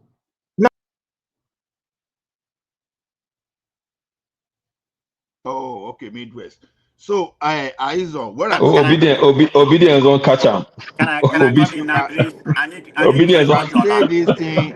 So you can say this thing as lovely as you want to say. When things Ola. wait, hold on. When things I told you, when a leader that has power to influence is speaking, when we told you that the indigenous speaker of the house, do you understand? That's immense power. When we talk of Orji Uzokanu, you think it's an ordinary person. No, it's a person with power that can influence. Now, you have the people, okay, you are saying, okay, ordinary people, Ola, but these Ola ordinary still people want are to the ones beg. doing the whole thing. Hold on, guy, please. Just hold on. Not you, Ola, but Hassan. Click on mute and unmute 3 times. Your device is not connecting properly. Sorry, Midwest. Let Ola line this point, and then Izon can push it back, and then when Hassan is able to connect, then he can have the floor. Back to Ola. Sorry, I just needed to tell Hassan that. All right. So, Aizon, what I'm simply saying is this: you vote a leader, and your leader is speaking. As far as I'm concerned, he's speaking on your behalf. Okay, Tinubu goes to United Nations and speaks something and do something and make some pledges on behalf of Nigeria. Like, seriously? it be taken as Nigerian, that okay, this is the position of Nigeria.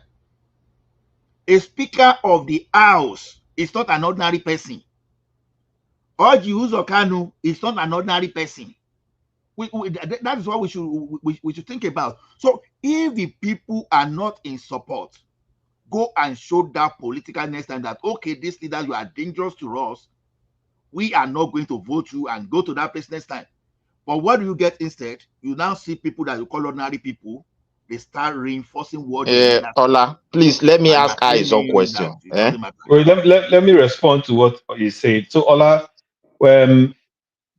I have of course, as you know, because of my time in the Southwest, I have tons of Yoruba people that I know very close to me. But I will say this: a lot of them do not accept OBJ as that OBJ was a Yoruba president. So based on the same logic you're applying, whatever OBJ did, can we ascribe that to Yoruba people? Of course not. So you can't say most Igbos probably don't even agree with Orji Uzor Kalu or with the guy. Most Igbos don't even know who the guy was from 1947. So why should they be paying for comments made by these people in their everyday lives? That's what I'm saying. That doesn't make sense. It is not their responsibility for please, this them to question I have their want to ask homes you. destroyed or their businesses destroyed for the comments of someone they probably don't even like. This is what I am saying. But you might not be happy. They are re-echoing those comments is where the thing No, is. woman, not all of them. Yes, there are some that re-echo the comments. I agree Please, with you. I want to But not ask all of them. Wait, my brother, give me a second, please. Because of time, not wait, all, I want quickly put this one. May you talk about woman, woman, I'm saying this, right? If this was not happening to Igbos, if it was happening to Fulanis, I will defend them as well. Because it is wrong. It's not a matter of who it is happening to. Right? It's just like the whole thing with the Fulani militia that's ransacking people's homes.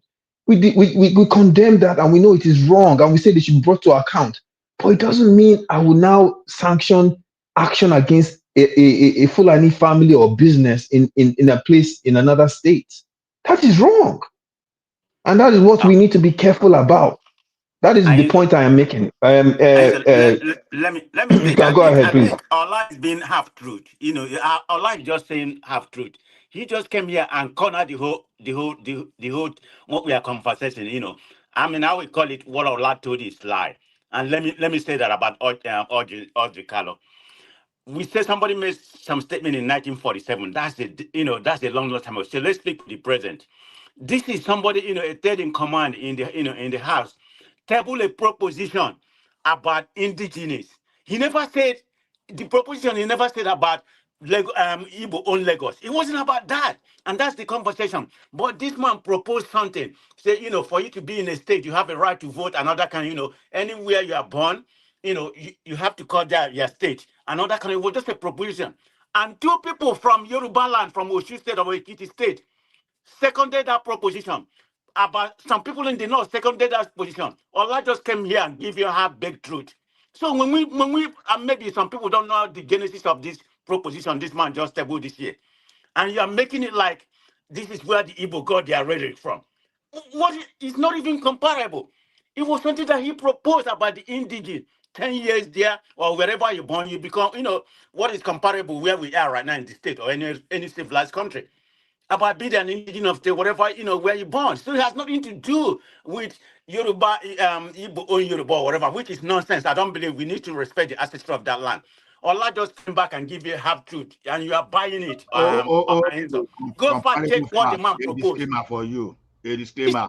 Those senators from Ekiti never supported, never Yes, they did. We to talk stay. about it. Hold it. No. Hold it. Those Even I thought they didn't support it. That's not even the problem. wait now. No, But I don't see anything you wrong said with you the supported proposition. it. Let's just set that record straight now because you say I said half truth, and let us know who said half truth now. What Now, man? the We had this they dialogue about since it 2 come weeks out ago. that they never co-sponsor and they never seconded those bills. No senator from my state, Ekiti. You understand? Okpeyemi Bamidele never supported. The guy that took over from Ayu Arishi never supported. So God that fight right. So all So those are mischievous are elements you that saying just there's went and nobody in the post all house? those stuff. There's nobody in her that sponsored that proposition too. There's So nobody in any part of the land. Forget about the southeast. I posted the tracker. I posted the National Assembly tracker here yesterday. I will still find it again. I post it. So only people from hold on. Only all right, ones. gentlemen, we have to open the window for Hassan to No, come in. because Allah is here making Have that conversation and infatual everything. statement, and I need to call him out. Hello, one man. Go ahead. Yeah, are you? Sorry, Ola. Are you still getting the echo, Hassan? No, I'm not getting it. I think I fixed the problem. Oh, okay. You're clear and lucid now. So let's hear from you about 3-5 minutes. Hassan, good to have you. Yeah, thank you very much. It is always like a volcano is about to erupt on this platform, and the kind of general manner of argument is that everything is just so ruffled in together such that you cannot apply simple logic. It's either something is totally reductive or strawman or just tribalistic. But if we want to argue like rationally, we have to differentiate between what is actually happening in Nigeria and across the world with our Southeastern brothers. First, I would have to start with a caveat that the Yorubas can be very, very ethnocentric people. And the reality of it is that ethnocentrism is a survival strategy. Like every ethnic group believes they are somehow superior, that it is nothing. Anybody who comes here and thinks that he is somehow civilized, that he is above being, biased to a particular group, is actually missing out to the concept of the actual meaning of human life, the meaning of human societal existence, really mean. That apart, so let's differentiate what is actually what we see from the macro and from the micro. Now, let me just put it from this angle. You see, in criminology and especially in preventive, security, intelligence gathering, there's what we call anticipatory risk and then gathering intelligence. You see, ordinarily in civil spaces where people talk about things like stereotype, prejudice, and things like that, prejudice, stereotype are cultural memories. Like they tell you something about a certain people. Yes, it is not accurate to the bone, to the marrow, but it gives you an idea so that you can be aware. That part of your brain will be triggered the moment you meet such kind of people. So there's this thing in criminology, it's even in the natural evolution of the human psychology that is called pattern recognition. So the say, for example, when we were hunter gatherers, the first man to go and stroke a lion and pet him, actually got eaten. So somebody would have remembered, and that would have been a lesson. And the next time others see that happens again, people begin to take notice. So pattern recognition. It happens here again, happens there again, happens there again, happens. So if I were to be an intelligence operative, for example, I'm just saying, for example, and I'm trying to anticipate, risks, and then what will happen in the next 2-3 years, or somebody is going somewhere, or something is happening somewhere, or some people of certain place are going somewhere.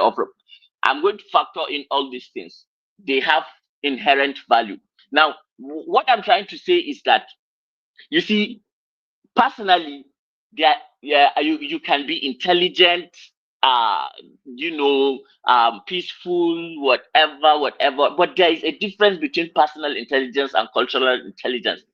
That is just the reality. And we should not cheat ourselves that some cultures are not advanced than others. It is true they are more advanced than others. That is why we borrow ideas that are better than ours. That is the whole reason why are we even on this platform right now.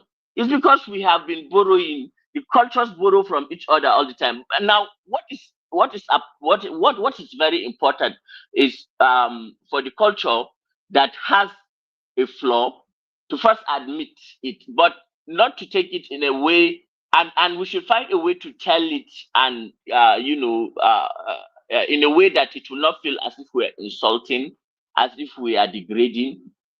But the reality is that the Southeast, they do not know as a culture how to be a guest. Now, as host is a different thing, And but they are as guest, civilized in that long essay that are you wait, essentially uncivilized? no, I'm not saying that one man. I'm not saying that. I'm not saying that. Don't put words into my mouth. But as host, okay. Let me say. I said they do not have a cultural memory of diplomatic relations at all. Not any that we can trace of. We can trace several of South Jinjaja of Opopo, the Edo Kingdom. We have seen diplomatic relations going back, like the Borno Empire. We have, emissaries that interact with different cultures for over 1,000 years. So just imagine how a Borno man would behave, considering that how he, expects and also welcomes and interacts with other empires, and then and then considers a region whose actual introduction to, a sense of is when some Europeans came, and then, well, I don't want to go into that, but then let's just differentiate. So that's just the nature of things. Let me just say a fact, for example. Like, look at the amount of Nigerians in jail all over the world and the reputational damage. That is pattern recognition that a certain part of Nigeria has caused to the remaining part of Do you Nigeria. want to narrow? Do you want If to you narrow look those at India, Nigerians in jail? Sorry, Hassan, can you hear me? Do you want to narrow? yes, Do you want to narrow those Nigerians in jail internationally to a particular geolocation? yeah, no, that is the fact now. Just take one country, for example, India. Just take India, for example. That's just one southeast. I'm taking India because of the population of India. India is the most populated country in the world right now. It is even more populated than China, actually. So rather than thinking of places like the United States and things like, let's talk about India. And because India is almost like Nigeria and so heterogeneous, you can imagine the degree of latitude, the latitude to commit and to commit crime, and to misrepresent, and to culturally uh, not. I don't want to say anything that will make that will be offensive, but anybody that can look it up should look it up. The numbers are not looking good, and it's Okay, almost can I like can I that for interject? Can almost I everybody. interject real quick? Because Come I on, think yes. I think on one hand you're saying you don't want to be offensive, but I think you've already crossed that line. Hassan is just And the being. fact is, It's and the okay. fact is, yeah, and the fact is, it's not even factual, right? Yes, you could point to India, and maybe you could give certain instances, and I'll just come out and straight and say it, right? Let's not dance around this. We're all Nigerians here, right? And say maybe most of the perpetrators of crime in that instance were from Southeast. But then I can give you multiple cases of crimes committed in the United States, in Dubai, in a number of other places where it was not Southeast, In London, England. where it was not Southeasterners, right? So Hassan, the reason why I'm interjecting is because we need to stop this No, stereotypical. statistics Wait, matter. No. No, it's not statistics. I can Statistics give you matter, and there is statistics. a mean and average. No, I I can give can you give you an statistics average. in United States. You have to keep Sorry, quiet and listen to me first. I've Hassan. listened to you, and Sorry, yeah, Hassan. Can you hear me? Let's yeah, I interrogate can that hear you. space. Yeah, let's interrogate that space that you opened up. So, you said if you used India as an instance. So Nigerian as arrested in India, the landing page, all of the landing page here, every single name on this landing page is Southeastern. So if we Oh, name any name any okay, Dubai. Let's go to Dubai. Nigerian arrested in Dubai, and let's see who comes up. So of course you will hear hush puppy immediately. But every other name, I'll check it and then we'll see. It's often instances as Southeasterner. So that's just the nature of what we're dealing with. I think you all are moving to dangerous ground of what we are doing right now. And I'm Okay, going to stay one here. man. One man. Nigerians. Okay, let's look up Nigerians arrested. Wait. One man. Let's look up Nigerians arrested in Chicago. And by default, majority of the names you see are Yoruba names. So does that mean? Wait, Hassan, and that's why what Hassan is saying is very dangerous. It's highly stereotypical. That's what Hassan does. Highly stereotypical.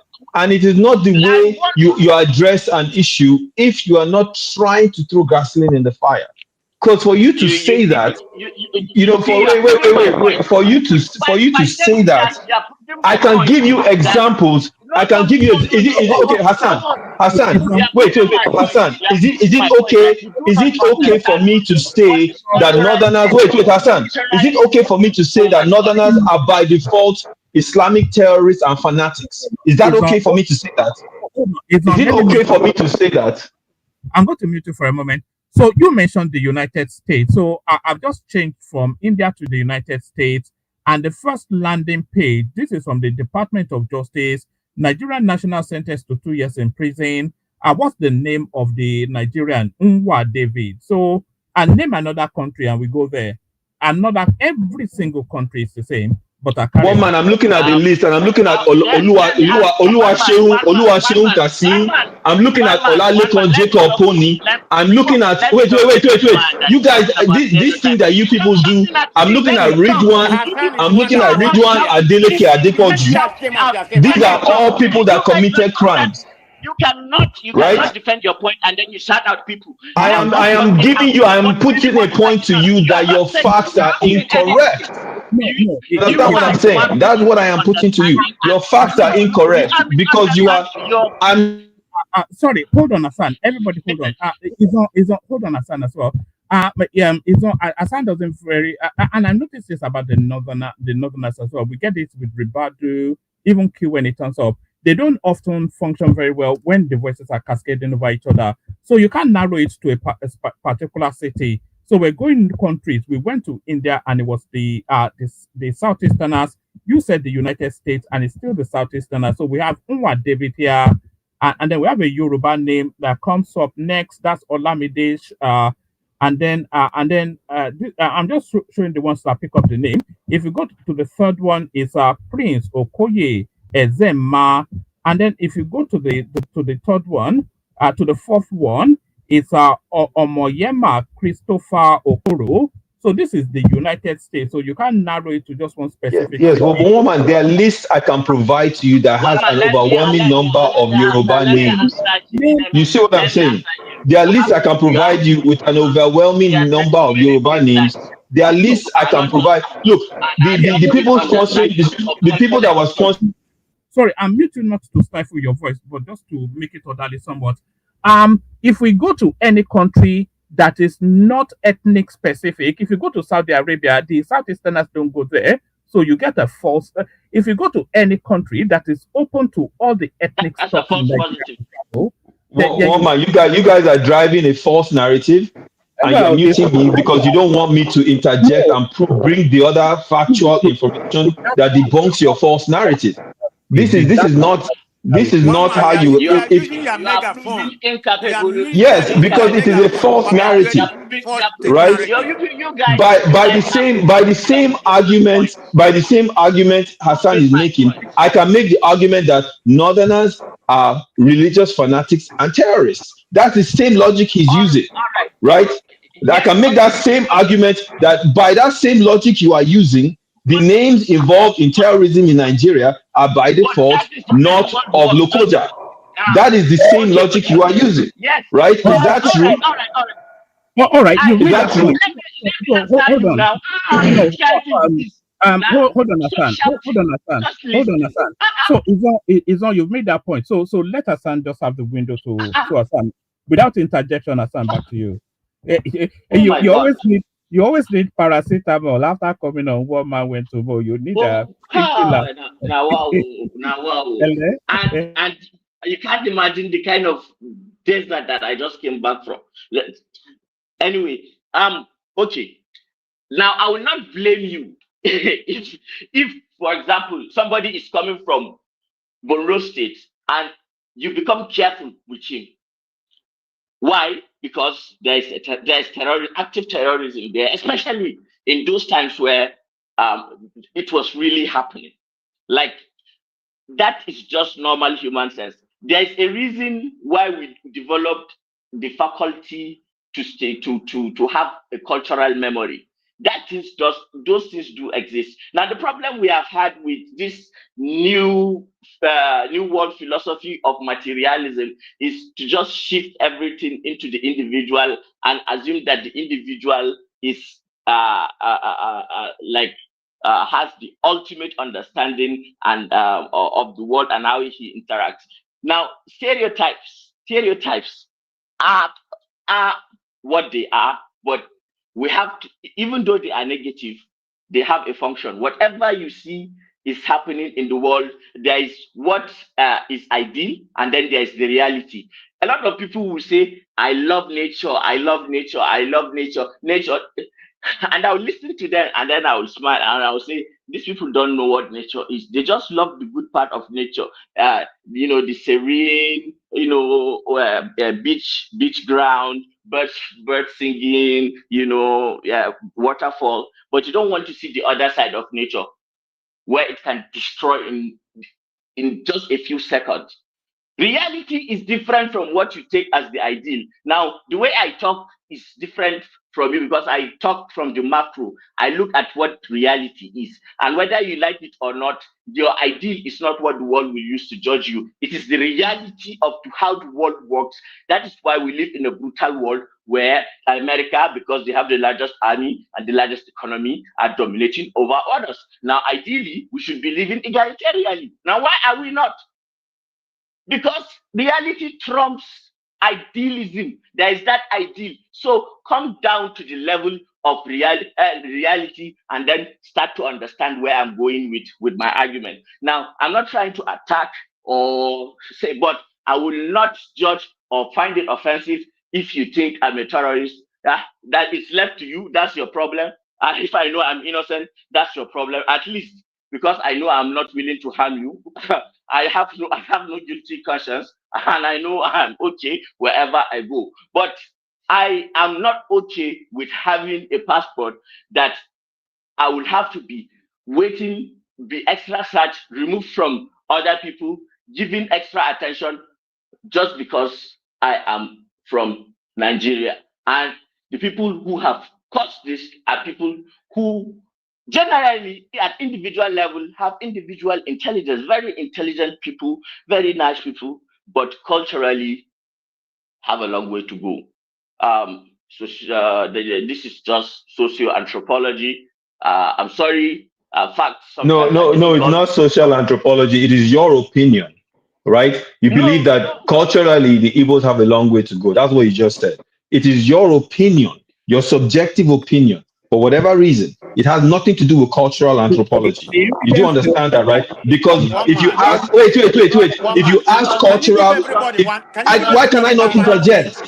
Why can I not interject if this man is Because spewing? we have to talk to Hassan. Give everybody 5 minutes. One man, please. Yes. Hold on. Everybody, because Let's Hassan can just come here and spoon all this nonsense.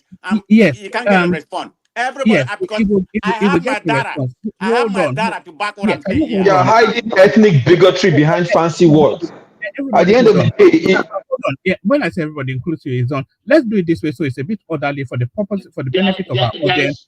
No, hold on. Hold on, Hassan, you hold on as well. I think they want to push back against your narrative, but so we push back. Hassan, Izon goes first, but Izon don't go on a long essay. Just put it to him succinctly. Hassan addresses succinctly. Comparable puts it to you condensed, and then you give a response, and then we move the conversation on. So it's on. Yes, just condense it and put it to him. Yeah.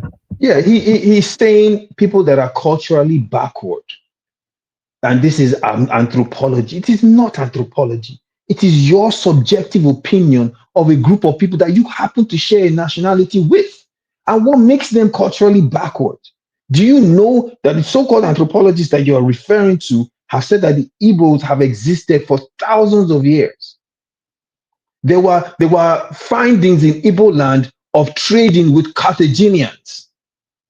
This is not me saying this, and I'm not even Igbo. But how come they So, don't have so, a history? How come they so, don't so, have? so, so to wait, to One man hear now. Give us chance now. Please don't wait interfere. to hear a fellow Nigerian come on, right, and talk about another group of Nigerians, like where he's from is filled with saints, right? If we operate by the same logic and the same standard that Hassan is putting forward today, a lot of northern Nigerians with Muslim names will not be allowed in the south of Nigeria out of fear that they're going to attack people's villages and kill mass a number of people. We cannot operate a country like that. And that is why it is very irritating to listen to what he had to say. I gave him a chance and I listened carefully. And what he's saying is the kind of rhetoric that is very dangerous. And what makes it even more dangerous is he's saying it in such a way where it may be palatable to some people, but it is not.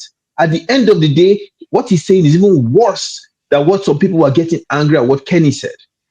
All I'll right. leave it at that. And I think this kind of language should be very, very carefully watched. What he's saying can be applied to his people as well in Yes. Bornu, as well as all over Nigeria. So he needs to stop it.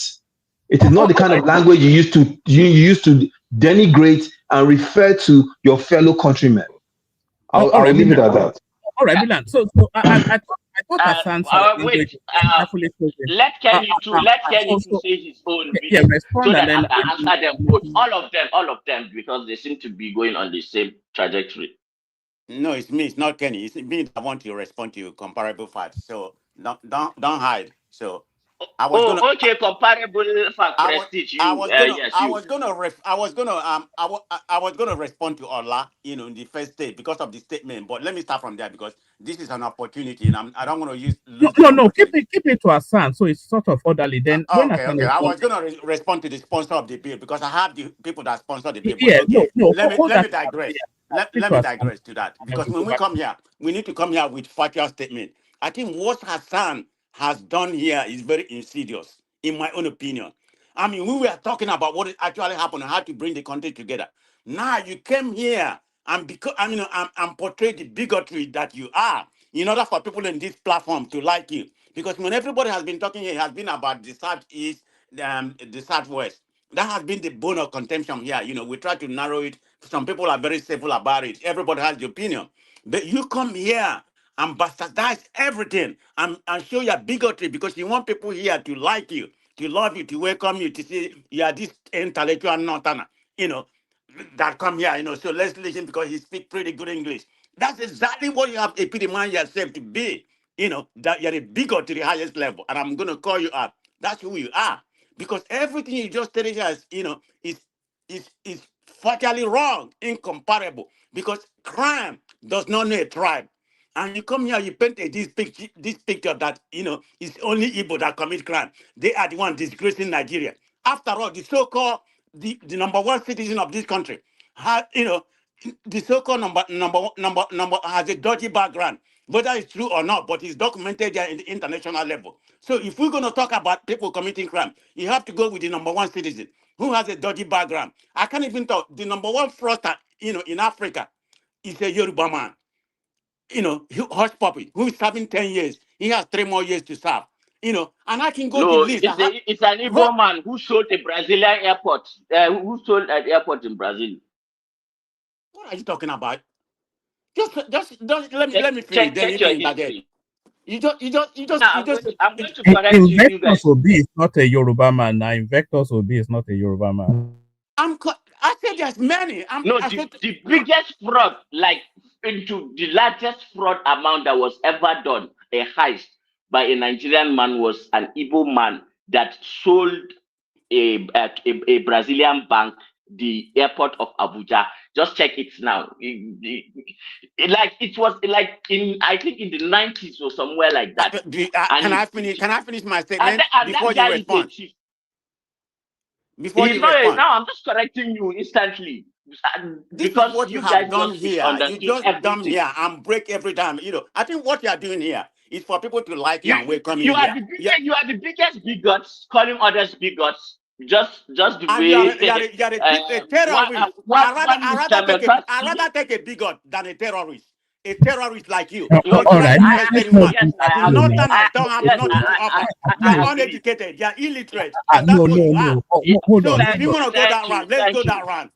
Yeah, Okay? Hold You on. can't compare the Northern Thank in you. terms of Thank you very education. much. Yeah, You we can't don't know compare the anything. We Northerners in don't terms know of education to anything. the Southeast.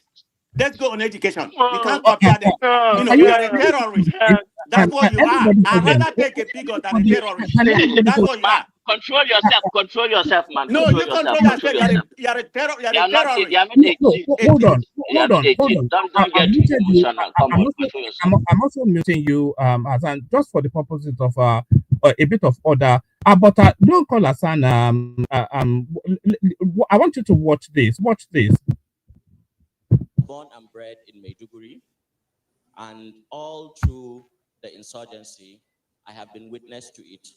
So early 2017, I felt very, very inspired to write a poem. It was originally just a written poem, but poet.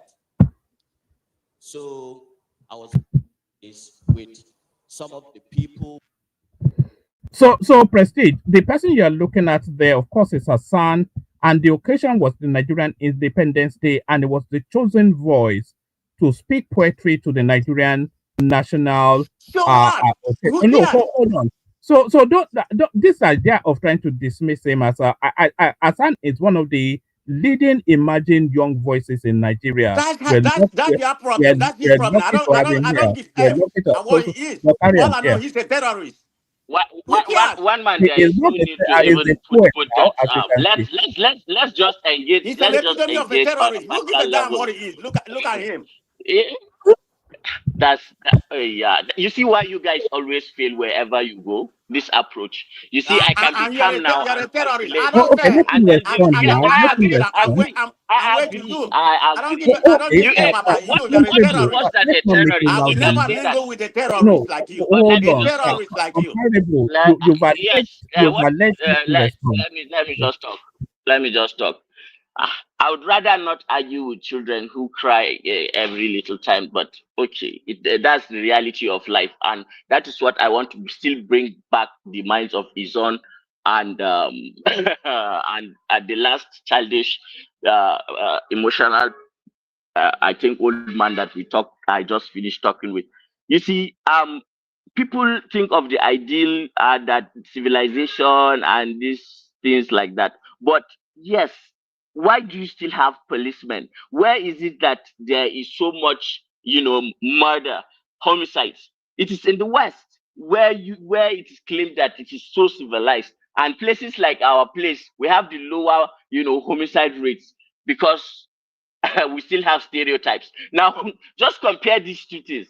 Morally, which is more, repulsive, stereotyping or homicide? Just the daily amount of school shooting in the USA, and then the daily amount of stereotyping. Which would you take if they are giving you A and B? Just logic, simple logic.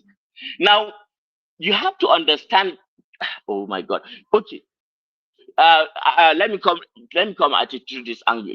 Maybe it will make more sense to the other people that are listening. And these ones, their minds are already set up. You can look at me as a terrorist all you want. You can curse everything you know about me, everything you can think of, but that will hurt you more than it will hurt me. You know why? Because I'm immune to that. My culture has dealt with so much that these things are just like normal things. You can say anything you want about us. It wouldn't matter one bit. We are survivors. That apart. Really, but then we deal with the world as it is, not as we wish it to be. And it is true. What culturally inherited and is passed down becomes cultural heritage. And before there was anything like mass media and mass communication, human beings were here. And after everything will still be here. Human beings will still be human beings, and they will still have those innate biological, instinctual pattern recognition ability. And that is why you cannot cure it. Since when has laws been made against stereotypes in the West? In fact, there is no group of people that have been, stereotyped in recent memory like the Jews, like the Jews. But right now, as we are speaking to now, who are the great people still facing the stereotype? And what is happening is that people are still, instead of what is happening to dampen and reduce this, it is actually like reinforcing. Okay, so this is why the stereotype exists. Oh, no wonder. Oh, no wonder. You see, so but if you come from a culture that you were just wearing green leaves to cover your private parts just 110 years ago, you cannot understand all these things. So it is what it is. I can just leave now one man, or leave them to everybody who wants to talk. I will not say anything any longer. Well, it's interesting. It's interesting. Wait. Mamala Prestige, wait, please. It's interesting that he talks about stereotypes in the West and the fact that part of the reason why it's funny. I don't even think you really even understand what you're talking about when you talk about the Western stereotypes. Do you understand that because of what happened in the past, you're talking about Jews, right? What happens to you today if you are referred to as being anti-Semitic in the West? Right? You know that is a stereotype. Or if you make comments about money and Jews and say they have big noses, right? This is even minuscule compared to the kind of things you said today on this platform, right? You said, you just said it right now. I'm referring to people that maybe not too long ago, they were wearing fig leaves as form of clothing. What is that supposed to mean? Right? And by the no. Whatever you take it to be. No. One man. I've listened to him very carefully. And in some cases, woman, I listen to you and I'm like, God damn, woman, some things you say are bigoted. But what you said is nothing compared to what I just listened to. Right? And I have to give it to you, Hassan. The way you do it is you do it in such a way where if someone is not listening, right, it doesn't come off as being offensive, which is interesting, right? That's a unique skill that you have. And I want to commend you on that skill because what you just did, right? I will commend you because you exhibit. I will commend you. I will commend you because you just exhibited. I will wait. No, don't interrupt me. I will commend you. Don't interrupt me, please. I will commend you. I will commend you because you just exhibited extreme bigotry. You exhibited extreme bigotry using fancy words and very, very serene demeanor, right? That is the worst thing. Extreme bigotry. And I just listened to you. I just listened to you carefully, and everything you said, you even justified it by making a comparison to the Western society and saying that, oh, this is why they have school shootings because they don't like stereotyping. And by the way, who told you they don't like stereotyping? They stereotype every day in the Western society. Come and live here. They stereotype every day, and so no, it's not the reality. Let me explain to you why it is dangerous. I will explain to you why it's dangerous because Hassan, because if someone like you tomorrow becomes governor or even vice president of Nigeria, these beliefs you have will guide your policies, and the policies you will make as it concerns the Southeast will be dangerous and deadly because in your mind you believe that they are culturally because you believe in your mind you believe that they are culturally backward. You believe they are culturally backward. In two, you believe that they are criminals. So how will you treat them? You will pass policies, nothing that's going to be different. Yes, you did. Yes, you did. I listened to you carefully. You said everywhere you go, and you gave India. Oh my God! You said it. You said you go to India. You use India as an example of criminals that commit crimes in India, and you said if you look at the names by default, you tried to hide behind it. I called you out. You said if you look at the names by default, the names will come from a specific region, and I knew what you were talking about, and that's why I called you out. And I called you out specifically because I knew you were referring to people from the Southeast. I am not shouting, I am calling you out for what you are. And if you don't change your mindset, you will carry this behavior into something, and God forbid, you have a position of power tomorrow in Nigeria. because I'm a realist. You can There never you take go. my So money you from me. accept. Listen, I would prefer it. I would prefer it if you come out straight and Just accept because your you bigotry misunderstand and me, say that you just are a because bigot. you Accept it. Listen, I will accept it if you come out openly and you say you are a bigot. All right, it's not. Openly, It's not. come out openly and accept it. It's not. It's not. You will not. You will not. And by the way, I'm even let me explain something to you. I am drawing the line as I'm responding to you. I am drawing the line because I don't want to. I know a lot of people in the north, and that's why I'm drawing the line. I don't want to start saying things that would castigate people that live in that region.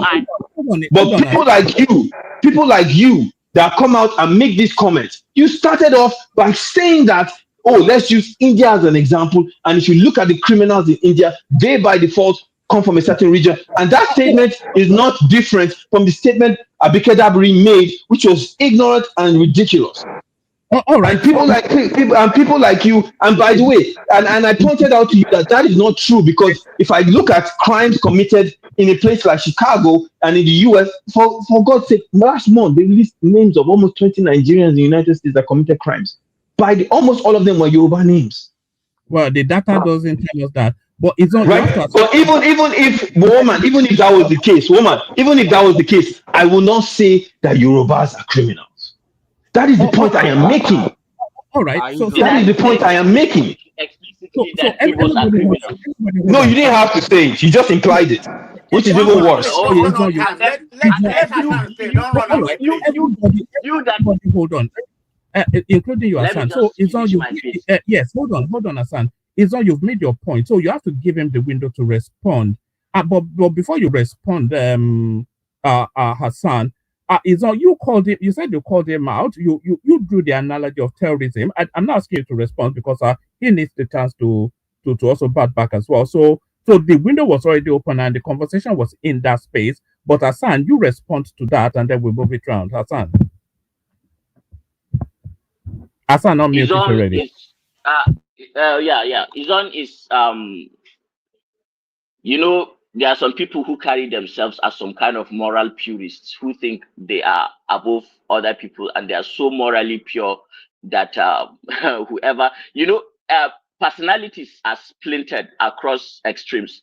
There are people who are quite in the middle and are fairly regulated, and these alphas that are extreme, and then these our brother sister that always try to preach God to you, that come to Jesus, be born again all the time.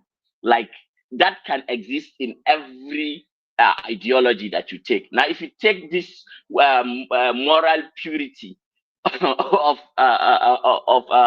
modern Westernism and it's and apply it and then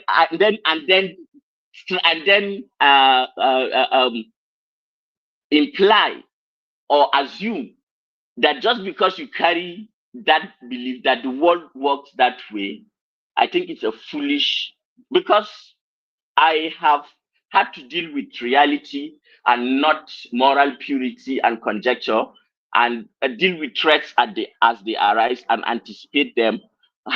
I do not see the world like people like Izon, because the reality of the world is that it's a cruel world out there. Bad things happen to good people, and good people, there are good people who do bad things, and then bad things happen to good people too. And then there is such a thing as looking at patterns, looking at data, looking at facts, history, statistics, everything. It matters. So when he said that he will call me a terrorist, I said yes. I'm perfectly okay with him calling me a terrorist, because it's in his own interest to protect himself first. And because I know I'm not a terrorist, I'm not offended by that. In fact, he can call me what is worse than that. The North has been called whatever it is. But one thing I know is that put me on anywhere on God green earth, I will survive it, and I will not have a problem with the people of that land as much as I can, culturally muster, and that has been the case. from my ancestors up till now, and it will continue to be by the grace of God. You can almost touch the ethnocentrism in that No, no. statement. You can almost grab it. You know, Can I come in? Yeah, let Prestige come in, but Prestige, we want it to be orderly just for the purposes of the Okay. audience. Because But hold okay. on. I'm gonna use the same word because Hassan Steph has not been faithful. Prestige, if you insult me, I Is will word of insult language. you. Don't I please don't don't call care me whether you Prestige. are old or My name is anything not like that. Prestige anymore. Hassan. Whatever your name is, because I'm losing respect for you the way No, you are talking to me.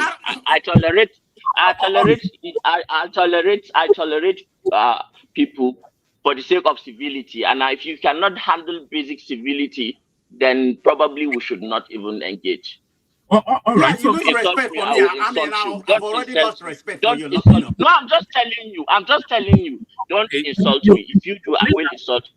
The feeling. can you Okay, hold the on? feeling is mutual about respect. Say hold on, just hold on 1 second. We can disagree without being disagreeable, and comparable facts. It doesn't have a history of being offensive in language, and we have no expectation of offensive language from him now. So engage with our son, but condense the emotions into language that is palatable. Yeah.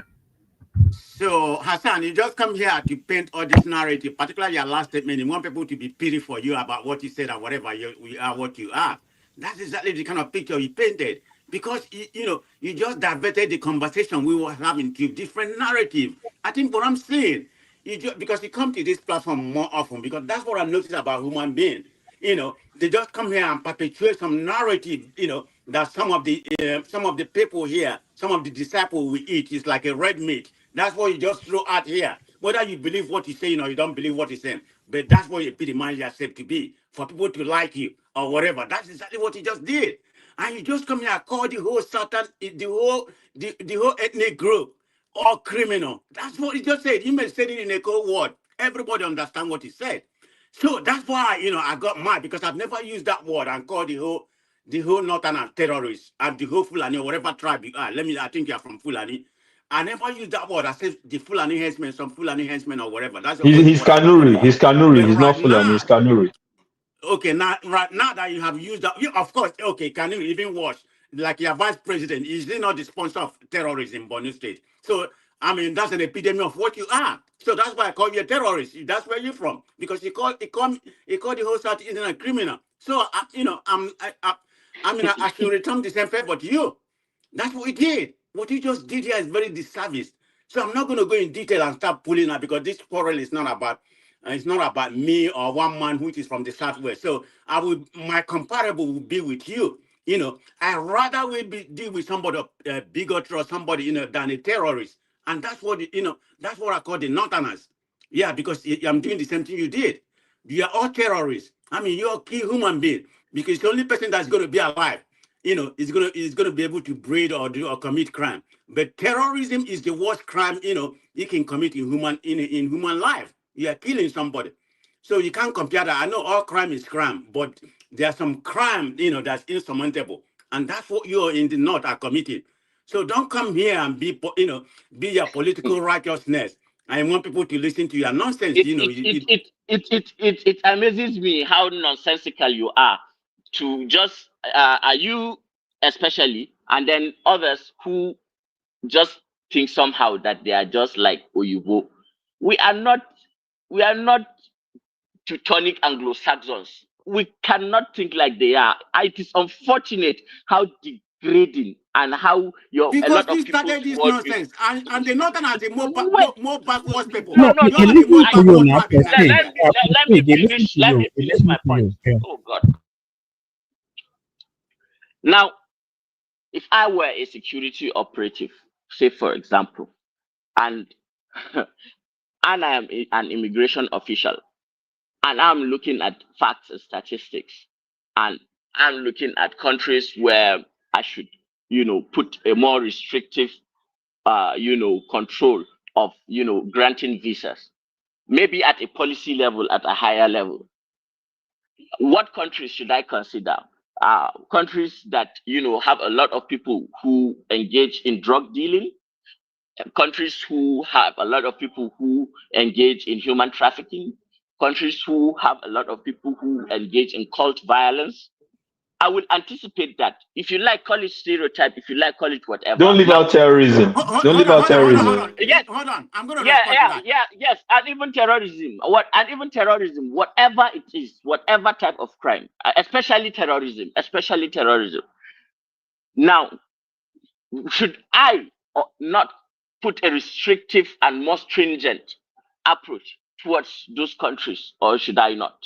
Just rationally speaking. Okay. Thank you. You know the list, all what you listed. Let's assume it's true. You may narrow any tribe you want. Stop at the But you know the assumption. one. There The is number no room one for restriction. assumption here. If I'm There a is no foreign room for country assumption or here. I America, want to take this to a logical conclusion. Let's not give I'm room for responding to assumption. you. I'm responding to you because you No, just I'm just enumerated leaving this all those. thing. There is one man. Can we talk, or we should just be Yeah, arguing You asked with me each a other? question. Let me answer sorry. you now. Prestige. What Hassan is inviting is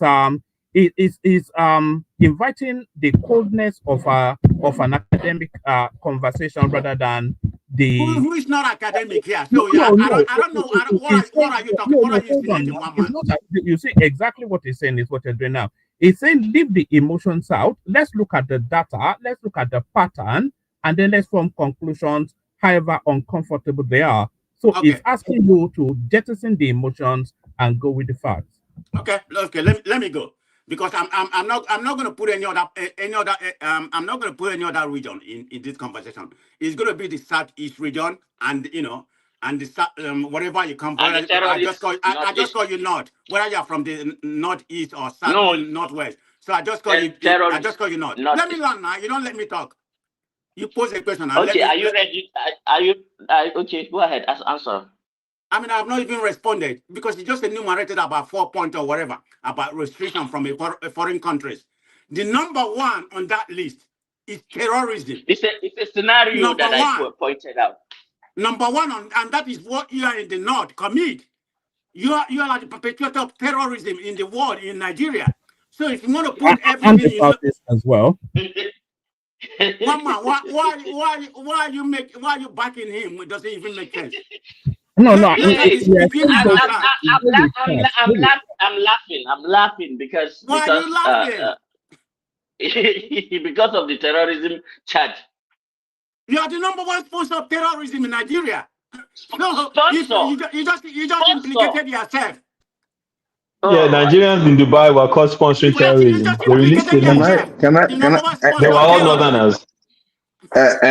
Comparable facts. Please, can I ask Mr. Hassan a question? Go ahead, man. Mr. Hassan, if you don't mind, Mr. Hassan, you have brought hold on, Mr. Hassan. No, you come here. Let me just set parameters. I hope this is not a gang up against the sun. Hassan is inviting a nuanced conversation devoid of emotion or ethnic jingle. So let's have it within those parameters because it seems to be everybody's launching against the sun. All right. One man. If you can I say something? Thank you. If you smell like poop, you attract flies. So on this show, we do not say because someone came from anywhere. We are all Nigerians, so we have to, talk and talk with each other the way we are talking right now. We know where, or we know how each other or people are thinking of us, or how we're thinking of the others. So it's just a conversation. And Mr. Hassan, if you don't mind, what state do you come from? Borno State. Okay, Borno State. All right. The last time I checked, I understand that they were wearing free clothes. And the last time I checked, can you tell me where you are in education? Why does that even matter? No. I want to tell you. No. I just asked you a question. I keep my educational. No, I mean your state. Your state. I mean your state. I mean your state. Oh, my states, we are so Yeah. lacking, like so lacking. We've been left behind, and the thing has been made worse by 15-year insurgency. I'm here to Oh, support Hassan. sorry. Okay. So I think that's where we are headed, right? That brings you to my point. You see, whenever you want to make, let me talk, please. Whenever we want to make statements, right, and there's a problem before us, we should try to treat it dispassionately. The idea of you trying to refer, um, backward to 200, 300 years back, in order to look as it, make it look like, these people are trying to look down on the Igbos, it's not right. The world will always remember the past, but they will always appreciate the present and look forward to the future. When we look at where we are today, presently, you cannot tell me your state or even your region is better than the Southeast in terms of education, in terms of health. Hold on, please. Hold on. Until you get there, do you have the potentials to do that? You do have the potentials to do that. But until hold on, let me finish, please. Let me finish. Until then, you are not. And when we even talk about, is it a Boma Capital Index? And you are not better than the Southeasterner. And going by what you're saying, if you were wearing clothes when these people were wearing free clothes, I should expect you to be like, your fellow Muslims, like Abu Dhabi, Dubai, where are they? Bahrain, because sometimes when we look at these things, sometimes we have to start asking ourselves questions. You Okay, are let me stop Muslim. you Hold from on, there. please. Let me stop you from Hold on, there. No, please. you Hold interjected, on. man. You took my chance. No, No, no, I'm no, taking, no, I'm no, reclaiming no, my time. no, because no, it's too much talk about. No. You're a You guys, Muslim. that's what You're you a guys Muslim. do. Just let You're a people Muslim, talk and the and same keep talking Muslim we over have them. in Joel, now There Dubai, is to no let him point. talk and they are now. Please let him developing Let talk. their me Let him place, talk. talk. and you never What's with develop you your guys? place. What is And wrong with every you time guys? Let you me guys talk. come up here, you guys come up here to One make man, it look this is like not you fair. guys What they do are to ahead Hassan of is not fair One anybody. here man on is this, not panel. You controlling are this not show. ahead of anybody. No, it's a Wait, reality let me check. talk. It's a reality check for any one of us. You just compared me to Dubai. I want to answer you. Allow Hassan to answer now, please.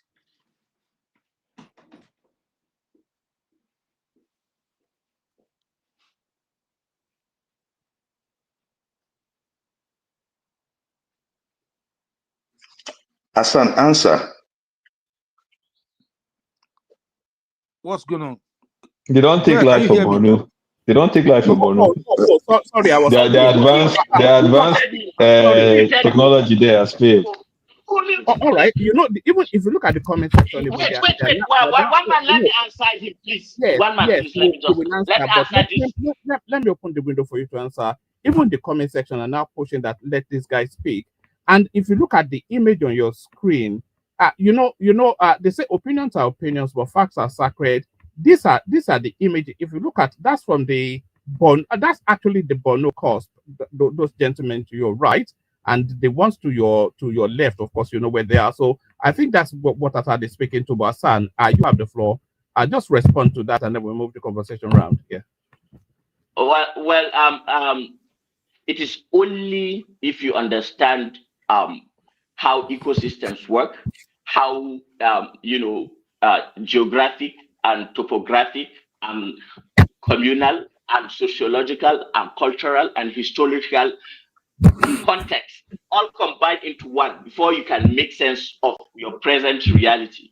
If you are missing one part of any variable, then you are more likely to come at a wrong conclusion. Why am I saying this? Consider places like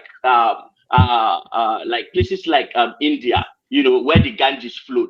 If you look, that is where there is a culmination of a lot of people. Anywhere that there is water, like a river, that is where you see the majority of human settlement gather.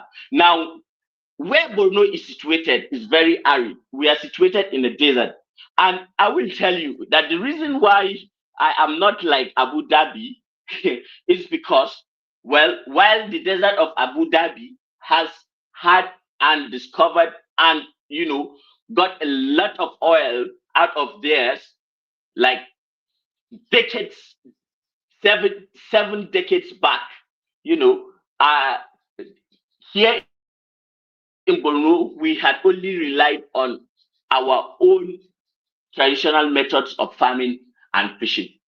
And that is just the reality of it. And if I may tell you something, anywhere it is only natural that where, for example, if you go to places where the ecosystem, like say the rainforest of Brazil or the rainforest in Africa, like some places in Nigeria, even places like Taraba, where the climate, because it's a peak, like they are above sea level at higher, so when you go there, the whole climate changes, and you discover an Adamawa, some parts of Adamawa, you discover clusters of small different ethnic groups. So many in Adamawa state alone, I think they have more than 30 languages. But in Borno, we have like I think highest is it 4 or 5? You can imagine, because and we have the larger state, but people gather around where there is, those resources, and that is the very foundation of what shapes their philosophy about the world. The more distant and are relatively empty and arid a place is, then a more communal. Me and the people in Abu Dhabi were not so much different. They are Bedouins. They didn't even, they walk with slippers and you see the Fulanis that you curse and curse every day, and those that go with their cows and camels. Those are the Bedouins. They are the ones now that are living life that you are trying to compare us, because they have had natural wealth under them. And one thing I must correct also, the very fact that a lot of people try to say that Islam is the problem, that extremism and so on. Yes, there is a problem of extremism in Islam, but there is also a problem of extremism in every other religion. And I myself have advised people not to come to Borno at certain periods. I myself have advised people where and where not to go, when and when not to go, because I'm a realist. I will tell you that. And I also tell people the kind of characteristics to look at when dealing with certain people from this area of Nigeria, because I am a realist. Now, I believe that all these things combine to form a philosophy, and the longer and the larger interaction you have had, the better you can only be. And let me say something, that I am not 1 inch more proud of having anything in common with the Arabian in Abu Dhabi or Libya or wherever. There is nothing. I consider myself an African first, because I am so philosophically ingrained in my culture that I take Black culture very, very seriously. And it's unfortunate that Africa is where it is now, because we have had, religions disturb us and put us and tag us against each other. So when you call me Islamist and whatever, well, it is unfortunate that yeah, and the hands that moves the world, wanted the world to go through a certain direction, and we know where all these things started, from Al Qaeda, Hillary Clinton, the CIA, to the ISIS, to now Boko Haram and the USAID, from where all these funds are coming from killing and Gaddafi, and how everything even started, that it got to this. But we can ignore that and deal with the reality that it exists. All those things are just historical facts, but the reality is that there are terrorists and they will harm you. And of course, I will be careful if I am an agent, say, or a policy maker who is, drafting a visa policy, whether to put restrictions on a certain country or not. Of course, if there is terrorism in that country, of course, that would factor in. Of course, if there is drug trade, that will factor in. Of course, if there is that and that and that and that and that and that, that will factor in. So terrorism is crime, drug is crime, crime is crime. There is one thing that Immanuel Kant said.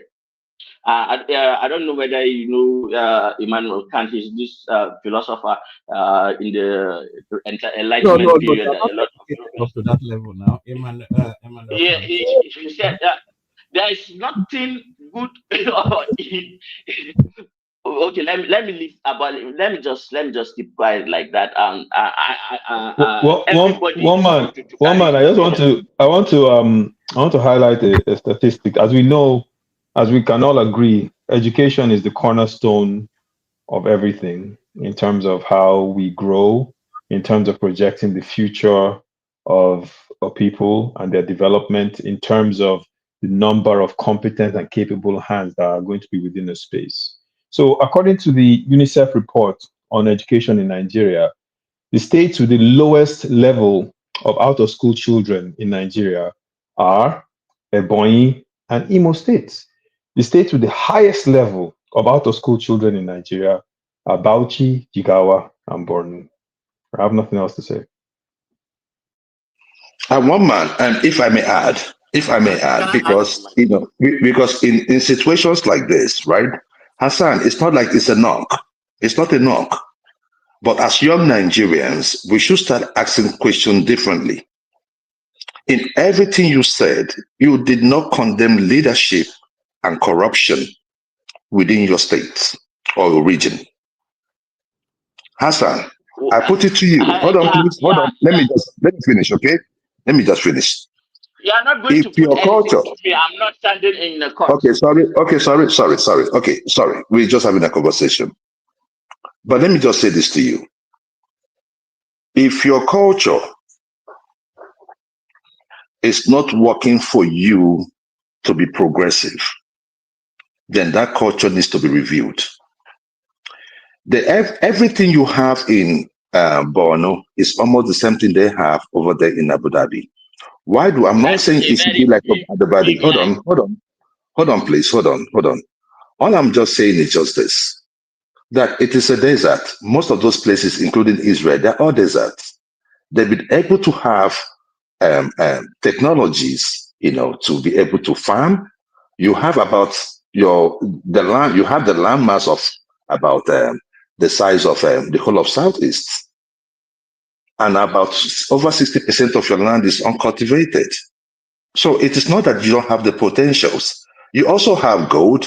You also have some other resources that are being managed and filtered away by leaders within your domain. In this topic, it's just a moment of truth. I don't want to get too long. I don't want to go too long, Yes. right? Let us try. Let me just give you a short answer. Please, where are you from yourself? I am from In Anambra. Nigeria. I am from Anambra. Now, do you see the irony in that?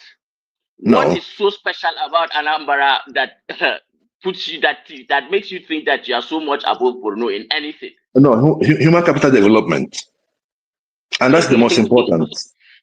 What is that supposed to mean? Look, No, you have to understand that you live. you see, Hassan, you are the least. You are the least in the amount of out of school. You are about the highest in the amount of out of school children. You have an unenlightened society. And how do you think those society? Hold on, please. Hold on. It is statistics. We are not just running on emotions. If your state is about the highest state in Nigeria with out of school children, it is a problem, Hassan. And people like you should be thinking about that. Stop thinking about other regions. Look more inwards and think of how to fix yourself. Because the North, hold on, please. The North, you see, I understand the politics. I stand with you on that. And You on don't this show, understand anything. You are just saying hold on, anyway hold on. On the issue, you allow me to land. On the issue of Hillary, Obama, and the role they played in the insecurity that it has engulfed the North. I understand that. I have made that point on this show. But at the end of the day, nobody knew where it was coming from, but it's the truth. The facts are there. I agree. So Reality is reality. It let's has keep it happened. going. It has happened. Thank What you. has happened has happened. Yeah. But yeah, I agree on this point. And that is why I'm a realist and I'm consistent with my principles. Even though I can keep on, shouting and saying America caused America this, America that, I still want to look at what is actually reality, because if I am to meet a Boko Haram, he will harm me, he will kill me, and of course I am forced to live in reality. Now let me force you to think a little bit differently. Understand the region that you are in and where you are living, and the external factors that actually exist that a lot of us tend to like. I don't know. Is it intentionally that we delude ourselves to just feel as if this civility and these institutions, these American models of and all this grammar of GDP indexes, as if that is all that matters in the world, and that is all the meaning there is in this world, and acquiring wealth and all that. There's so much to life than that. And one thing I want to start talking about first is, let's talk about Africa first, and where Africa is right now and where it has been for the last six millennia. It has been under exploitation, under serious exploitation. The reason why Gaddafi was taken out was because Africa is vulnerable. Now, the very fact that I am in Africa and they are in the Gulf, the Gulf countries, that's one first natural, geographical advantage that has given them that advantage. Two, you look at what we are actually doing to maintain our originality as the people that we are. Not to, do you know that the Igbo language is one of the fastest, dying languages of the major ethnic groups in Nigeria? Because Hassan, that does not put food on your table. How you've not condemned leadership? How have leadership caused the Borno state to be where it is today? If leadership is not working, I mean, you can make the runs. Forget about the language. Every language is dying. Even the Yoruba language, the people will tell you it's dying.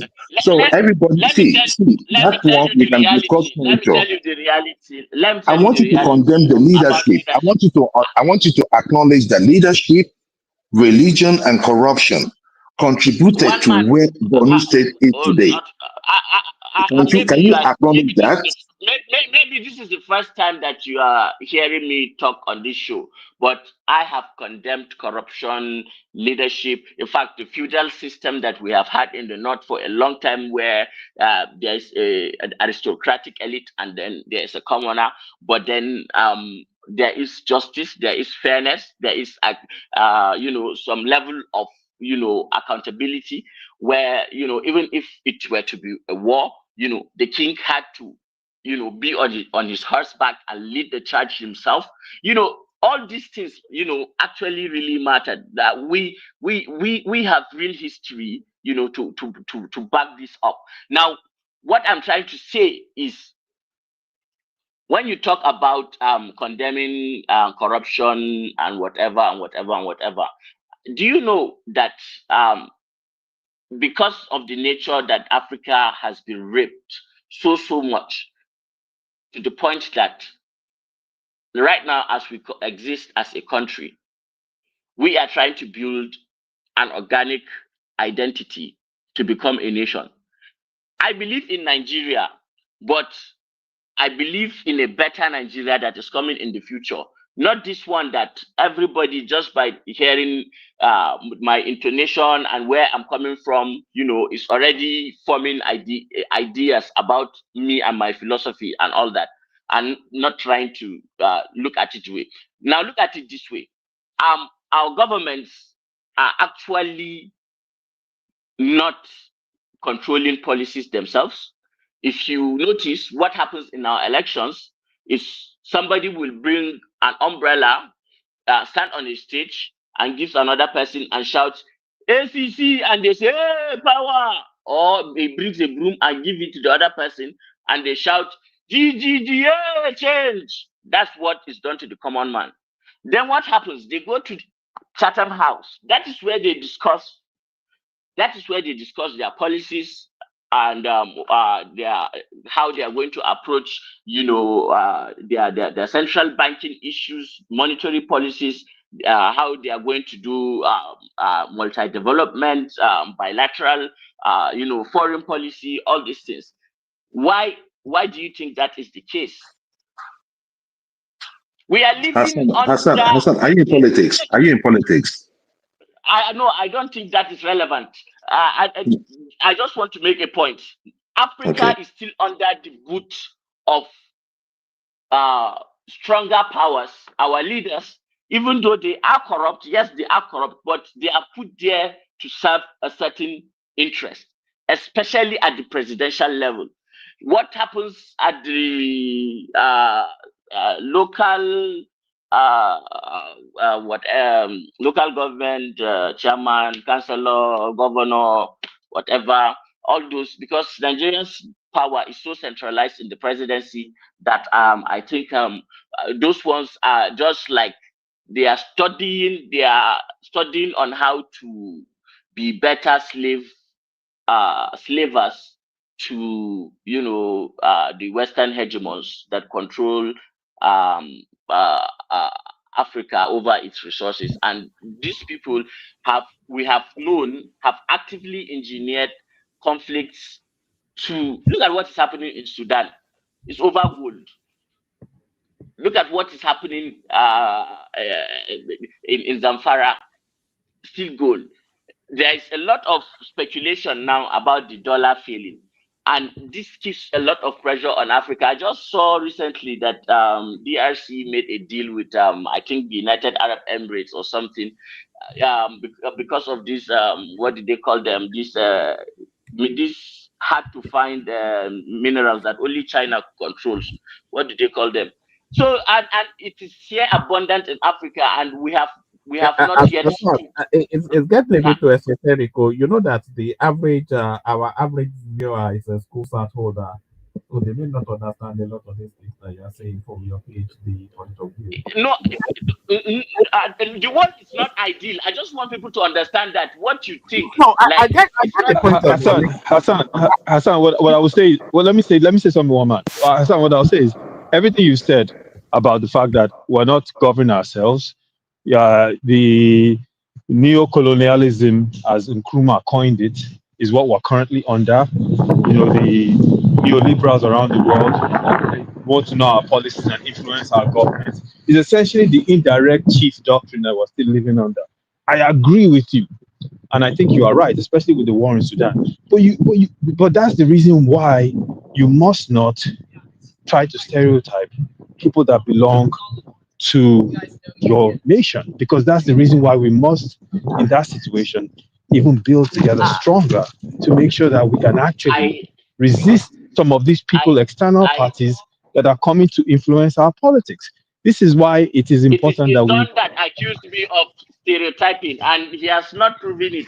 Because what I talked of is actually cultural intelligence and individual intelligence. And there's a place where, as a culture, history, look, this pidgin English where they speak, do you think it just came in one day like that? It developed over time. Pidgin English is a mix of Portuguese, English. There is some Gothic languages even in it because of the Scots that were here. There is Ibira, there is Hausa, there is Idoma. Nobody can claim it. But it took time for it to get here. So just because they are where they are now does not mean that they will not get where they are. I wish people see things the way I see it, but it's unfortunate, and I cannot go further No, than this. I'll just have to Hassan, leave it Hassan, here. Hassan, I Hassan, want I to go see and the way pray. you see it. It's time for Maghrib. I want to go and pray. So guys, I may come back later and continue, but I need to go and pray. Yeah, Hold on, Assalamu hold alaikum. on, hold on, Hassan. no, Hassan, he has before to you go go, and pray now. there's No, no, nothing realistic hold on. There's nothing realistic about you, okay? Let's call it what it is, okay? it's gone anyway. You're a typical, farcical, unrealistic person here. And you're very disingenuous. Where is he? He ran away. Terrorists like you. It didn't run away. He had to go and pray, like he said. But Prestige, what Asani was actually saying, I think people lost it in the emotions of it all. But what Hassan actually said is that there are cultural memories not too dissimilar to muscle memories. You know, sometimes when you're driving home, you don't even pay attention to the road anymore. Your thoughts are somewhere else because you've driven that road so long that every inflection, every bump on the road, everywhere that you just know the layout so much that you are just driving on auto. So that's like muscle memory. And what Hassan was saying is that cultural memory is also akin to muscle memory. And then he took us through the Borno kingdom. Everybody knows the Borno kingdom and the histories of the Shehu and the interrelationship between other ethnic stock. And he was saying then that that's so embedded into a cultural understanding that how somebody from that region manifests in other region, it carries that cultural memory in terms of behavior. And he's saying then that people that are at a different phase of their evolutionary journey, they might not necessarily have that cultural memory of conduct, and that is what manifests in how they behave in other people's What, spaces. and one man, that is a fancy way of saying that your fellow Nigerians that belong to another culture are culturally inferior. Which is Yes. what you're saying. You might as well just say this. Listen, one man, and I give it to him. Yeah, it's funny because he might as well have just said, "Listen, Igbos are culturally inferior." That's what he should have just said. The whole dancing and fancy words. Oh, I come from Kanem Bornu, and we have a long history of blah blah blah blah, and because of our adaptability. Okay, let me ask you this. According to what Joel was just saying, with all their history of Kanem Bornu and the Shehu and everything, they have 75% of their children out of school today. Where has that history and long lineage, where has it taken them?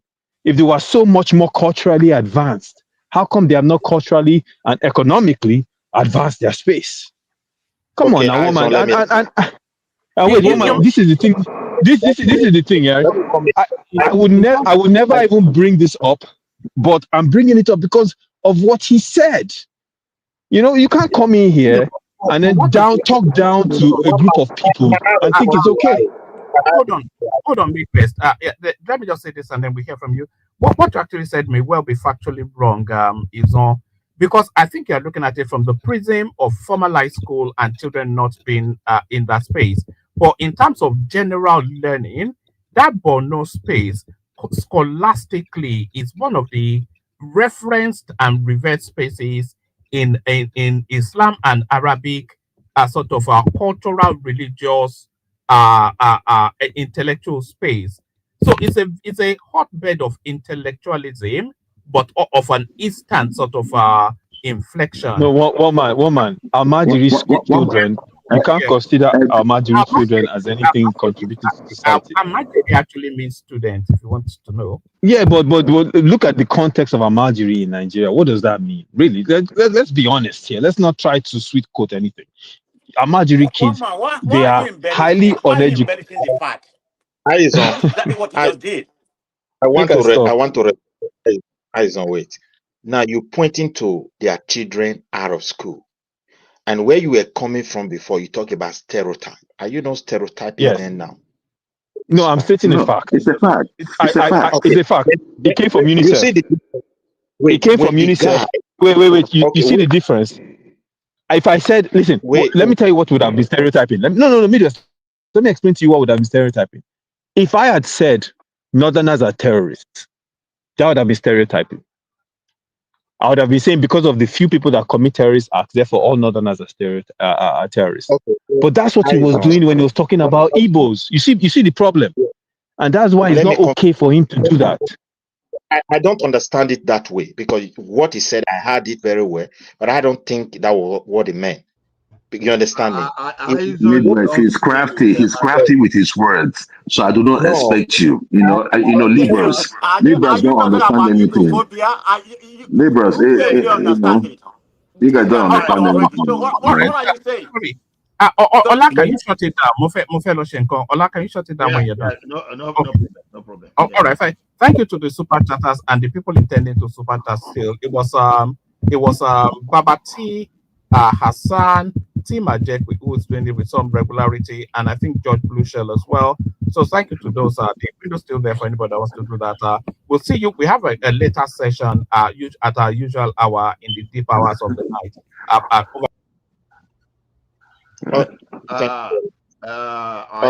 Let me point. Can you help me?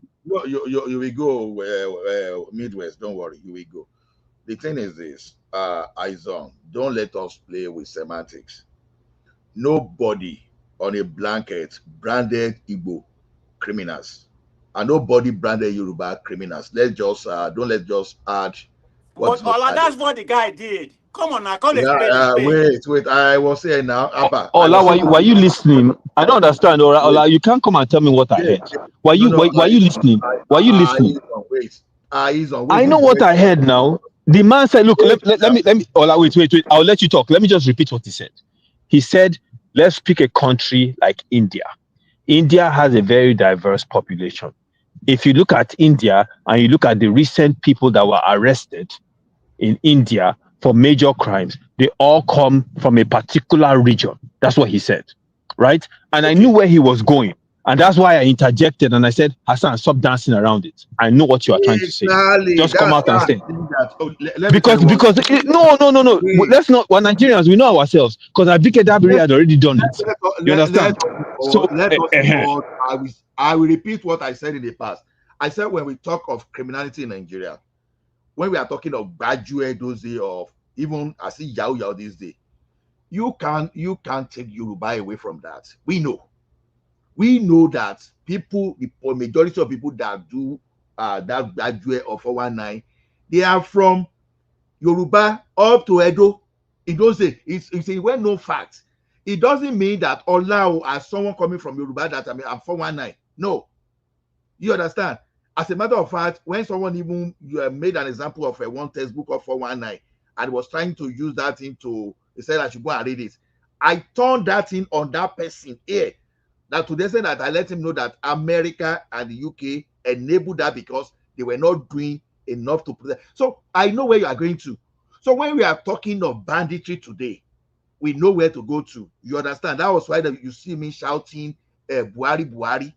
We knew because that time Buhari, instead of solving that problem, he started looking for grazing route. No, we know that when we talk of S-men, all those kind of things, all those S-men terrorism, we know that it's from a Fulani S-men, nomadic Fulani S-men, this thing.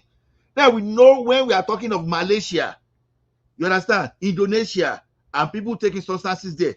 We know people from there are mostly from the southeast.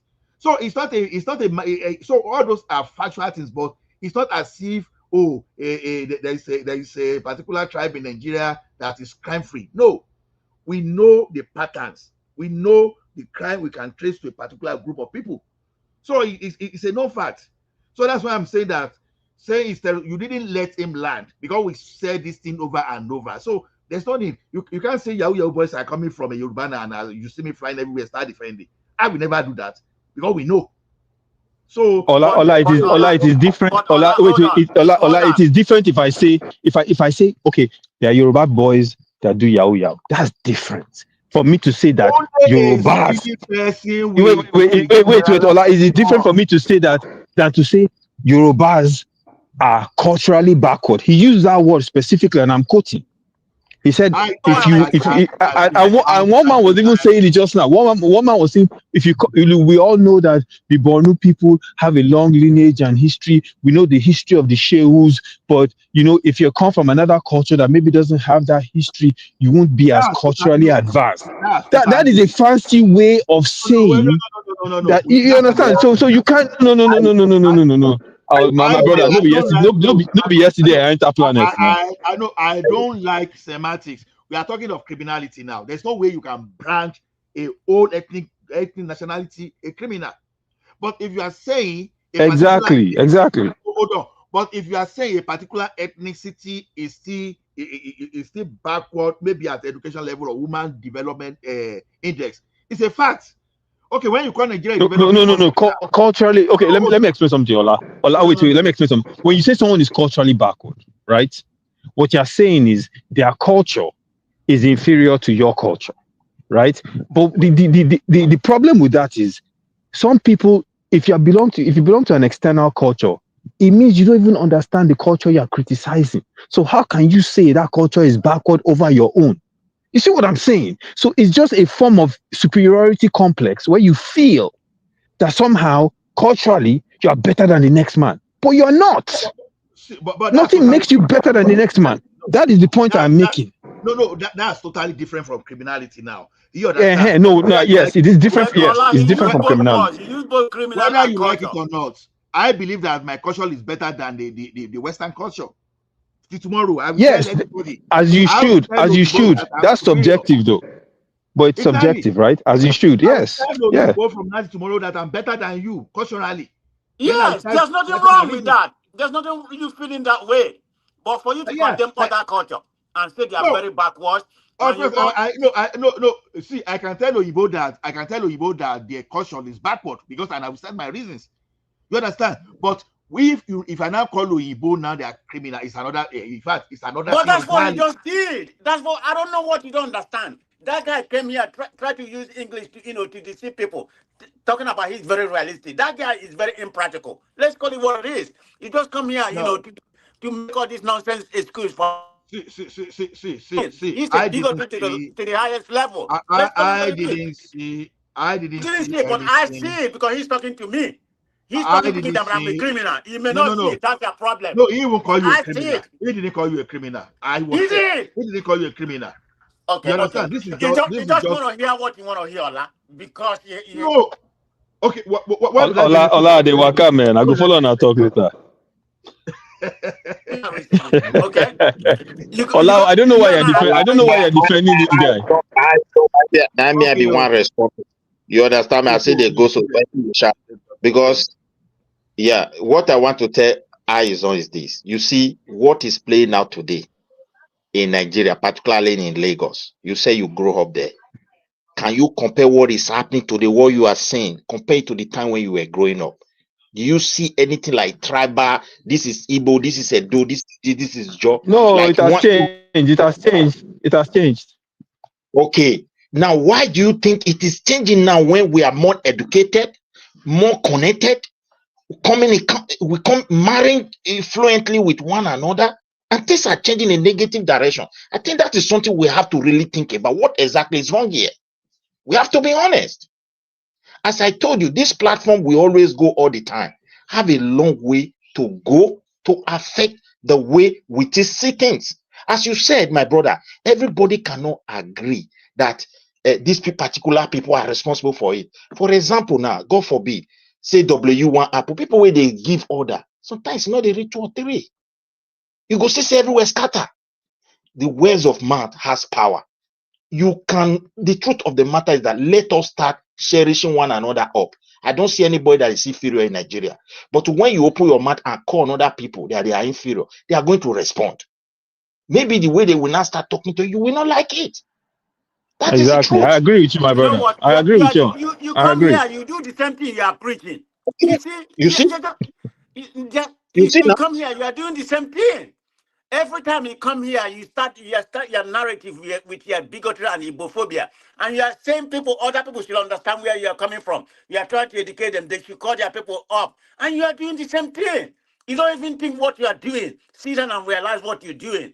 that you know that you may not be right, but you claim to be right when you come here. And post your narrative. It's just like Ola come here and saying we're talking about the sponsor of the bill, which I have the people that sponsor it.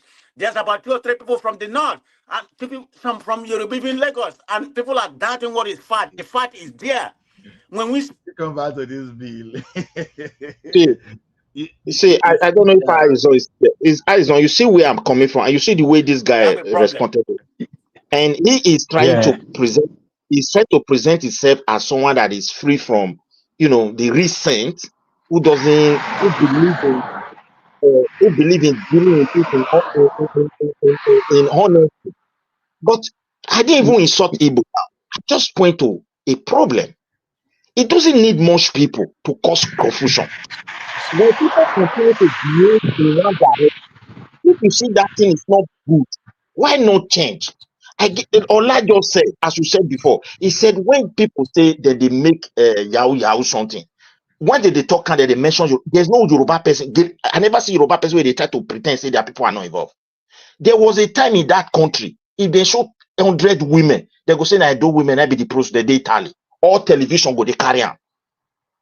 We not talk saying a hatred point. We know something wrong is happening. No, my brother, that one did different. If you catch people when they say, no. Did I come here to say that people doesn't commit crime or they don't use drugs? Did I ever defend them? wow. What is the generalization? The particular class that's so annoying. Like people from Edo doesn't commit crime. My brother, that one is different. It different. Make I talk something now. Just a second. It's different if you catch some people when they commit crime, and maybe 5 of them, all of them are Igbo. If you say, all these guys committed, those are criminals, right? But some people, what they're now saying is that, this region, every time there are criminals abroad, now this region, now that one can't be problem. We suffer because that's not true. You understand? With mainstream media. If any news they want carry, they deport people. Everybody love to say it the way it is. And we didn't take it like tribal Midwest, what way it is? Can you tell us the way it is? Or the people committing crimes? Okay, you say it the way it is. You want to come here and become a BKW? Say it the way it is. Let's see. Comparable fact. Let me tell you something. You see, when some of us we have a clan way of instilling sanity. Let me give you an example. You understand? I like this Fulani S-Men narratives. When Nigeria identified that OPC, even though Ibagani Adama, some people may say, okay, it's not a faction or whatever. But the question is this: they were using the name of OPC to commit crime. What did you ever see any Yoruba person coming out and start saying, what about this? What about this? As a matter of fact, even the Yoruba, the cultural group that you were not even expecting, everybody rose up. And everybody made sure that Obasanjo moved and stopped the madness that some criminal elements that were using OPC for that time. They stopped that thing immediately. But when the thing went to other region, because OBJ critically accused IBB Buhari that even you are claiming that these are not your people, but when this thing is now having coloration of your people, what were you supposed to do? He is not doing that. Instead, he was looking for grazing routes. He was looking for Ruga. He was telling story that you go and know how to live with your neighbor. What would you say? He was defending indirectly. You understand? And those are the kind of things we don't want. So when we talk of ESN, do you know why people keep talking here ESN? You understand? We are still looking for, you understand, notable Igbo people that say, okay, this madness must stop. They are not doing that. So by categorizing, they categorize OPC menace as Yorubas, and Yorubas solve the problem. So when they bring a particular problem to your field too, you should look at how to solve the problem rather than saying, oh, what about those people? What are bigger that there are Igbos that have criticized ESN, that have even championed arresting Samuel Ekpa. It's not true. You see, this is the problem. Sometimes people think that Yoruba don't criticize only. They made that move and followed to No, Allah, stop. Allah, you need to stop your nonsense, okay? Stop perpetuating this okay. nonsense for people to believe Okay, I've heard you. Yoruba do the Yoruba that criticize like the, the, like the, the like Monday sit at the only home. rightful people, the only You white understand? people in Nigeria. Ola, I want to quickly change this thing. Let's agree that there is a problem. Okay, what are now the solutions? What can we really do as a people to Okay, solve this exactly. problem? What's the way forward? Okay, what's the way forward? Yes, Yes, we let us agree that. unite. We should unite. We should watch our words carefully. We should take the next Nigerian as our brother, regardless of where they are from. And we should move forward like that. Because once we start to go down this road, we'll start seeing your fellow countryman as other. The next thing you know, we're divided. We're no longer a nation. That's my own 2 cents. Okay. You see, one thing I've seen about Nigeria is this: when it comes about to friendship and all those stuff, you don't hear all this kind of ethnicity. That is why you will see Igbo man will marry Yoruba, Igbo can marry Fulani, all those stuff. You don't hear all those stuff. It is when it comes to politics and national building. You understand? And when we are talking of national building, it's for everyone to secure.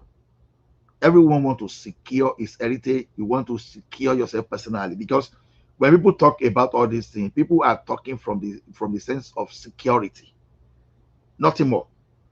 So if you understand this, then I think everybody will have a role to play. So what I want is this: when things come to your territory, don't defend. You join and make sure they force it. Okay, even when it comes to politics today, now when it comes to politics today as we speak now, many people, you will see that many people that those people that are even Yoruba that are even against Tinubu, they are in fact there are millions. There are millions. But you find some other group, when you mention all those things, they start defending. Those are why we say. So the best way for us to build Nigeria is that we have to be on the same page. But I can't be on the same page with you. Yeah, I'm on the same page with you. But when it comes to your own, you start rationalizing. You start deflecting. You don't want to Allah, take that responsibility. don't you think majority of the politicians in Nigeria in the southeast, I can say about 80%, are they not against Obi? Come on now. It makes it sound like, there's a lot of Yorubas I get, that don't like Tinubu. That's applicable in the southeast. It's not something just synonymous with any particular region. You are not getting me. Common people No, that I'm are not against getting it because Tinubu. I'm not speaking factual, Okay. Common people on the street that are against Tinubu, you understand? They are more than those people that are against Obi in the southeast. It's a fact. So it's a fact in the public space. I'm not manufacturing. Now, if you ask me to give an example, I will quickly refer to 2023 elections. You understand? Tinubu lost Lagos, and Lagos is predominantly Yoruba. Tinubu had issue in was in Osun State? Yeah, Osun State. And Osun State predominantly Yoruba. Then when you go to the southeast, what happened? You understand? Obi cleared You're the place. missing the point. That's politics because they fancy Obi in that particular region. So what does It that doesn't mean? matter. They are not even making No, a that's what I'm saying. It doesn't matter, because for you to have your person and you boldly went into the poll and vote against your person, you understand? You are displaying Didn't that. that happen in the north? In the northwest? Didn't See, Buhari have about 12 million? What are you talking about? You're That not is even making exactly a nice that. narrative. No, that is I don't exactly what remember that thing, whether it's rational something, I don't know, rational truth. See, I just asked that question because if I look at my country, every region, people, race, and ethnicity that make up Nigeria, they all have one problem or the other. But trying to use that federal mind to solve it, I think is worsening everything. And that's why we talk to ourselves like this. We see ourselves like, and it's going to get worse because we're not like this before. As I said, I grew up in Benin. And one of the unique thing about Benin when I was growing up, it's a place where you grow up fellow Nigerians, almost like Lagos, irrespective of tribe. And no one talked down on anybody. That's why I asked Eyes on Yours and I said the same thing, because that's not an issue. Nobody cares. But suddenly now we are on it. What is affecting us is Nigeria. The Northerners you said that I have a Majiri, they should have power to really mine their resources and solve their problem. Contribute to the federal. The Igbos, no matter whatever we see as problem, they should manage it with their resources and also contribute some percentage to Nigeria. The Yoruba should do the same thing. The Benin and people within that area should also take responsibility.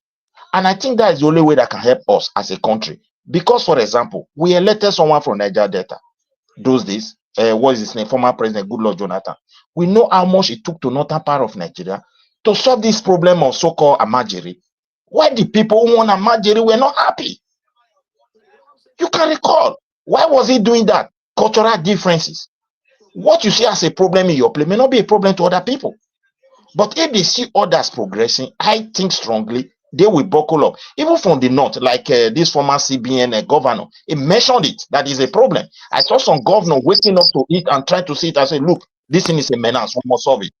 That's how nation is built, because I don't believe anybody from one particular region, with the way they centralize everything, they can solve any problem for us. We are just different people. Can we work together? I agree. But we must build that foundation for it to happen. That foundation is not in existence. We are just talking from our mind, particularly these South people like Aizon, me, and others. Oh, Nigeria will work, we will bear the flag. I don't see Igbo, Yoruba, and Hausa. When I mean Hausa, I mean Northerners. When I say Igbo, I mean the Southeastern, I mean the whole Yoruba side. They will never allow it to happen. The distrust among these people is so strong, and there's no way we can break it except people take responsibility of their respective region. We're talking about Majiri good, but at the time, ESN was committing havoc in the southeast. In Edo, I'm a black, I'm a house, I'm this one. They were buying themselves in the street. You go to Yoruba land, you also have some problem. You go to Niger Delta, people are not busting pipe, destroying the environment. You will see other things happening. And I feel it is our time we should agree that this foundation of one Mr. President will solve it. We are just joking. It's not going to work. That is just my submission tonight. No, So let you me speak know, before I leave. Let me speak. Let me I'm speak about to leave, now. please. Me, I'm not Give saying me a minute. anything now. I'm Okay. about to leave, please, if you don't mind. I'm only going to take a minute. So, why will you for leave? me, Why will you I've leave? never come to this platform and said the Southeast are pure or whatever. They never commit crime. I mean, to be more specific, in terms of if you want to be more sectional, when it comes to drug conviction, and yeah, this is more prevalent. From the Southeast. The Southeast commit when it comes to drug, but crime does not know any tribe. There's a lot of tribes that commit crime in Nigeria. So let's talk about the North. The reason why we don't hear about the North because they don't travel out of the country. So if you want to talk about, it's between the Southwest and the Southeast. They commit because of their population. You can't stay here and it's already the people from the South Side. But because of their minority based on tribe, that's why you don't hear much about them. That's why it's predominant the Southwest and the Southwest and the Southeast. So I can't come here and say the South, like I said, the Southeast doesn't commit crime. Yes, I mean they commit a lot of crime, like any other tribe do. So let's call a spade, and just come here every day. We playing a tribal card or whatever just to justify our narrative. I mean, it's not gonna help where we are going. But anyway, I have to go. Thank you, everybody. Thank you. Niger man. Yeah, it's not that. It's not that about. I'm not. Guys, since I'm back. No, it's not that about. Eyes on, Abi, eyes on. Ola, I was gonna leave, but my nemesis is back, so since we are I'm gonna talking stay. solutions, I hope I get my turn. Yeah, okay. I want more, but when I get Ola, go ahead, go ahead. since we are talking solutions, Go ahead. Azan, are you there? Azan network is not working. Azan, your line is not going on. can you guys hear me now? Okay, we can hear you now. Good. I'm back. I came back because I heard you guys talking about solutions, and that seems like a place where we'll probably tolerate each other's point of view. I hope so. Anyway, I the way I see it is probably different from the way you see it, but it's an important point of, you know, reflection that we talk about how we can solve our problems. Now, solving a problem is essentially finding the root cause of the problem and not solving the. For example, if you are sick and you go to the hospital, the doctor will try to get to the root cause of the problem rather than treating the symptoms. Yes, the symptoms may point at it, but what is actually the root cause of the problem? And that is what I think we should consider. For me, I believe in Nigeria. I stress this a lot, and I happen to specifically believe more in Nigeria, I think, because of my personal experiences. Um, Nothing, especially because of what happened in Borno State, and because how several times nearly I could have been dead, I would have been killed. And what actually saved me from like not being dead now is the fact that I was under the canopy and the protection of the Nigerian army. And that is why I seriously believe in Nigeria, and I seriously hope that it will work, and I pray that it will work. I do understand also the reality that we live in, and because I look at the world and see where it was, and the importance of history and how it shapes today and how today will shape tomorrow. I think it's important for all of us to understand where we are coming from, know where we are now, and how we get to where we are going. This point I'm making is because I want us to, all of us, to understand that we have a crisis of identity. The crisis of identity that we have. I just heard somebody said he would tell the Westerners that he is proud and he has a better culture than theirs, and that I agree with 100% as a Bruno person. And the reason why you don't see most Northerners trotting outside of Nigeria is because they believe that they are more self self actualizing, living at the highest level of human happiness in a communal sense when they are in, you know, their natural space than when they are outside of Nigeria. I have been to Scandinavia, and I will tell you that it is stale and boring. And yeah, for some things I like fancy stuff that is good to see, but that's not the place for me. I will not survive in places like that. That said, the crisis of identity that we have is it is an inconvenient discussion, but we must have it. The traces of Islam that we have in us, that is in the north, the traces and intrusion of Christianity, that is in the south, which, you know, is a dividing line, and how that has fused into our identities.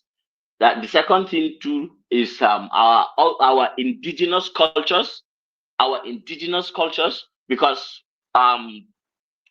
we are still culturally very inclined. Some cultures are holding on more than others. Others are living theirs more than others. And for example, southern states are doing better than the north in terms of this, because you look at northern names, Hausa names, they are all Arabic names. My name now is Hassan Abdullahi. This is a purely Arabic name. Yes, it is the name of the grandson of the prophet, and Abdullah is the name of the father of the prophet. So I was named after them. But I have, because in Borno we do not let these things go. I have Ghana and I have I have Sheshi. You see, but I do not use them because somehow my family background, you know, they decided not to use it at my back. But a lot of my family members actually, you know, have. So Borno actually still holds that. You know, you see Kashim Shetima, you see that Shetima, that's that's something that tells you that we still hold on to our identity. But go to most of the northwestern states, they're all Arabic names that you see there. That's one. So there is this clash of identity, and then there is this aspect of wanting to adopt Western philosophy and modern ideologies and this liberal, materialistic, sometimes nihilistic to the extreme point of views when you really think about it, and match them into one. Then we become some sort of neither here nor there. All of us have like this virus of not understanding where we are, and that is where we are so easily manipulated by external forces. Now, what I'm saying essentially is that, say, for example, you have a president who comes into power, and he is influenced by these Maria. heritages. Mm. First, say he's Kanuri, okay, and then he is Muslim, and then at the same time he is he is beholden to the agenda set by the United Nations and the bilateral and the predominant Western interests in his country and the policies that they want him to implement. Now he has a critical decision to make. Say there is a security situation, or say they want to build, say, a factory or a refinery or something like that, and it is supposed to be, sited near where the primary raw materials may be coming from the farm or something like that. Then how does that president thinks when he solves problems? He first thinks, oh, now I must first think of my ethnic group. How do I, help my ethnic group? And then he ends up taking that say factory and take it to a place near his ethnic group, then complicates the value chain, the supply chain of what that business is supposed to do and get and be beneficial to the citizens. That's one. At the same time, he's still thinking, I'm Muslim. Is this thing haram in Islam or it is not halal? How do I balance it? So that element too comes into his decision making, and then he tries to do something that is relatively acceptable in Islamic terms. That's true. Thirdly, we all know that our leaders don't set our policies. They have practically maybe 10 to 15% control in the policies that you see are set in Nigeria. That is my estimation based on certain intelligence reports that I have seen. Leaked intelligence reports that may not be verifiable, alleged, let me put it that just to be safe. What is actually happening is that they end up taking decisions that are neither here nor there and don't solve any problem. Why? Why? Why? Because there is a crisis of identity. It is a person like me, like the guy with the like Ison, like Jewel, or what's the guy comparable facts. It is one of us that grows up and then gets into a position of leadership. They don't come. It is not the rain that drops leaders for us, and then year after year, leader after leader, it is still the same thing. Then the problem is not actually outside. The problem is internal. Now, how do we coalesce and become a nation or a culture that exists and have common aspirations, goals, and values to the point that we see ourselves so beholden to our identity as Nigerians over anything else? I'll take you to an example of the Tutsis and Hutus in Rwanda.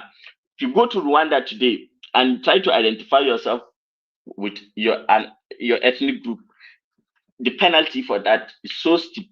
And what that has done is, really change their society. Now, for a moral purist, a Western moral purist who thinks Western systems of government are the best, he will criticize and say Kagame is a dictator, he's been in power, blah blah blah blah. But for somebody like me, who's an African, I would rather Kagame still be there and they keep progressing than say adapt a democracy and then some useless freak just comes and destroys everything, you know. So this really is, and now in Rwanda there is this nationalistic identity that, you know, the generation that came after the genocide are so much, they have so much share a common bond together that they are now inseparable. Now this is a first, this is one way, but it is a tragic and a first way that things happen, because there was a reconciliation commission and all that, and however, for a country like Nigeria, my vision of what will happen to Nigeria to become a nation is that at the end of, and that is how, you know, the big nations that you have seen have actually formed. It will take time, but we will reach a stage where, and the world around us is changing. Don't forget, as human beings, we are adaptable creatures. Our environment actually dictates our behavior. Now, a lot of us are still behaving, and our leaders are still behaving as if we are in the 19th century because of the neo-colonial order that the world is still running on. But something is happening within within Nigeria that is exclusively Nigerian. Let me give you an example. The things that you would associate with a culture is usually their philosophy, that is the way they think, their moral codes, you know, their language, music, and a lot of other things too that maybe you know, have sentimental value. All of that, it is coalescing. This pidgin English that we all take as if it's nothing, as if it's something that is useless and backward. This pidgin English, believe you me, if Nigeria continues to exist, if nothing happens, and this world continues to exist with what is happening and the revolution that is happening in technology and all that, if there is enough peace to bring quality education. Education, I mean, not brainwashing, because a lot of us have been brainwashed to think that Western systems are superior just because they make you rich. Now, this idea that because you are stupendously rich, somehow that just makes you live a better life is not essentially true, because for me, me as my culture, as the where I grew up, it is not the measure of your wealth that gives you happiness. It is how socially connected you are in a communal way, and how impactful you are to the lives of the people around you and your community. And that should be the goal. Now, the typical Nigerian way of thinking and culture that is now being born, or it has already been born, but it's still at an early age, is the pidgin English. Now, whatever you are speaking in pidgin English, you tend to, you know, there is a switch that happens when you think in, most of us Nigerians, you know, we speak different languages. On average, most Nigerians speak 3 languages.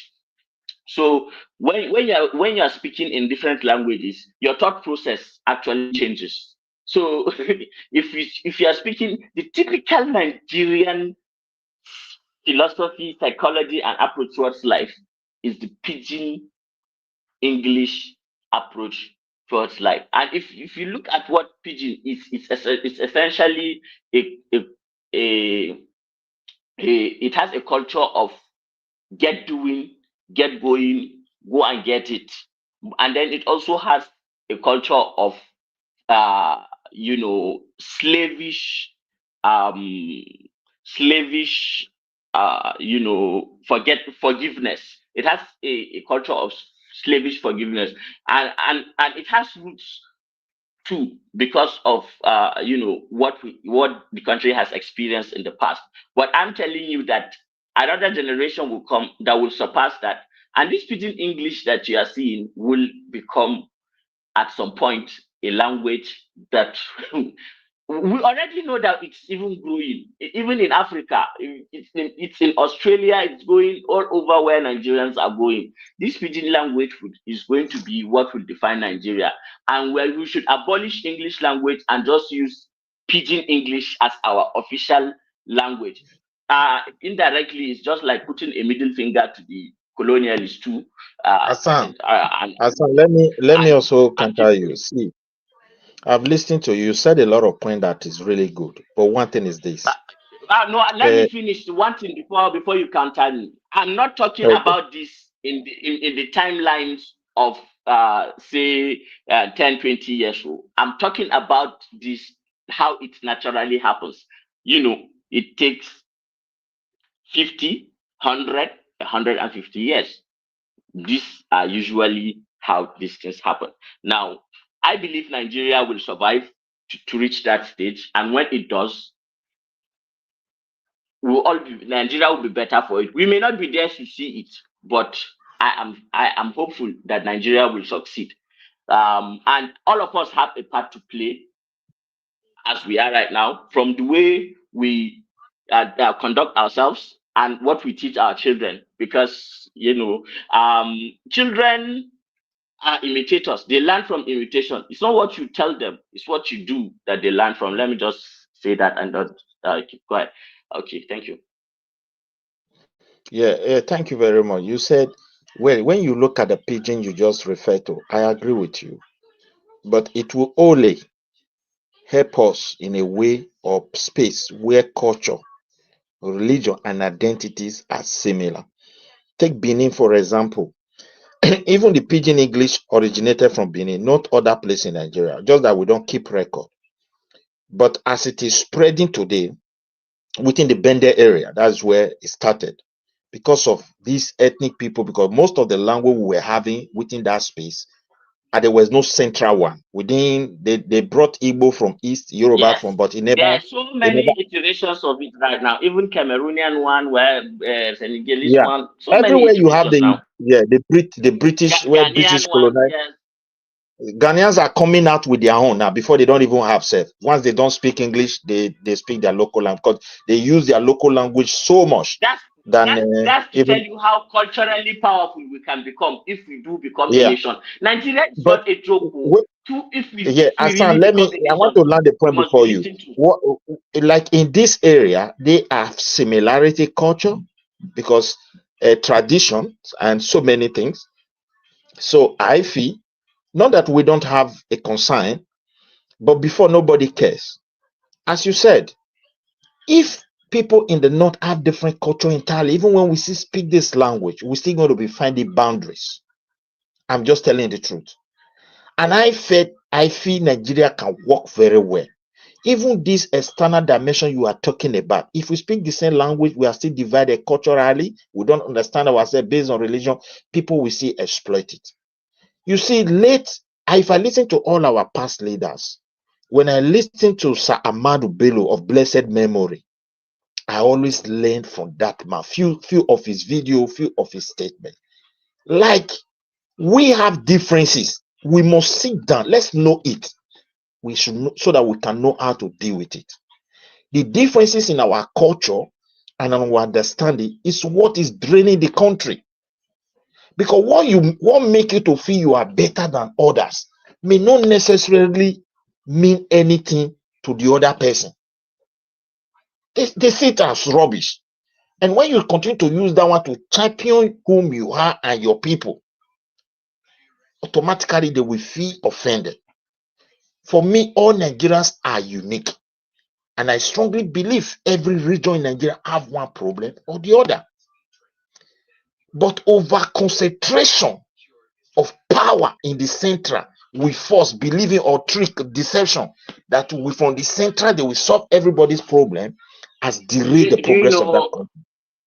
You know what? The point that I want to counter this argument of yours with is the Okay. fact that yes, what history has taught us is the fact that if you look right from say the Sumerians, Akkadians, those ones, their histories are just myths. You cannot, but starting from the 12th dynasty of the Egyptians and how knowledge spread, you know, and wherever cultures, meet each other and stay close to each other for a long period of time, whoever is okay, there are fundamentals of life in society, that is for the social human being: fairness, justice, equity, and that governs economy, politics, family, and all that. So when these things are established and are there, if one culture is better on those things than the other, and or technologically better, there is this borrowing. It's a slow process that cannot be monitored in our timeline. But when you look at it from history or from hindsight, you see the pattern of how these things happen. You get me? So um, we may not like to admit it, but all of us have negative things that are imbibed in our cultures. Me, I agree that yes, there is a lot of negative things that are imbibed in the culture of the Kanuri people, but there are also a lot of good things. So these good things, a lot of others close to us will borrow it, and we will then dump the bad things for the good things, and that is the way cultural exchange goes. And when there is a better idea that brings more people on common ground, comes up, then more people come onto that common ground. And thinking of it as if it will not ever happen, um, uh, uh, I will say that history proves that wrong. Because you say we keep, even though we speak the same language, we keep it. That is not the way history had taught us. You see, Okay. the Sam, different, see, I want to land. yeah, I want to land the point before you. See, when people okay. are so different in culture, in history, in understanding, there is the need for some levels of separation, even when they are within the same country. And that separation should be on agreement on the people, where some certain things have to end and where the nation own have to supersede. Okay, at the beginning, as a starting point. Okay, I get you Yes, now. yeah. So when they don't agree where things will have to stop, there are some certain things, those differences you will be doing. It may be irritating me. For you, you don't feel you are doing anything wrong because you don't understand it. And I don't even have that space, to tell you this thing, I don't like it because of the structure on ground. And that my voice is, we don't have the power for now to talk, or you have the dominance. You keep pushing for it. That's what always destroy country. That's why I refer to Sir Ahmadu Bello. Not that he doesn't love Nigeria. If to me, on my own, everybody have different understanding, but the man was concerned. And most of the things he was concerned about is what me and you are suffering today. Let me give you an example, my brother. You are from the northern part of Nigeria. I grew up in the south in Benin. When ask other Nigeria, when I was growing up in my days, there is a place we call Ring Road. That is the center of Benin. That time it was Bende, very big. All this data, everybody. That is the capital to all of us. There's a central bank that was there. And the most of the bank that we have in Bende that time, at that area, I did that Seco as a whole. Maybe I don't know whether any other town or city today have bank branch. Do you know those that guide those bank? Not police, not tenants, answers. Wherever they sell jewelries, market that we have the most expensive something or business area. Do you know those that guide it? Answers. People that are rich, that want to have security, who do they employ to guide their house? Northerners. That is a strong culture, heritage that the Northerners have lost. If, for example, they were operating in the region, this strongly for power in the central that always distract nearly everybody, there won't have been anything like Boko Haram, because the structure to build their people, whether it's Ahmad, Ahmadiyeri was a place of learning. What you teach your children there, they always follow. The elders want to know. I'm just giving you a foundation. But today, in the north where you come from, it's now where you said, if not for Nigeria, you would have been existing. Look, my brother, the way Nigeria is going, if you have been in this, if you follow platform, not only this, Unfortunately, it's you can just child abuse. What it is now is child abuse. wait. Yes, I know, but let's call it child abuse. As the abuse is coming, it would have got to this level. It would have still be a school. Whether you like, it was based on the principles of like some certain levels of knowledge. Let us be honest. But there is an abuse to it now because everybody have lost guard. The system that we are today, people don't trust one another. Everyone is trying to have that power for them not to be subjugated. This is what is rigging it. That is why everybody will be saying, let the presidency come to me. Let the presidency, because who have the presidency can always decide to shape Nigeria to whatever he wants, whether he work for Mr. B, Mr. C, Mr. D. Perhaps when he perceive it will be good for my people, he will keep pushing up for it. And that has led to a And distraction. it is an unfortunate note in our history, and we know we caused this for ourselves. Like, it was not like an outside force that did it. We did it to ourselves. So if you look at it now, my own place when I was growing up, if I tell you traditions and cultures that was embedded in Benin tradition, you only find them in Quran, you only find them in Bible. But the people who funded this for us, they don't read Bible, they don't read Quran. I'm just telling you. But today, we growing up, have had every series from the Shehu of Borno and the Oba of Benin, like hundreds of years ago, like 300, 400 years ago. Okay. So if you look at it, my brother, today if I go back to my place, children growing up, they don't know the value of respect. They don't know how to talk to others. I'm just telling you about past, because tomorrow somebody may see this video or whatever. They will be thinking that it's like we are getting worse every day. And the threat is getting robust. I listen to international news now, all these big media news. The way they are reporting Nigeria problems is that the Muslims are killing Christians. I am worried that our issue has been tabled before superpowers.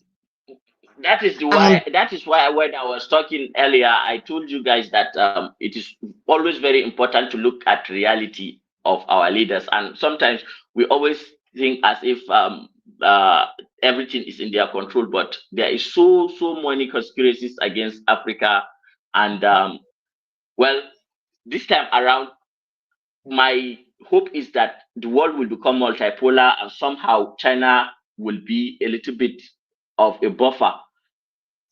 Not that China will not exploit us, but at least since they are in competition. I don't think China can.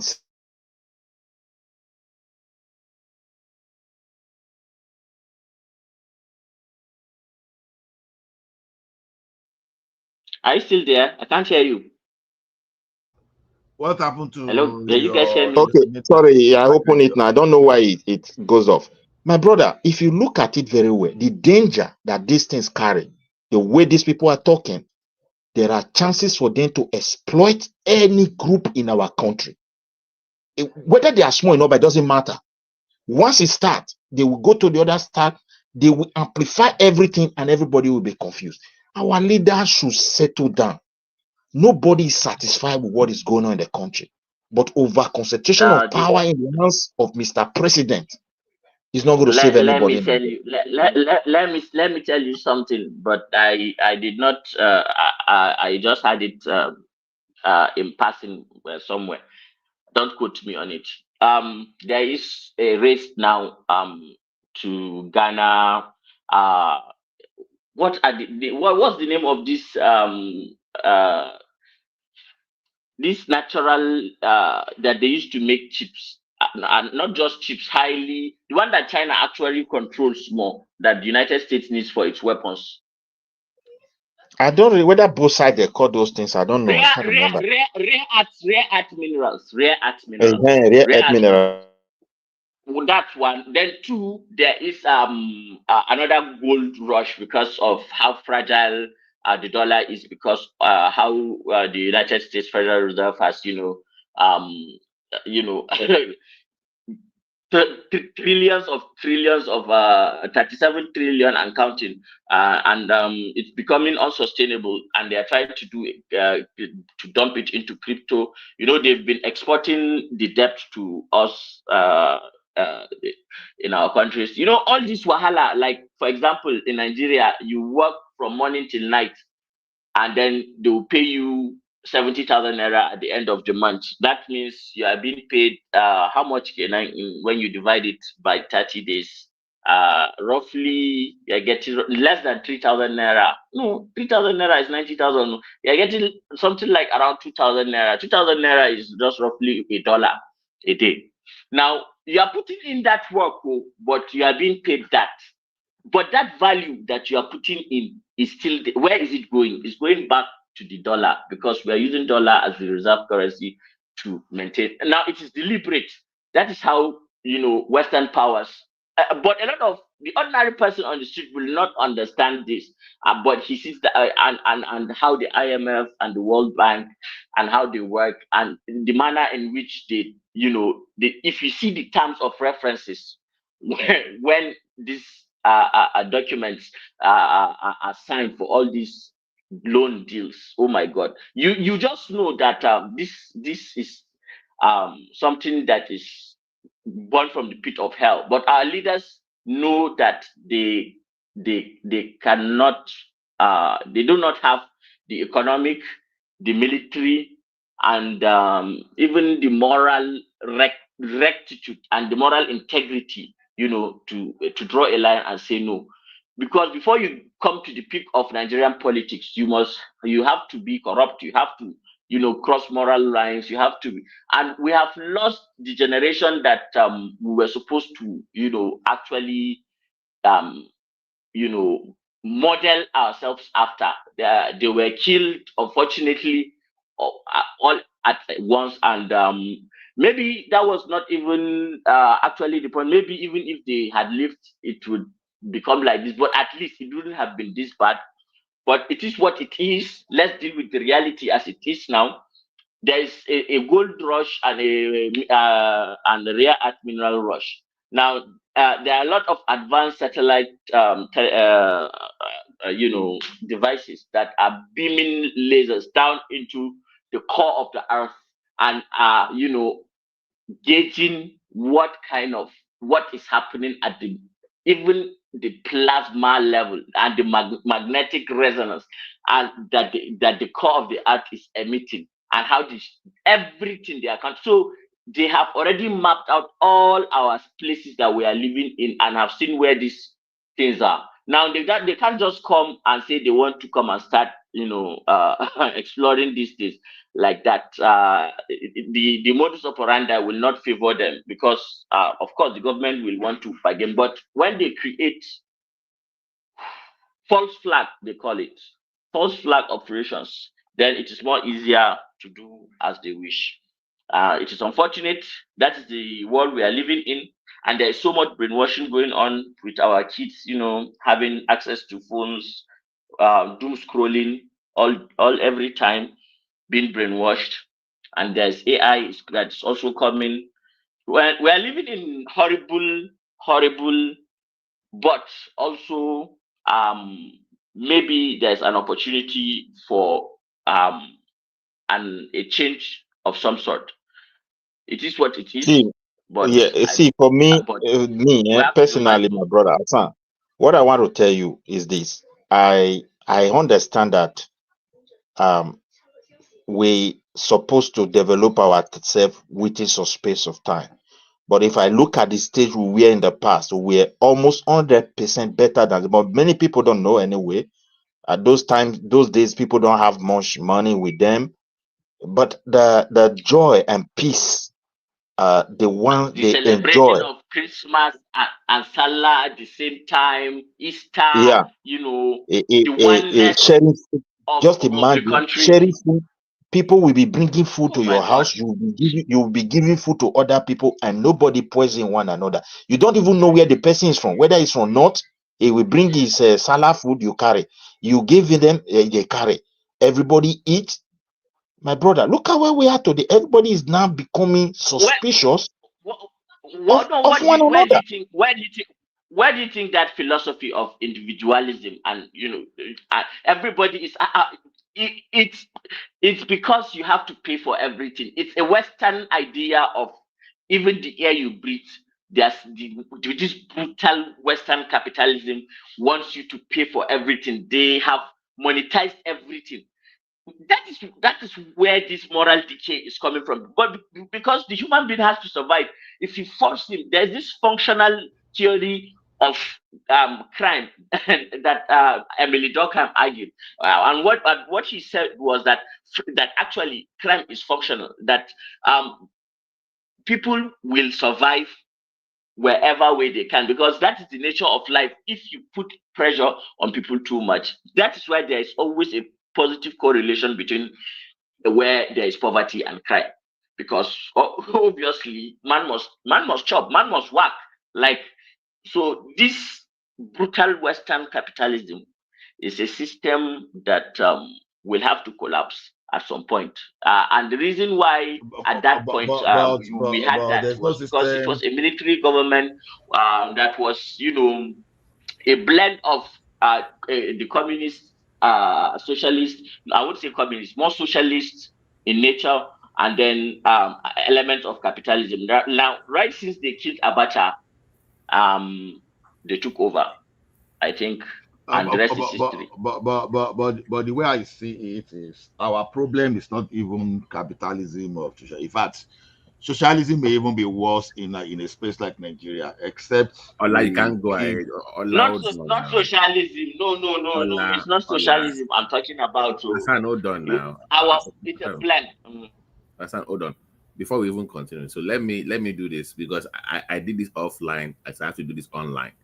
So let me apologize to the people of Ekiti State and Ola in particular for the report I brought about the bill that was passed or that was proposed.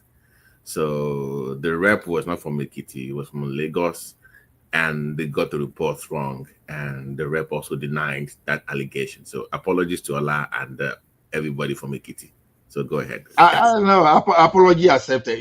That's a good thing to do that when someone means something. I've apologized on several occasions there. So I will encourage my brother when he comes back, comparable fat, to know how to apologize. You may be hearing me wherever you are, but at least because as I was saying, Azan, like you see, our problem is leadership. So we lost leadership quality immediately. Immediately we aborted the first republic.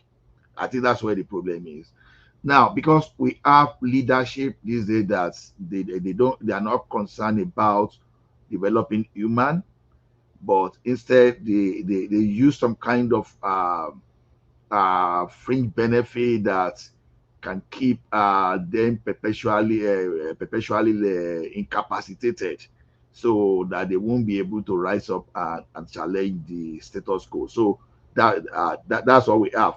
Because look at it this way. It has always been my argument when people talk here that, oh, some states cannot stand. I've never believed that, because people look at resources to develop a country through the natural resources.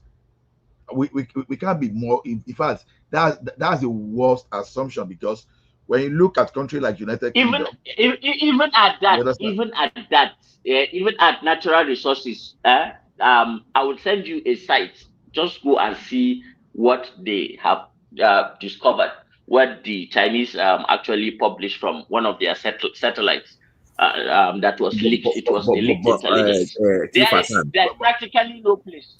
Chief Hassan, we know that the issue Yeah, is not the resources, it's harnessing and yeah, maximizing the opportunities of the resources. yes, Everywhere in Nigeria yeah. is filled up with all these things, but how do we bring it out, and how do we use the gains from those resources to then grow the economy to benefit in other sectors? That's always been the issue. We know what we have, The first but thing, the how do first we thing benefit from what we have? is to No, no. become a military power. We No, have to become a military power, a very strong military power that people will be afraid, to counter our let me interests. tell you something, Azar. Let me tell you something, Azar. You see, military power, all those things, easier said to say. But like I said, that we have leaders that I know that lack vision. All of them. Okay, you and I were in this space when some people among our leaders were trying to get judgment against our foreign reserve just because of personal gain. You are here. You and I, we are here when some people are sponsoring people to bust pipeline just for personal gain.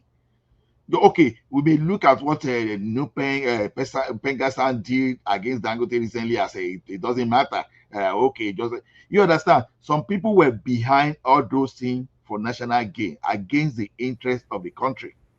So personally, when you have people that start thinking that way, that means that we have a shortage of human capacity. When I say human capacity, it does not necessarily mean that to be able to be a carpenter only, but the way we think about the present and the future. Okay, when people are saying we should be using our natural resources, it sounds good, ideally, but this is not the first time I will say I will be saying it that even at that our natural resources, we have to look at some natural resources that okay, this we want to use, this we will never use. Why so? Because when you Because look some at the of them are population for cursed. Nigeria, They are curses. They are curses. no, Like the goat is that's not the kafara problem. has That's become not a even my curse. problem. It's a curse. A That's not curse even for my them. problem.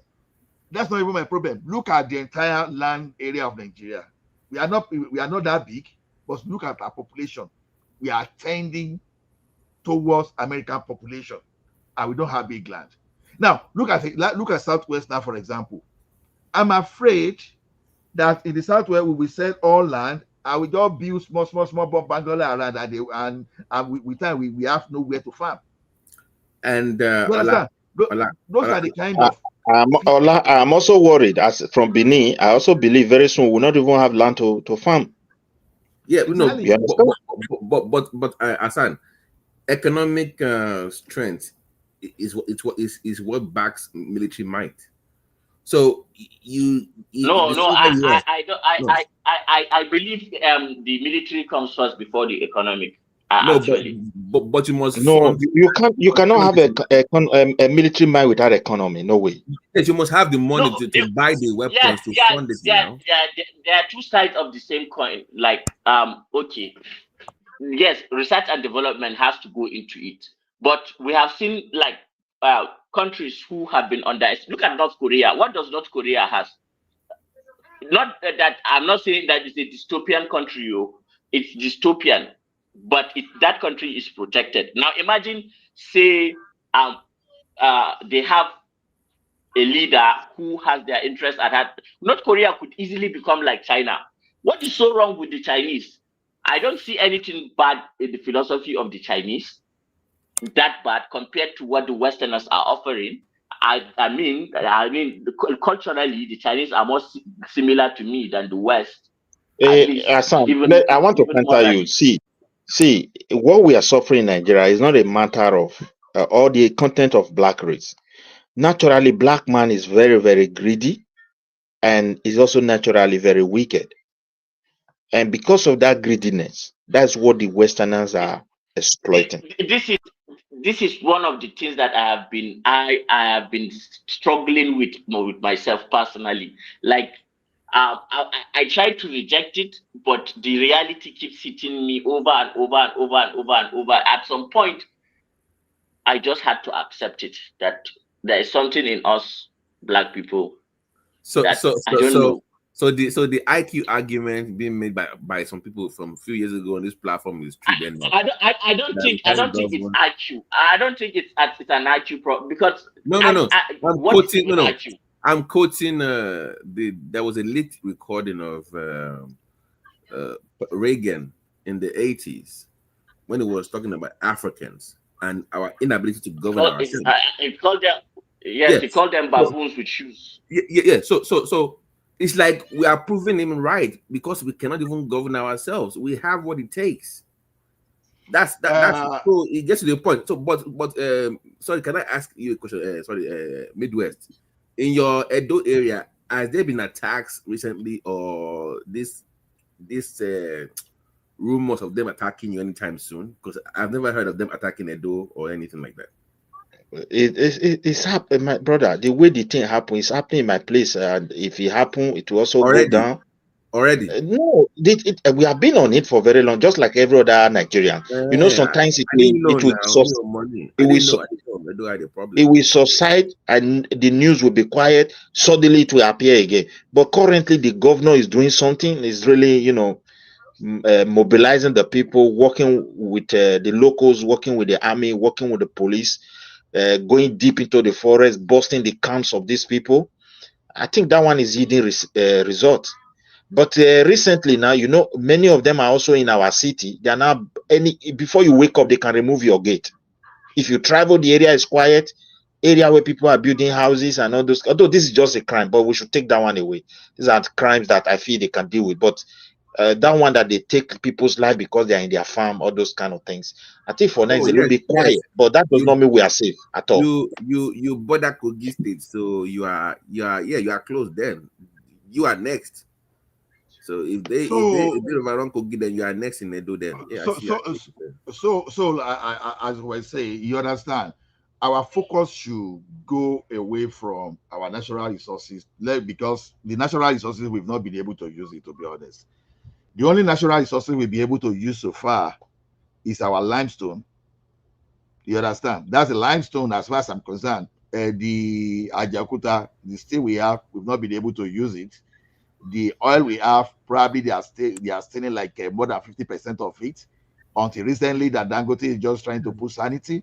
I will see the like of Nupe Pengasan that's trying to create problem.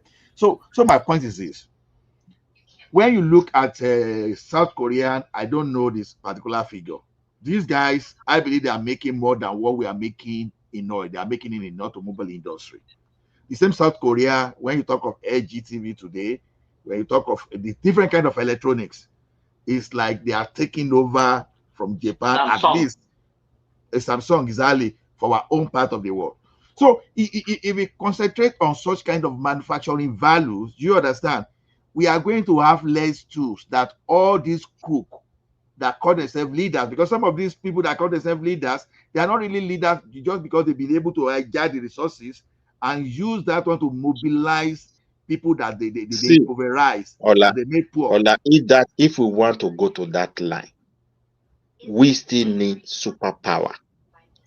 That is why I believe that Nigeria should build a very strong military. You guys don't understand the kind of threats we are facing. See, if you give Nigeria a strong military, wait, my brother, I have to be honest here. If it goes to the hands of the Muslim, all they will want to do is to turn everybody to Muslims. Don't take that away. Wait, I have to be honest here. If you give it, wait, let me land my point. Just a moment. Let me ask you one question. I can't wait. I'm going somewhere. Have you ever had a relative join the army? Wait now a little bit. If you give it to a certain person that have even Christian background, his next motive is, how will I let these Muslim people know that we are also strong? This is natural. I'm just telling you the truth now. And if you look at what most of the Midwest. Do you know why it is stand on truth? It's the very reality that Nigeria, of all the institutions in Nigeria, the only one that still remains Nigerian first is the military. No matter what you say of them. You lie. You are joking. Wait, I want to counter you. the military themselves, the What Northerners do were you know about the opportune. military that well? Wait, now See, let me talk about from this. no, Now you're Midwest. Let insulting me the even military. contribute to this strong defense that Azan is talking about. I don't have problem with strong defense. Let's get that right. I don't have problem with it, but we have to deal with the mentality of our leaders first of all. Okay, this is an example now. Today, if we have Sam Bello, I don't have problem. If we have Ulo, I don't have problem. But if we have Yaya Bello, I don't even want to come back to Nigeria. You understand? You know when you are talking of a person like, just imagine a Yaya Bello of this world having such kind of unlimited power. You understand? We are not going to breathe. Okay, give Child. Lai Mohammed. Give Lai Mohammed, even with the way Lai Mohammed talk without getting to power. Give him power to be there. So the thing is this, it's not whether you are a Christian or you are a Muslim. That's not the problem. It's the mentality of that person you are putting there in a power. That's the real problem. You can have a Christian, I can be the best in sliced bread. You can have a Muslim, I can be the best in sliced bread. And you can have someone that has no religion and they can just run the country at grand one time. Now you keep asking yourself, why do they behave that way? Not just because they love it, because they want to perpetuate themselves in power. You understand? They don't care whether you are Muslim. All these people, they don't have religion. Forget about the way they brandish themselves when they are appealing to you. They just talk to you because they look at what is going to resonate with you. Some Christians are not Yes. Christians, some Now Muslims are you're not now Muslim. you're now you're talking about a particular class, of course. Now what where you are getting to is the revolution space, because you are now talking about a subset of Nigerians, that is the elites, who have a different culture than the average me and you Nigerians.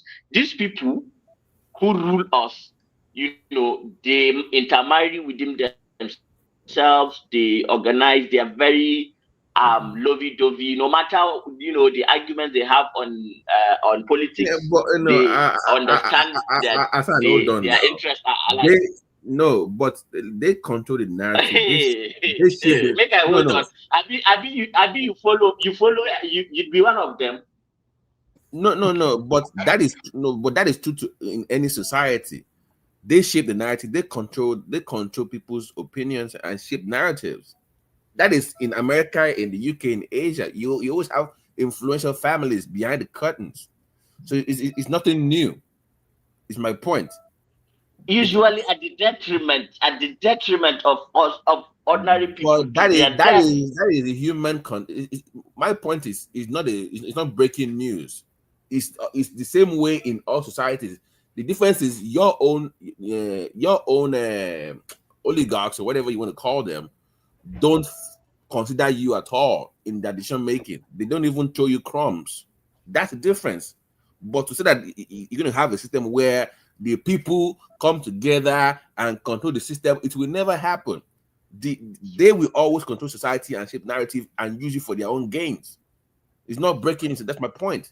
But how do you get them to at least consider you and throw you crumbs for you to feel better? That's the way it works. But we never, as a people, get that. Yeah, that's We also break a it. revolution, because they won't You step an see, inch. You have to force them. you see, that's where I still now come to all the. That's why I still believe in all this regionalism. You see, the mistake we make is crushing that our regional system that made us competitive. You understand? Because now, the type of system we have is pushing Hawk and all these scavengers into the position of power, because they are not necessarily they don't necessarily have the quality of leading, but because they just have the tools of violence, the tools of manipulation, at least to manipulate people and to get people around them to be there.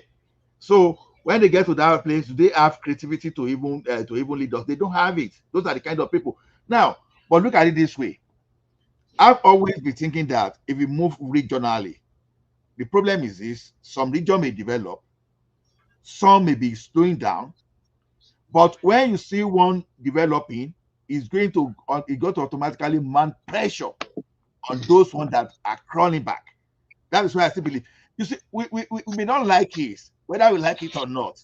Lagos State set a particular model. People may be saying Lagos is dirty, Lagos is that. You understand? There was a time too that River State, Cross River State was setting that model too, was leading by the example. What am I saying is this? Let's forget about all these our resources that okay, we must share, we must all do those things. How can we get our people engaged? Because that's what I'm concerned about. You understand? Mining gold, we not employ 10 million people, but when you engage in training people and we involve in industrialization that can put people in the factory that by the time you even work from 8 to 4 o'clock, you are even tired in the evening. Then nobody will you won't even have time for anybody to indoctrinate you. That The is why problem is that era is gone. I have a mentor who is doing very well in no, business. it's not done yet. Let me It's just so tell you one regional. thing. Let me tell you one thing. Just Go so ahead, that you understand. Okay. So he has several companies. Now the one that generates him the highest turnover is actually a water bottling company. So like this, Swan Water, Ragolis, what bottled water so he has a factory.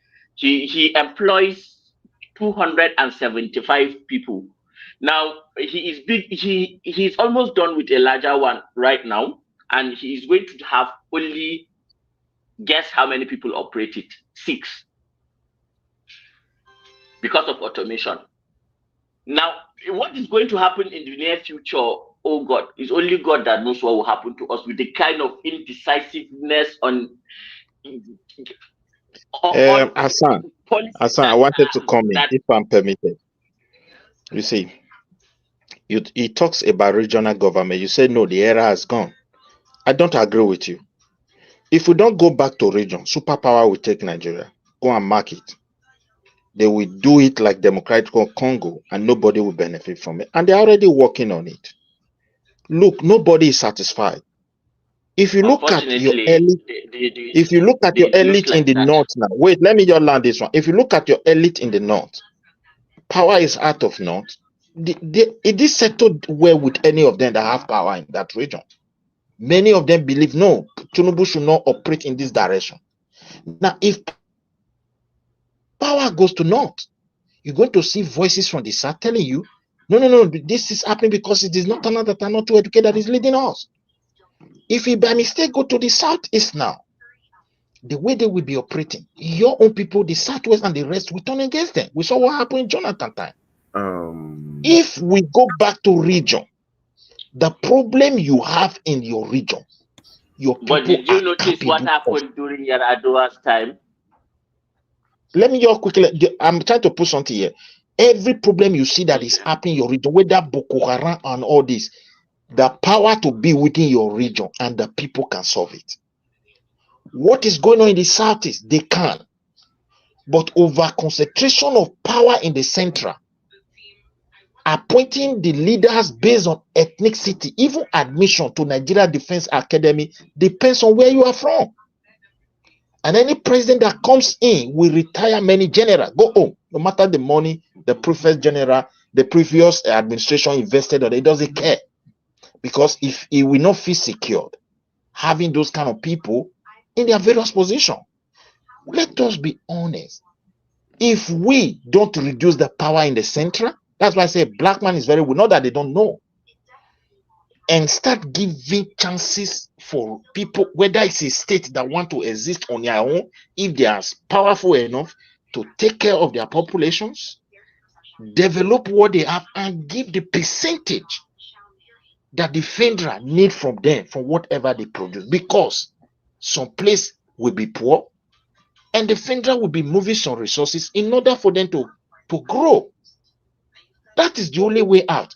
This one that we are struggling, we are almost on a crossroad.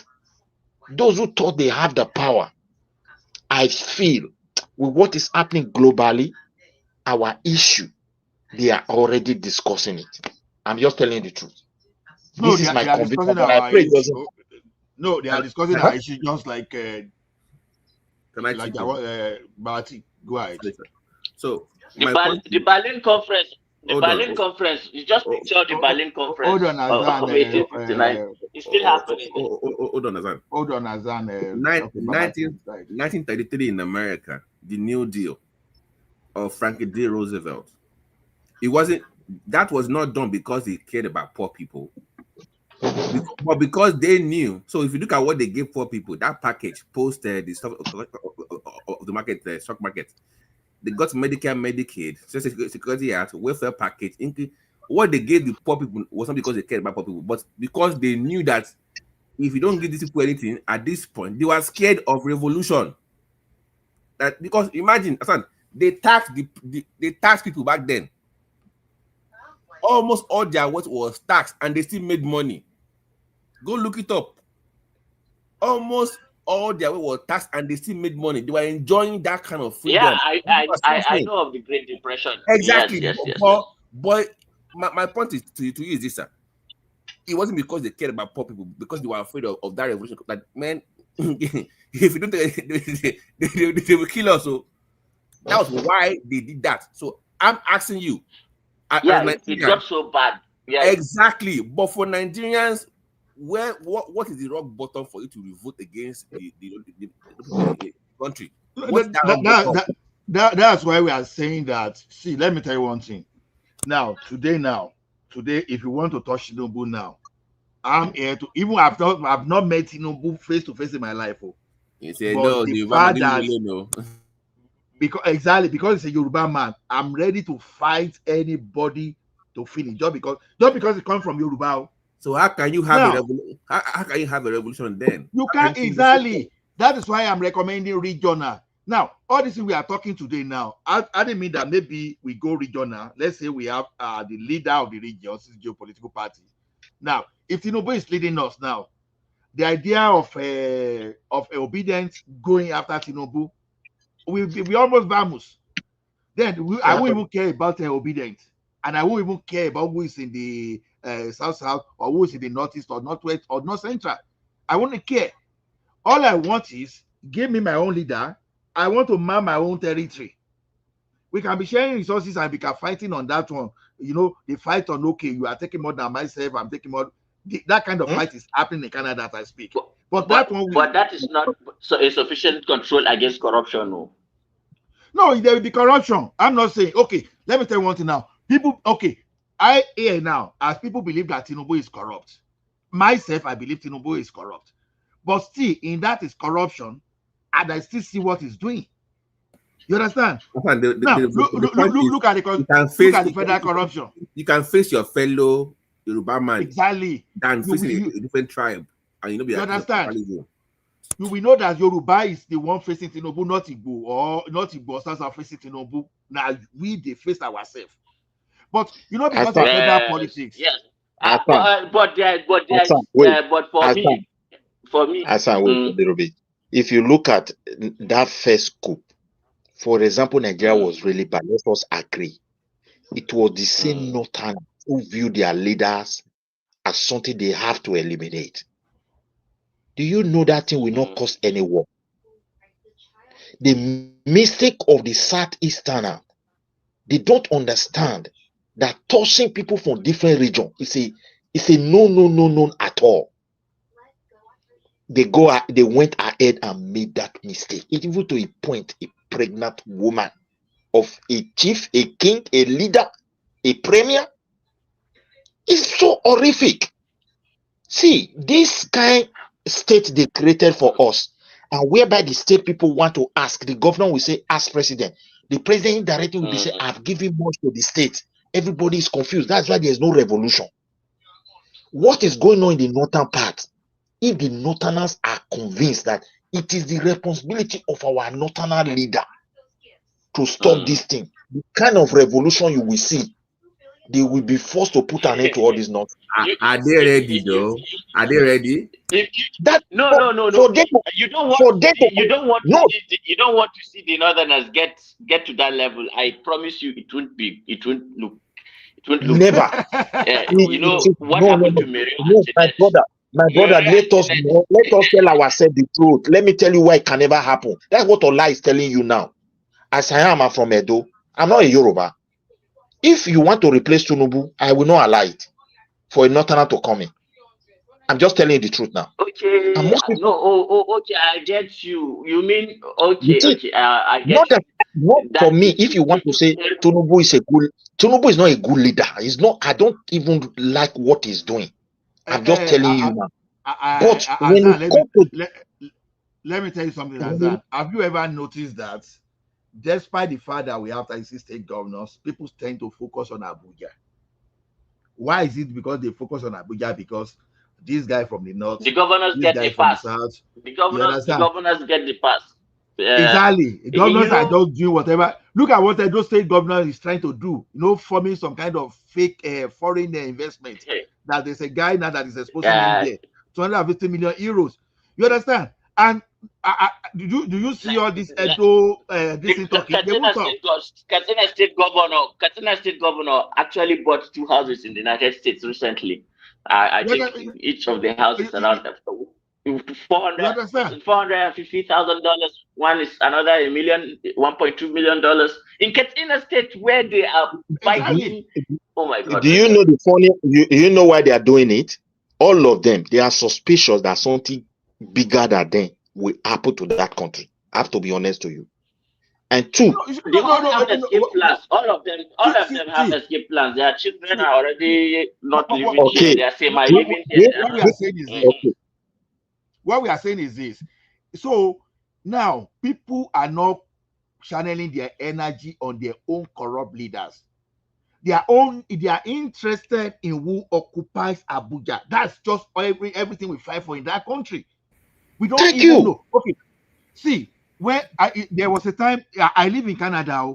When they replaced my prime minister, I was make people talk I was joking there when I said I didn't even know. Do you I know didn't that know. there are some places in the north where up till I now they didn't do know. not know that Buhari is dead. You understand? No. So why is it that I didn't even know they changed my prime minister? Because all my problem, as far as I'm concerned, It's is your my area mayor, now. It's your own the area. decision of my Nobody mayor. cares about. And now this thing, if I want to, I have Yes, student so loan. I have student loan close to 100,000, for example. Now I don't have any business with the federal. It's the state. Even when I'm ready, the only reason I have business with the federal is my citizenship, and because my business is federally incorporated. I have federal incorporated business. That's the only thing. They changed my minister. I didn't know. Prime Minister, I didn't know. They were just saying, congratulations. I say, what happened? On this forum, I said, what happened? He said, you got a new prime minister now. I said, sure. I quickly went to Google to search it. Was this true? And I live in Canada. But I tell you, everything that my mayor does here, I know. Everything the premier of my province, everything he does, I know. Just because that is where the energy is. I know I don't have business with federal other than my passport. So if we you can see do the same thing used this. to happen. The same thing used to Mm, happen in Nigeria before. You understand? The same thing used to happen in Nigeria before. Even see, I witnessed free education. You understand? At least from 1979 to 1983, I can still tell you that I still benefited. Those days, everything I know now, Pawo, Adekunle, Ajasi, all those stuff. If I told you I didn't know about a Lagos Osun State governor or your state governor until I was in secondary school. No, what made me know social study? Social study was the only reason where I know about this. About if you ask me that time, did I even know what they were doing? I didn't know. As far as I'm concerned, I'm only concerned about what was happening in my own region. I didn't even know what was happening. All those when we are even at the Waziri and all those things, I didn't know what was happening there. So the thing is this. Even I still remember that time my papa used to sew this shagari style, all those white and my boot cord that I wear agbada and shagari cap. See, that's all I knew about shagari, but I knew almost everything about Ondo State, about Padekun Ajasin, all those. I knew everything. I knew less about what was happening in other states. So what I'm saying is this: this energy. This is why we are not developing though. See, all our governors will carry all the allocation and just use that and take that one to overseas. We won't know anything, but all focus will be on Tinubu. If another person get to that place tomorrow, is the energy that will go to that place. Brother, my brother, truth be told, the power of the Nigerian presidency is too much. Like, imagine you being a governor and always having to wait for Abuja when you have emergency security situations. And if Abuja does not respond, you just have to watch your people die. Like, this is a system that is designed to, and Kai, it's just so frustrating. But some governors don't mind because it exempts them of responsibility. No, the Yeah. thing is, Assam, that's why I said the black man, naturally, we are very greedy. These people, they understand there's a serious problem. But as far as they are benefiting in terms of resources, they don't care. I'm telling the truth, they don't care. Can I? There's a security vote. Do you know that there's a security vote that is special too that they take? I know. I mean, do you know what's funny? In America here, the which are powerful in government. Let me give you one example. You see, they will give you what you want, but they will control it. So they call it old money in America. So they will not steal the money. They will take the money. They will give you what you want, but they will be the one taking the money. They call it old money. So you have 7 generations just benefiting from old money from their great grandfather, how they've taken the money for themselves. But in Nigeria, they will steal the money and keep the money in Dubai. You know, you know the problem. If you give, you know the problem. Wait. If you give Nigerians that power, you will make more money. Exactly. You make more money. So why take it to Dubai to go and keep it for nothing? It doesn't make any sense. You see, Babati, you know why it is that easy. Babati, the reason why they are taking that money out, they understand how fragile. We thought the country is strong with the common man. Our leaders understand how fragile the entire system is. Let me tell you. Let me tell you something. If anything happen tomorrow, they will have something to go and fall back on. I'm telling the truth. That's just the. Let me tell you. Let me tell you something. Midwest. The problem is this. Like I told you, it depends on the type of leaders you have. Now, look at this thing. Let me give an example of Tinubu and Obi now. People will tell you that Obi didn't take any penny from the purse. Go and tell that to the bird in the air. A person like me, I will say, give me access. Let me audit Obi. I will tell you that man took money from the purse. The only thing is that you may not be able to trace the way it is. I told you, okay, you said Fidelity is your bank. Let's assume the share of the stock of your Fidelity that time when you put money, before you put money, was 2 naira. Maybe your family now have like say 1 million share or 2 million.